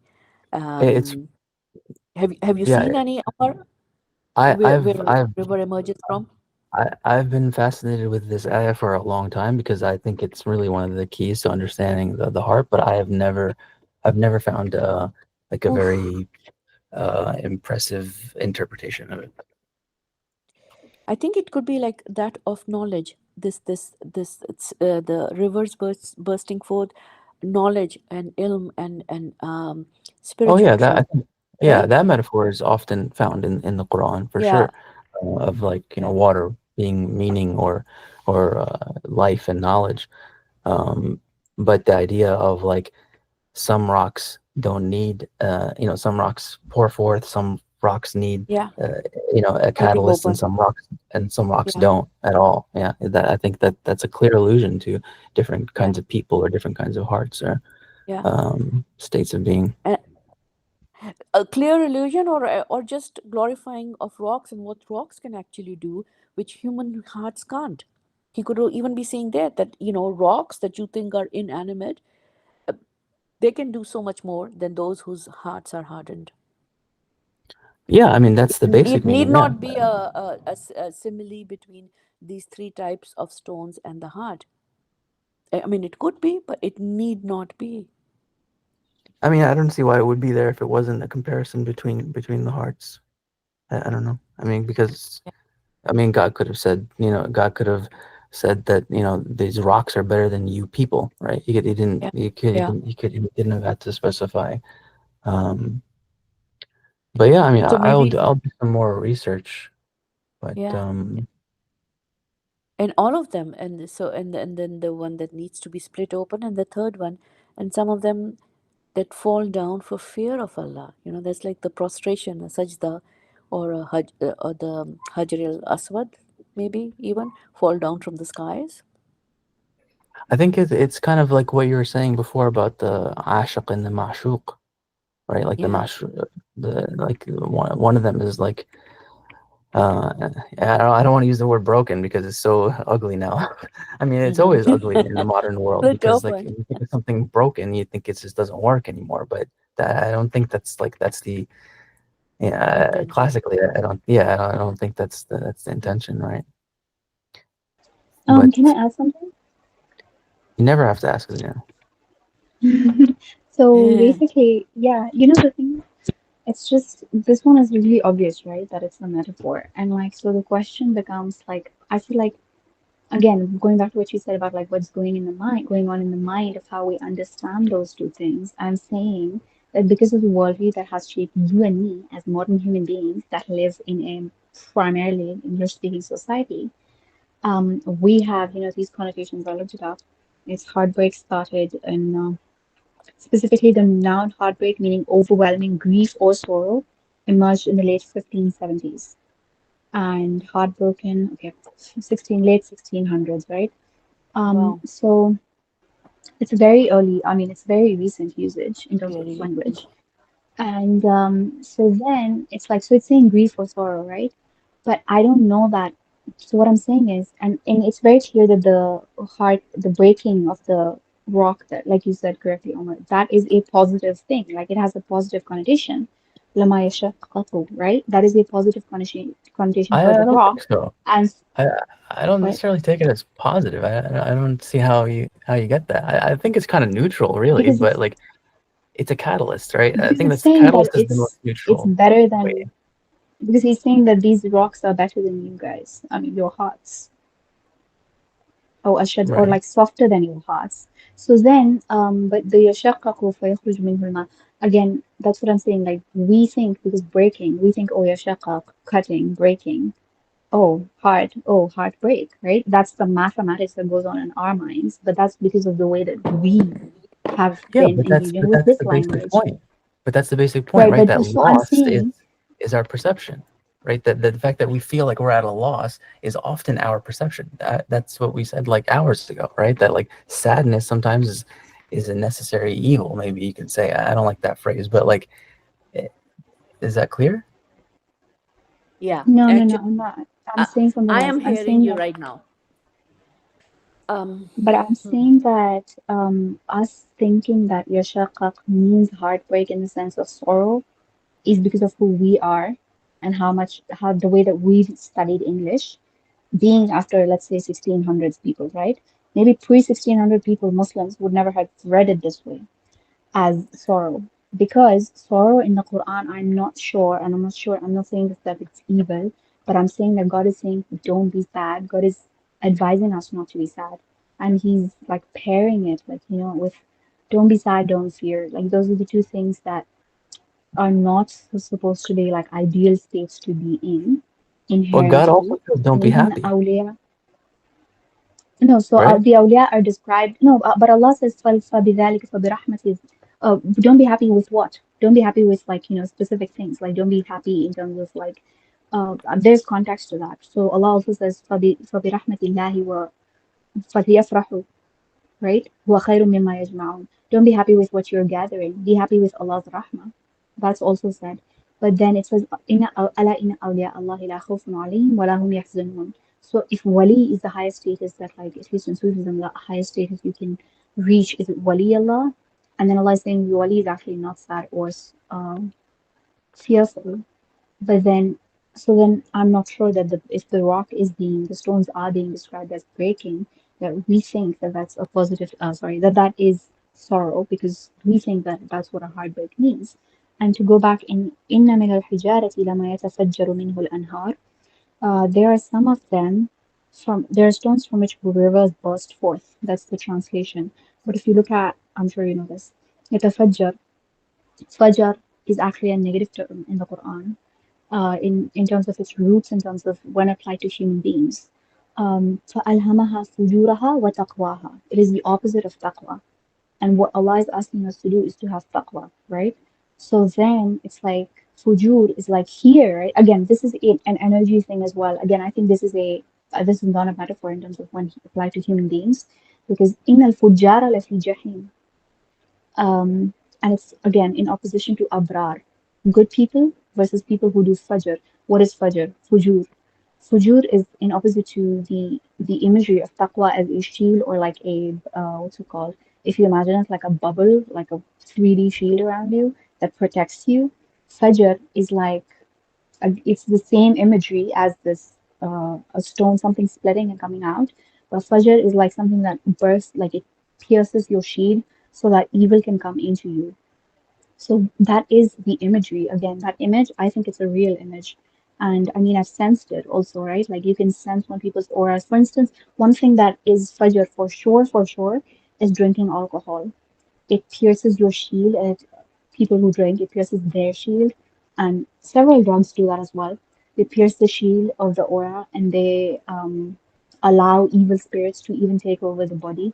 And that's why people be acting crazy and stuff when they do that. So just because fajr is used, like, in Allah, when applying it to human beings, is using it in a literal sense, a real sense, I would say, right? The nafs, fujur, and taqwa is like it's an evil thing. But here, for the stone to split open and for to have fajr, to break, and how to come out, that's a good thing. But that doesn't mean that fajr, for the heart to have a fajr, is a good thing. Or for the nafs to have a fajr. In fact, it's the opposite of taqwa. It's the opposite of bir. So if we didn't have the Fajr, there's a protective shield around us, right? Which is Right. broken up, just like the Fajr, the morning of the Hmm. breaking of the Yeah. horizons and the light coming out, right?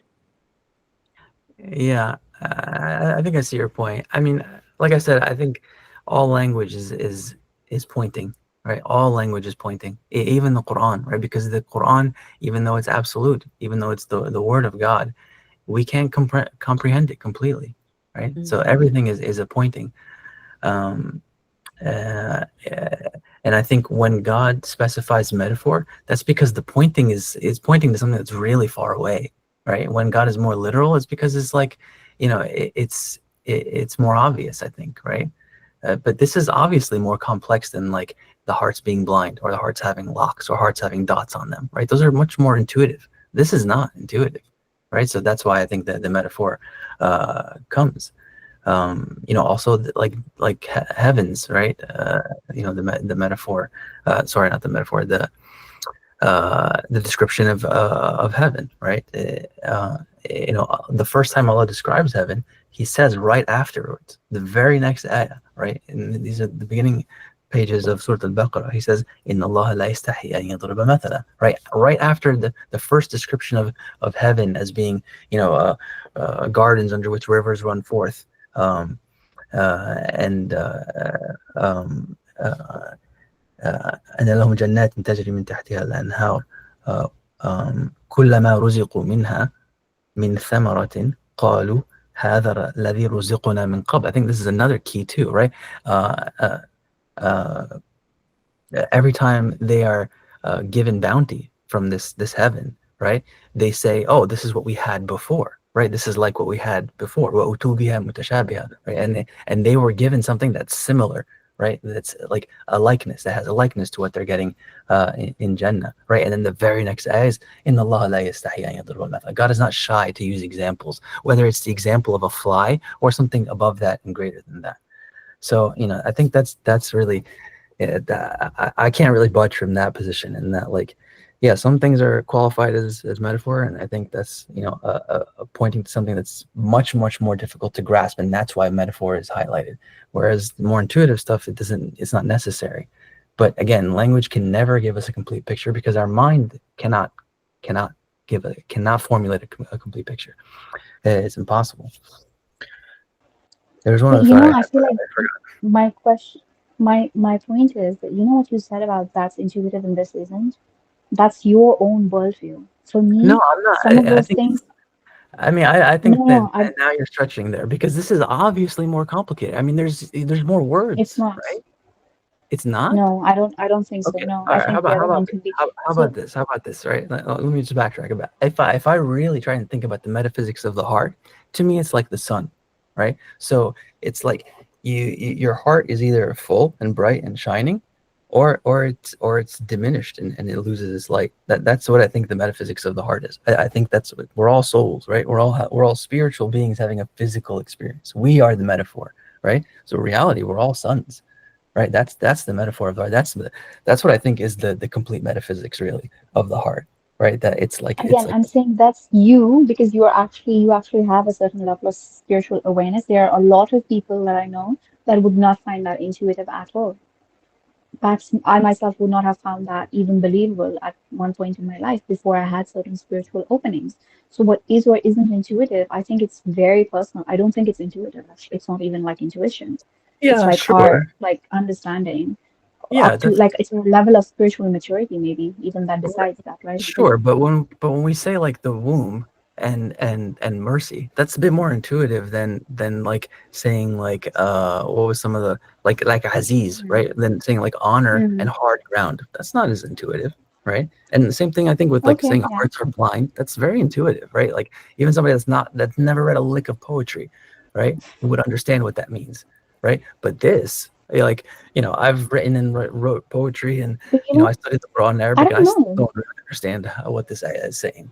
You know?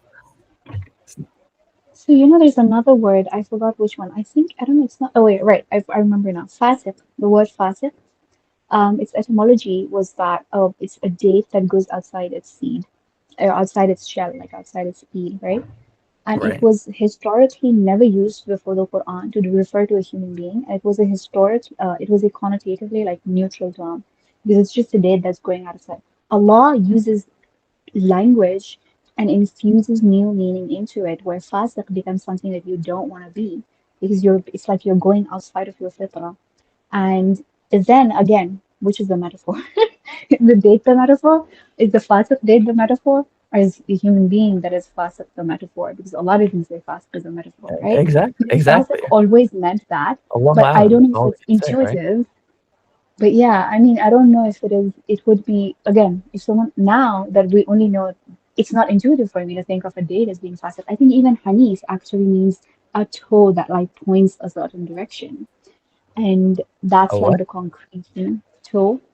Hanith, you said? Yeah, Hanif. Hanif Oh, Muslima. oh, It's yeah. I'm like not sure what pointed in one direction. It has to do with like a toe that is like slightly bent and in one direction. So then it's like these are like, the concrete examples, I guess. But I don't know that if the link between them is necessarily intuitive. But God made them. So I don't know if like it even matters that it's intuitive, right?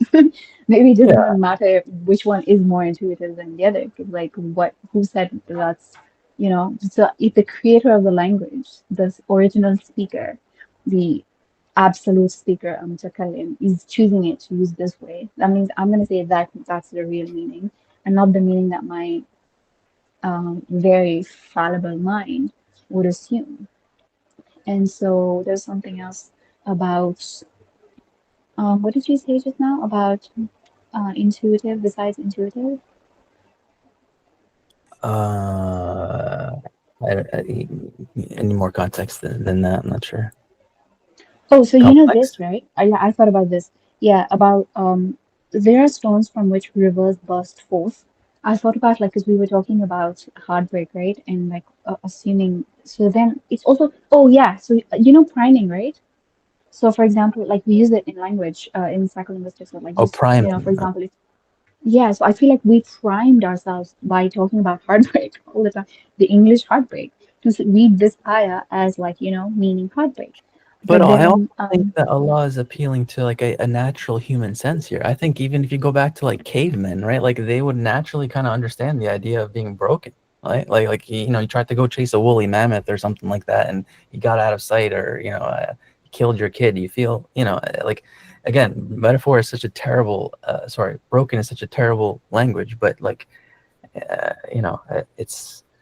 Uh, I'm So suddenly that's what I'm thinking of saying. like the Maybe they wouldn't Shrek's have said stories. broken. Maybe they would have said, I feel constricted. I feel like I Mm-hmm. can't breathe. That's what Mm-hmm. I'm saying.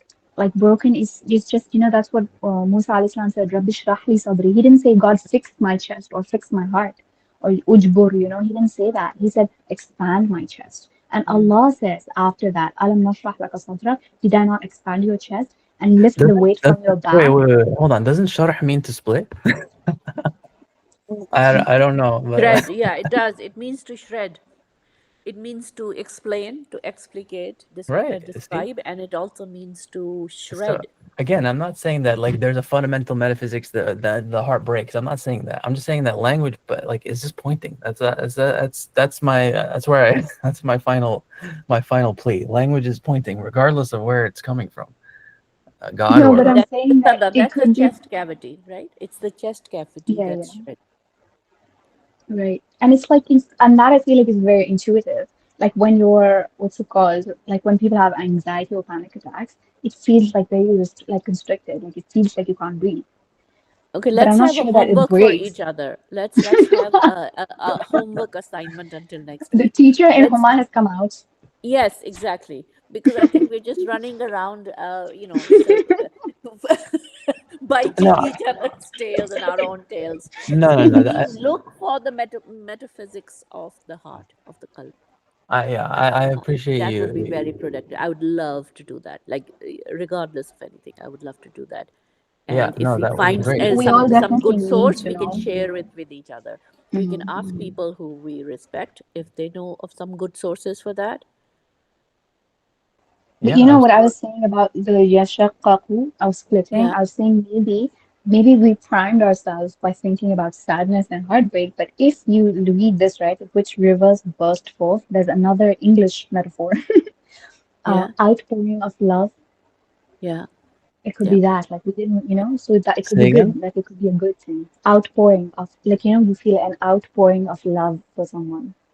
Like that's a metaphor, and I feel like that really fits in with like anhar, like pouring is, it's like a watery thing, right? Like it's something that water does. And love is something that you feel coming, like, again, I don't know if it's intuitive or not. That's what I experienced when my kids were born. Like even the first kid, Mm, like oh my God, I had not expected to be able to feel that much love.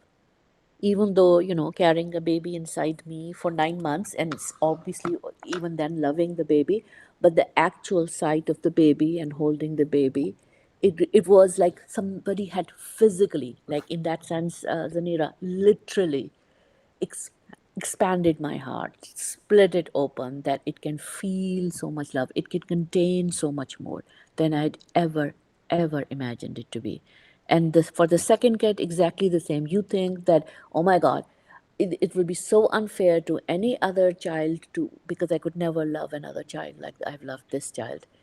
And when the other child comes, it is again an experience of miracle, because you did not expect that you could put somebody else in the heart. There's any more space, and it's as if your heart again expands, and the space for the first child doesn't lessen. It just, you now have way more space to love as deeply another being. And this, I've only experienced it for children. I've not experienced this kind of love for anyone else. And I'm like a dil peng, Zanera. How do you translate it into English? I love very easily. I fall yeah. in love with my students, I but think I would that call that open-hearted. You can't actually translate it, but Omar, it literally means someone who throws their heart around. yeah, Like someone yeah, who literally just throws their heart. yeah, That's and the Well, how do you literal say that it? meaning. How do you say it? Like some heart thrower. heart thrower. Oh, wait, is it an Urdu word or are you saying Urdu, something else? yeah, yeah, Yeah, yeah. it's Oh, how do you Urdu. say It's it? a composite term.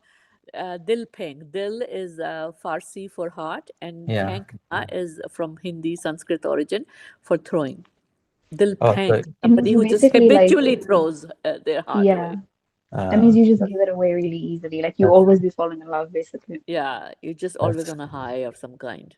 that's beautiful. Like I can't think of any other languages where you have that kind of. I'm sure there are other languages that have their own way of. I mean, in English, I guess we kind of say like I don't know, Uh, a lush maybe, or is that or Reckless love. I eh, don't know. oh, Uh, hopeless romantic is kind of what it makes me think of. But Mm, yeah, hmm but But again, not like just that, it's just like someone it's who's not just really that easy. Yeah, it's almost easily like love. it's a little bit of a negative connotation. There is yeah, I think lush. I think lush. I don't lush know is the what word. lush. I think lush. I've That's never a heard of that. yeah, like someone who's a lush is like quick to fall in love or quick to yeah. I don't know what the Yeah, etymology is, but yeah, but that kind of the rivers burst forth. It's what it Mm. reminds me of. yeah, I've been thinking about this ayah for years. I think it's Mm. very powerful ayah. It But For is. me, just that's what I'm saying. For me, intuitively, it's triggering the feeling of outpouring of love, which is like a really positive feeling, and it's not triggering and like it's not reminding me of heartbreak outside of being very primed by 4 hours yeah. of talking about heartbreak. Yeah, no, I don't necessarily see it that way either. I think you can read it very neutrally in that, there are some hearts or some people that just naturally burst forth, and there are some that need some kind of catalyst, and there are some that don't, they're just like very quiet, very like to themselves. They don't want to, leadership positions. They don't want to, want attention. They don't want anything, So that's how I kind of see it. I don't necessarily see split as necessarily being negative or heartbreak or sadness or whatever it is. It's a catalyst in the most neutral sense. But I also think that Allah is appealing to our humanness in the Quran and in other places as well. You know, and just a point on like the circles. I think we're going in a little bit of circles, but I think sometimes as long as conversations are, it helps to have a moderator, or at least, a third party that can kind of balance. But that's how like great discoveries are made in science, right? It's this kind of like debate and this back and forth, and every time you make the circle, you kind of refine what you said last time. So it may seem a little bit circular and argumentative even at times, but I think every time we jump back into it, we're refining what we're saying, and I think that's really important. That's so true, because I have been like even thinking out loud a lot. Like I wasn't thinking about any of this before. And I was thinking now what you said about like what does the metaphor mean? So like, and I'm thinking about it like in my mind is like just because I'm just logic. I'm like I don't know. I'm more prone to that, I guess. But I'm thinking like kal hijara, right? So the heart is the hajar. So then I'm thinking, what's the ma? What is the water?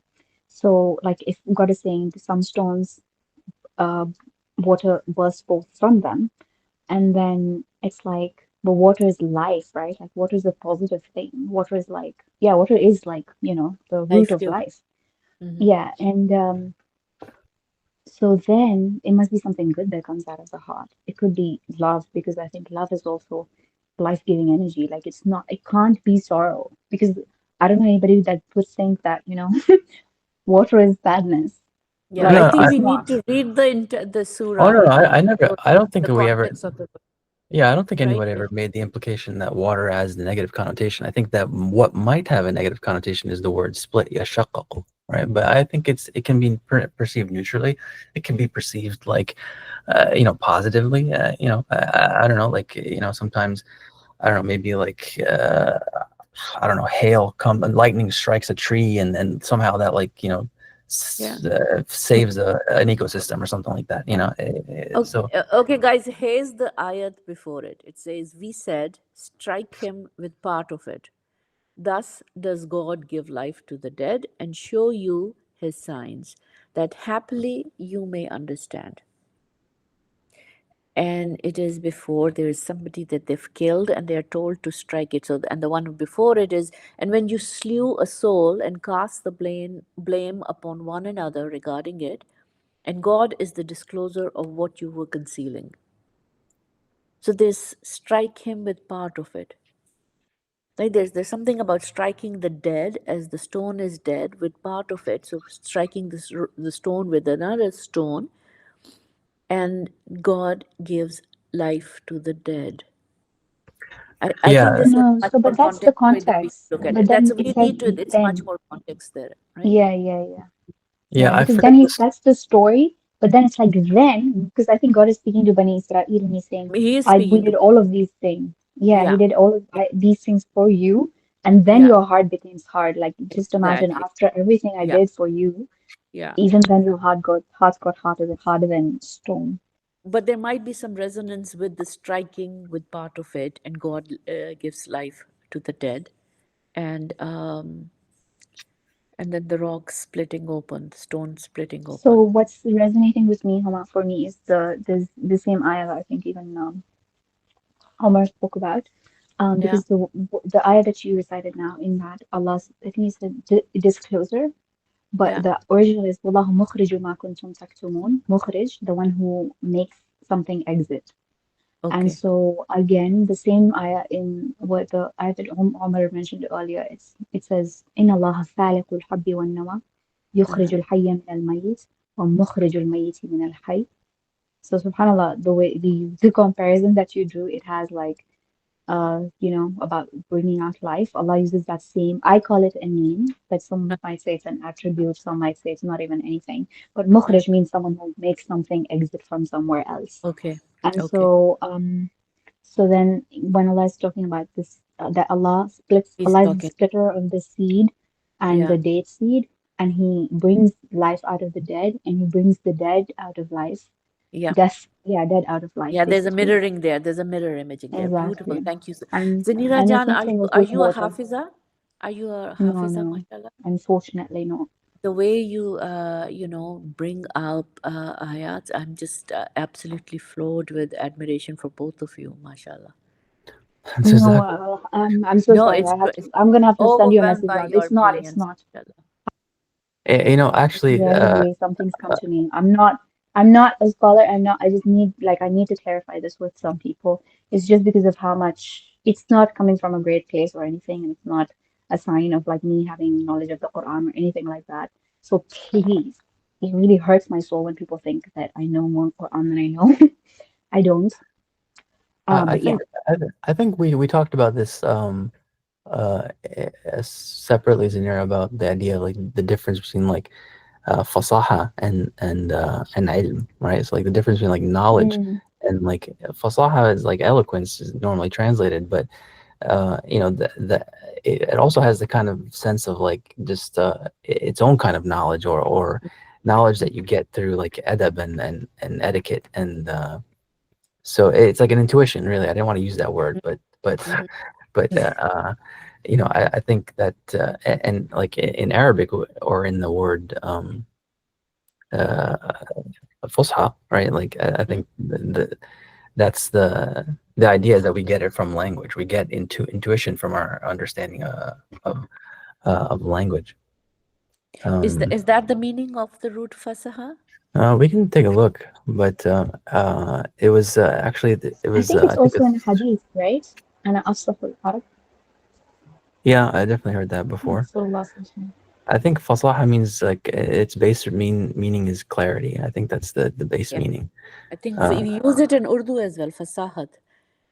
yeah, but Yeah. I guess the story to give more context about what me and Zinir were talking about, I think it was Al-Mutanabbi. He was a famous poet, Arab poet. And he was reciting a line of the Quran. الأصمعي. الأصمعي. It was Asma'i? I thought it was Mutanabbi. Anyway, so No. but he ended the ayah incorrectly because most ayahs end with like Sami'ul Alim or some kind of Mhm. you know mention Yeah. of the name of God. So he ended the ayah incorrectly, and he was near somebody who was unlearned. Uh-huh. At least that's how the story. Wait, can you say you need to say the actual content of the ayah? Otherwise, I'm not gonna Uh, get it. I can share it later, but the point is that this person is not learned. He's not a poet. Yeah. He's not a scholar or anything like that. And he was like, "No, that can't be right." And like Beautiful. you said it wrong, right? And how did he know? Yeah. Yeah, you know, he told him. He said because like God wouldn't associate these two, his name or those names with this concept in the ayah, right? And he just knew Wow. that intuitively, just like Yeah. not having studied, not having learned. He just understood the, you know, he had this like Yeah. uh, The intuition. logic of the Yeah, logic of Quran, yeah, the the intuition of larger it. logic of it. It's like how, like, I'm not an Arabic speaker, nor do I know like even a minute fraction of the Quran in any big way, but my ear can pick up if some Arabic is Quranic and when it's not Quranic, even if it's Ibn Arabi or any other anyone, I think your heart can pick up, Mama. what can pick up my our hearts, Your maybe. heart, not your ear. Maybe, yeah. We can pick up, right? Yeah, Because yeah. it's subhanAllah. Sorry, can I just explain the story? Please. If you Yeah, have so the context, basically please. the Yeah. guy was like, he was saying, he was reciting the ayah, وَالسَّارِقُ وَالسَّارِقَةُ فَاقْطَعُوا أَيْدِيَهُنَّ, which means, أيديهم, sorry, astaghfirullah, which means the thief, whether they're the male thief and the female thief, cut their hands, okay? Uh-huh. Like this is the hudud Allah, right? And then at the end he recited, Wallahu Ghafurur Rahim, that Allah Uh, is forgiving okay. and Yeah. merciful. Okay. So That then doesn't make Arabi was sitting there. Yeah, and Arabi was sitting there. He was like a Bedouin and he could not read or write. He said, yeah. What are you reading? What did you just recite? Whose kalam is this? And Yeah. he said, Kalam Allah. And he Yeah. said, It can't be. Yeah. So he said, What Yeah. do you mean? Yeah. And so then he said, if he cut off his hands, then that's not a manifestation. He didn't say manifestation, those are Yeah. my words. But he said Yeah. it couldn't be that. It must be Wallahu Azizun Hakim because Yeah. he's Aziz, he's powerful to do that. And so then he's Hakim. So that's why he said, do cut their hands. And he's Yeah. Hakim, so he commanded it. And so Commanded it. then Al-Asma'i went back and checked the Quran and he found that the Arabi It was was right. Aziz al Hakim. Yeah. And yeah. Yeah. And I Subhanallah. think that was actually that was, I think, intuitive. Like, Yeah. but sometimes I think it could have been because he was saying that this isn't a manifestation of forgiveness, which is the name that the Yeah. Yeah. speaker was Right. saying it. Yeah. Yeah. Yeah. Who knows if the story is true or not? But the point I think is clear. I find it hard to believe that a poet would make a mistake like that, but it does happen. Yeah. But yeah, yeah, I think we all have our. I don't think anybody here is a scholar, and I don't think anyone. These sessions are really like lectures or classes. That's why I kept emphasizing that as often as I could, because it's really just a conversation. Yeah. And the deeper we go, the more refined I think our language becomes. So according to that, I'm guessing no rules, no heartbreak, no metaphor, no intuitive. That's it. These words are banned until further notice. I don't know about that, but maybe we should start taking like intermissions or something like that to No, seriously, because I've regroup. been No, no, needing no. to drink water I and was go. very serious about looking up the metaphysics of the heart. Yeah, Of I mean, course, we all need it. I've Because I tried. think with poetry, with language, with Ibn Arabi, with Islam, those are the things that have brought us together here with the love for Arabic roots. I think it would be super cool to be able to do some research on that. I mean, that's part of what this project is about, is to kind of establish a metaphysics that's grounded in the language. Because Yeah. like if you just take the 28 letters, that's like 28 metaphysical elements, you could say, right? And then you can even go even more basic than that and just look at the vowels, right? And the vowels, um, we've mentioned it a couple times, and this is just like kind of my own theory, but they also represent uh, you know, uh, a metaphysics or an aspect of our metaphysics, and I've kind of categorized that as like u being like heart, mind, body. I mean, we can go into that again, but we've talked about it a couple times already. And everything begins with Elif. Everything begins with the heart. Is kind of the idea, but each of the letters also has their own kind of metaphysics, right? Like fa has like a fastness to it, like a speed to it, a movement to it.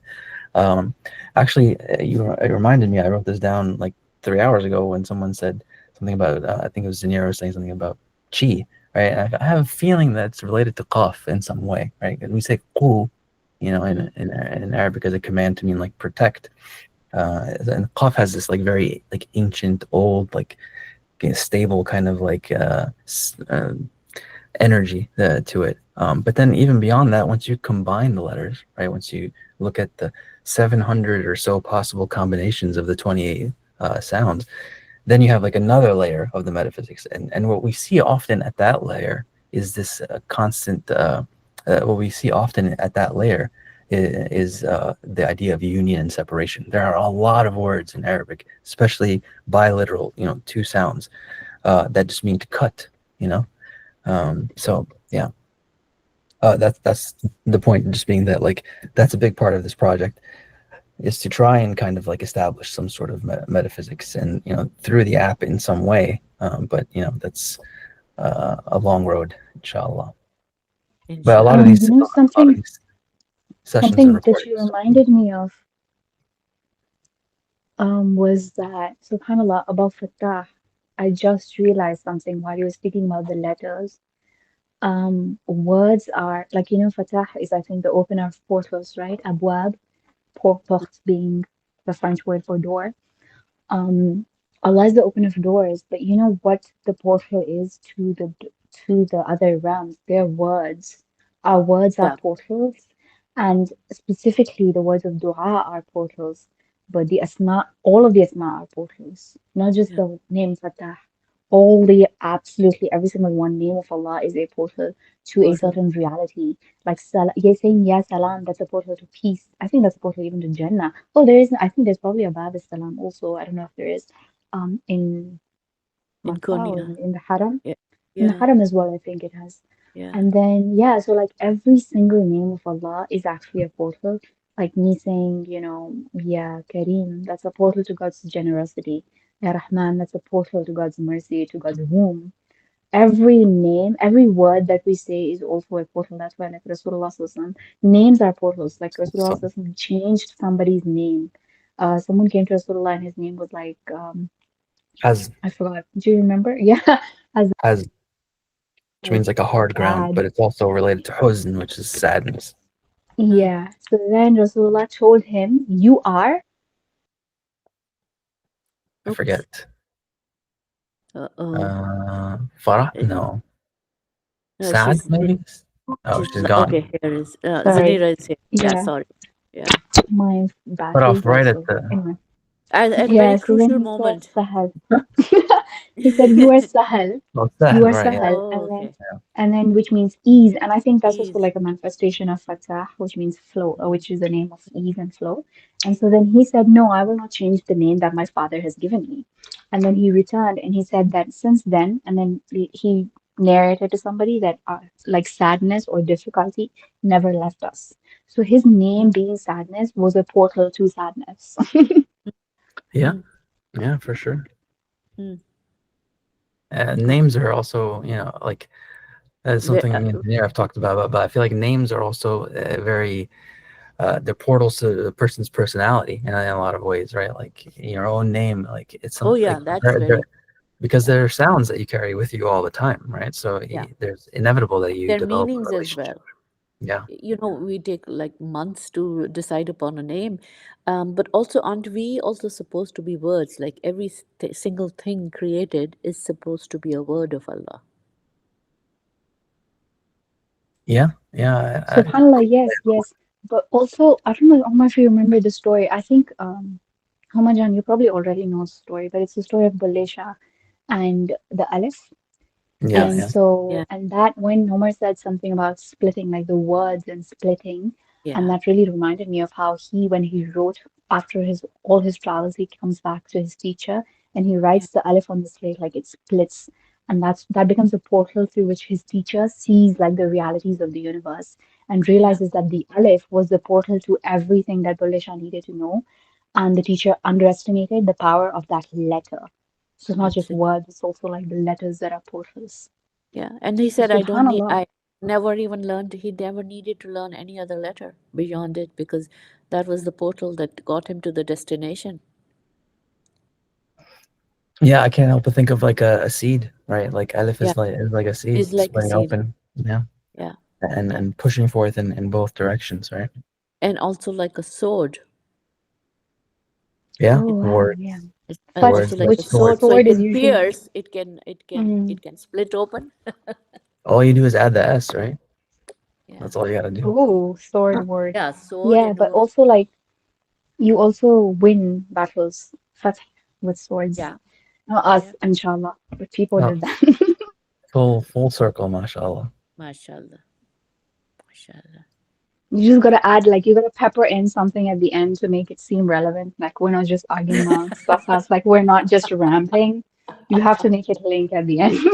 So Otherwise, one day, And that's the Quranic formula, isn't it? Like there's always a going back of exactly. some circularity, meaning Egg. either semantic or syntactic. There's just it's exquisite, to be honest, from what I'm finding out. Yeah, I think there's a challenge in doing it live. I think Yeah, that's kind of the challenge that we come across sometimes. So the idea that I had, that I mentioned to Zanira and a few other people, is the idea of like, I don't know if you guys remember like old message board style, like, but we could even do it in WhatsApp with like different chat rooms, really. But the idea would be like to kind of, uh, if we started another series, for example, like say we did like the I don't know the nicknames of the Prophet ﷺ or surahs in the Quran or whatever it is, and we took each name, and analyzed it. We could do it like with voice notes or something like that, and that would kind of maybe facilitate, um, the time issue of like getting people together. yeah, It's something I've been thinking about, so I want to kind of maybe run it by Josh, see what he thinks too. But I think that, I'll tell you what he thinks. whenever he comes out of the depths of the oceans Ocean.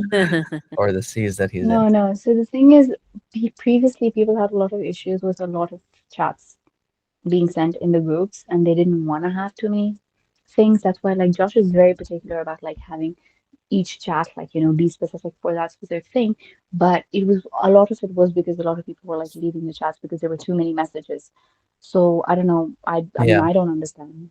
But yeah, yeah. So that was like the one issue that like not everybody actually wants to be part of the conversation. I don't know if they would be happy with like, just getting like a million voice notes every day. And then it also takes up a lot of storage on your phone. Like Yeah. voice Yeah, notes are, yeah, that's why I wouldn't yeah. prefer WhatsApp. I would want some other platform like Slack or Discord or something like that. And it wouldn't be like, yeah, I mean, we could eventually stitch it together and make like an actual episode. Edit the files and put the conversation together. And so that's one way I'm thinking about it. But I mean, it's just I'm just kind of thinking out loud. I've been trying to find new ways to have conversations and move away from like the talking head classroom kind of um, format, because I feel like it's just so limited, you know. But But why we do you, don't are you have saying a we're not good classroom. enough participants for conversation? I So think it's the That sorry. you want more? conversation that's the bigger draw, Omarjan, I said, because do you think we're not good But enough no, conversation no, but so partners? my vision would be like, imagine it's a WhatsApp group or a Discord or Slack channel or whatever it is. Someone like the channel will be dedicated to a specific subject, right? And like, it would start like, I mean, when we do these sessions, we go off for like 20-30 minutes at a time sometimes. So might as well like, like if we could chunk it, right, then it would be more accessible. Like in the beginning when we were at like an hour, there were much more people, and I'm not like super crazy about like getting more people or views or followers or whatever it is. I just think we're talking about something very important, and I think that should be shared. But in the beginning when we were at like an hour and we cut it off, we had more. It was just easy. It was just more digestible, right? Like it was shorter and easier to digest. So if we could somehow chunk the conversations so that like say you send in a voice note that's like 2-3 minute reflection on one word or whatever it is, and then someone responds with like another 2-3 minutes, or maybe they are really inspired by the thought and they go off for like 20 minutes. That's kind of how, that's the working vision that I have in my head right now. But open to suggestions and different ideas. I just want to move away from like traditional or limited structures of and formats. But the yeah, I only don't. thing with that is we won't be able to respond to each other's um, input and be able to grow with that. So, for example, I always learn a lot from these discussions, including today's. Um, it won't be as organic, and to be Yeah, able to absolutely. Yeah. grow No. knowledge as we are discussing it, as we speak, Yeah, because yeah. No. yeah, right, making No, yeah, ourselves, forcing of ourselves course, to be yeah. clear makes us learn a little bit more each time. Of course, yeah, for sure. But I think I think it could still work. I mean, there are actually some podcasts that do it like that. Like Huh. they have a central topic and they call various like experts and scholars and stuff like that, and they have a conversation over the phone, and then someone eventually does all the work of putting that stuff together, which is a lot of work. Mhm. uh, but it is one kind of format. I mean, you could still like if I sent in a voice note that was like 2-3 minutes, like Dr. Ferris does this sometimes, right? Like, and Yeah. and then it's definitely not as organic as a live conversation, but at the same time, live conversations also have the impetus of like having to fill the silence, and sometimes that leads to like circular conversations, or a bit of rambling or forgetting or something like that. So I'm just trying to like think about new ways to do it. I definitely don't want to stop But doing that's these night fun. sessions. Yeah, it's fun, but it's not as accessible. And you Like can like edit we it out yeah, if but you have organized it. who has time for that? that's But don't that's you the think editing is going to take less time than stitching like entire voice notes mm, from a lot of people? And like also there's the time issue, right? Because like what's like for now, like at least I don't know, like the six or five, at least I'm guessing maximum five of us have like this time slot like dedicated to this. But then if it's just like an over, like it's like a what's it called? Like it's a continuing thing. How do you say mustamirra? MashaAllah, my brain is working in Arabic these days. Allah barik. That I forgot English words because my professor used to tell us, you guys are contaminated by English because we couldn't speak our own language well enough. But Yeah. yeah, how do uh, you say mustamirra in English? Like continuous. continue, I would say ongoing, right? ongoing. Ongoing is Yeah, the word. Yeah, right. so it's like an ongoing thing. Sometimes it becomes too much because then you don't actually dedicate a thing. It's just like people, texting throughout the day. and then you kind of miss some stuff. But like we have, and it doesn't feel like as, like too Yeah, full I mean, together, I guess. well, Do you know what yeah, I'm saying? I mean, it's still just a working idea, but I imagine like, I mean, I definitely don't want to stop these sessions. We should at least It's have not like working one. for me. Sorry. I definitely want to continue these sessions, but initially my vision was like I thought these sessions would be much shorter, and then we could have multiple different series throughout the week. That was my initial vision, that we would spend like like 10, 15, 20 minutes, 30 at most talking about like, oh, this word comes from this word. Hooray, it's I cool, think right? that was before I started joining the sessions. I'm positive it was before I started joining the I sessions. think it was before we all started. No, you started. Yeah, you were here from the beginning, I think. But I think No, it no, I didn't. I started. wasn't here for Rahman, Rahim, and like a lot of stuff. Not a lot, right? Yeah, Yeah, I few of them. wasn't there for that one either. I missed the first couple of sessions actually. It was only the first session that wasn't recorded, but Yeah. I was there, but then I snuck out. It was a bit awkward, actually. No offense. It wasn't as flowy as this. yeah, I mean, it's definitely new thing. I mean, I don't know. The podcasts are very popular, so I think a lot of people have conversations in this way. But it's very like niche, right? Like you're not gonna uh, you're only going to go to a podcast if you're interested in that subject. Like, and we don't browse podcasts the way we browse like movies and songs and stuff like that. So it's still But a if we were very to take young like, medium. clips, if we were to take clips, I mean, I don't know if you're suggesting that this isn't a popular topic for a podcast. It is like there's definitely an audience for like, a growing audience for like Sufi topics Mm. and just Islam in general, really. Like conversations about Islam. Like I think alhamdulillah, I haven't been contaminated. But there's an issue. Like there is a problem with like Muslim podcast bros. That's what I've seen on Reels. I don't know who they're talking about, alhamdulillah, because they haven't touched my life or anything, but there is a demand, or like a, what's it called, desire at least, to have Mhm. more podcasts that are more like, simple, accessible. I think accessibility is really important because a lot of people, when they talk, they're not like us. Like, they're not, a lot of people that do podcasts, they're scholars, but then we're just, we're not scholars. And I feel like that makes it more accessible. And It does. Yeah, for sure. I mean that was the vision. The only thing I'm saying is less accessible is the length. Like we talked for like 5 hours. I don't know who has the bandwidth for okay, that. you can split. Which Yeah, remind me, no, I but have to that's what I'm go. saying. You can make, I'm so you sorry, can guys. split it. I have to beg Yeah, no, leave. of course. Me too, me No, too. It's literally that's 12 okay. midnight right now for me. Have Yeah. a Um, beautiful weekend, both of you. you Thank you too. so much. Yes. Jazakumullah Thank you so khair. much. Jazakallah Jazakumullah khair. khair.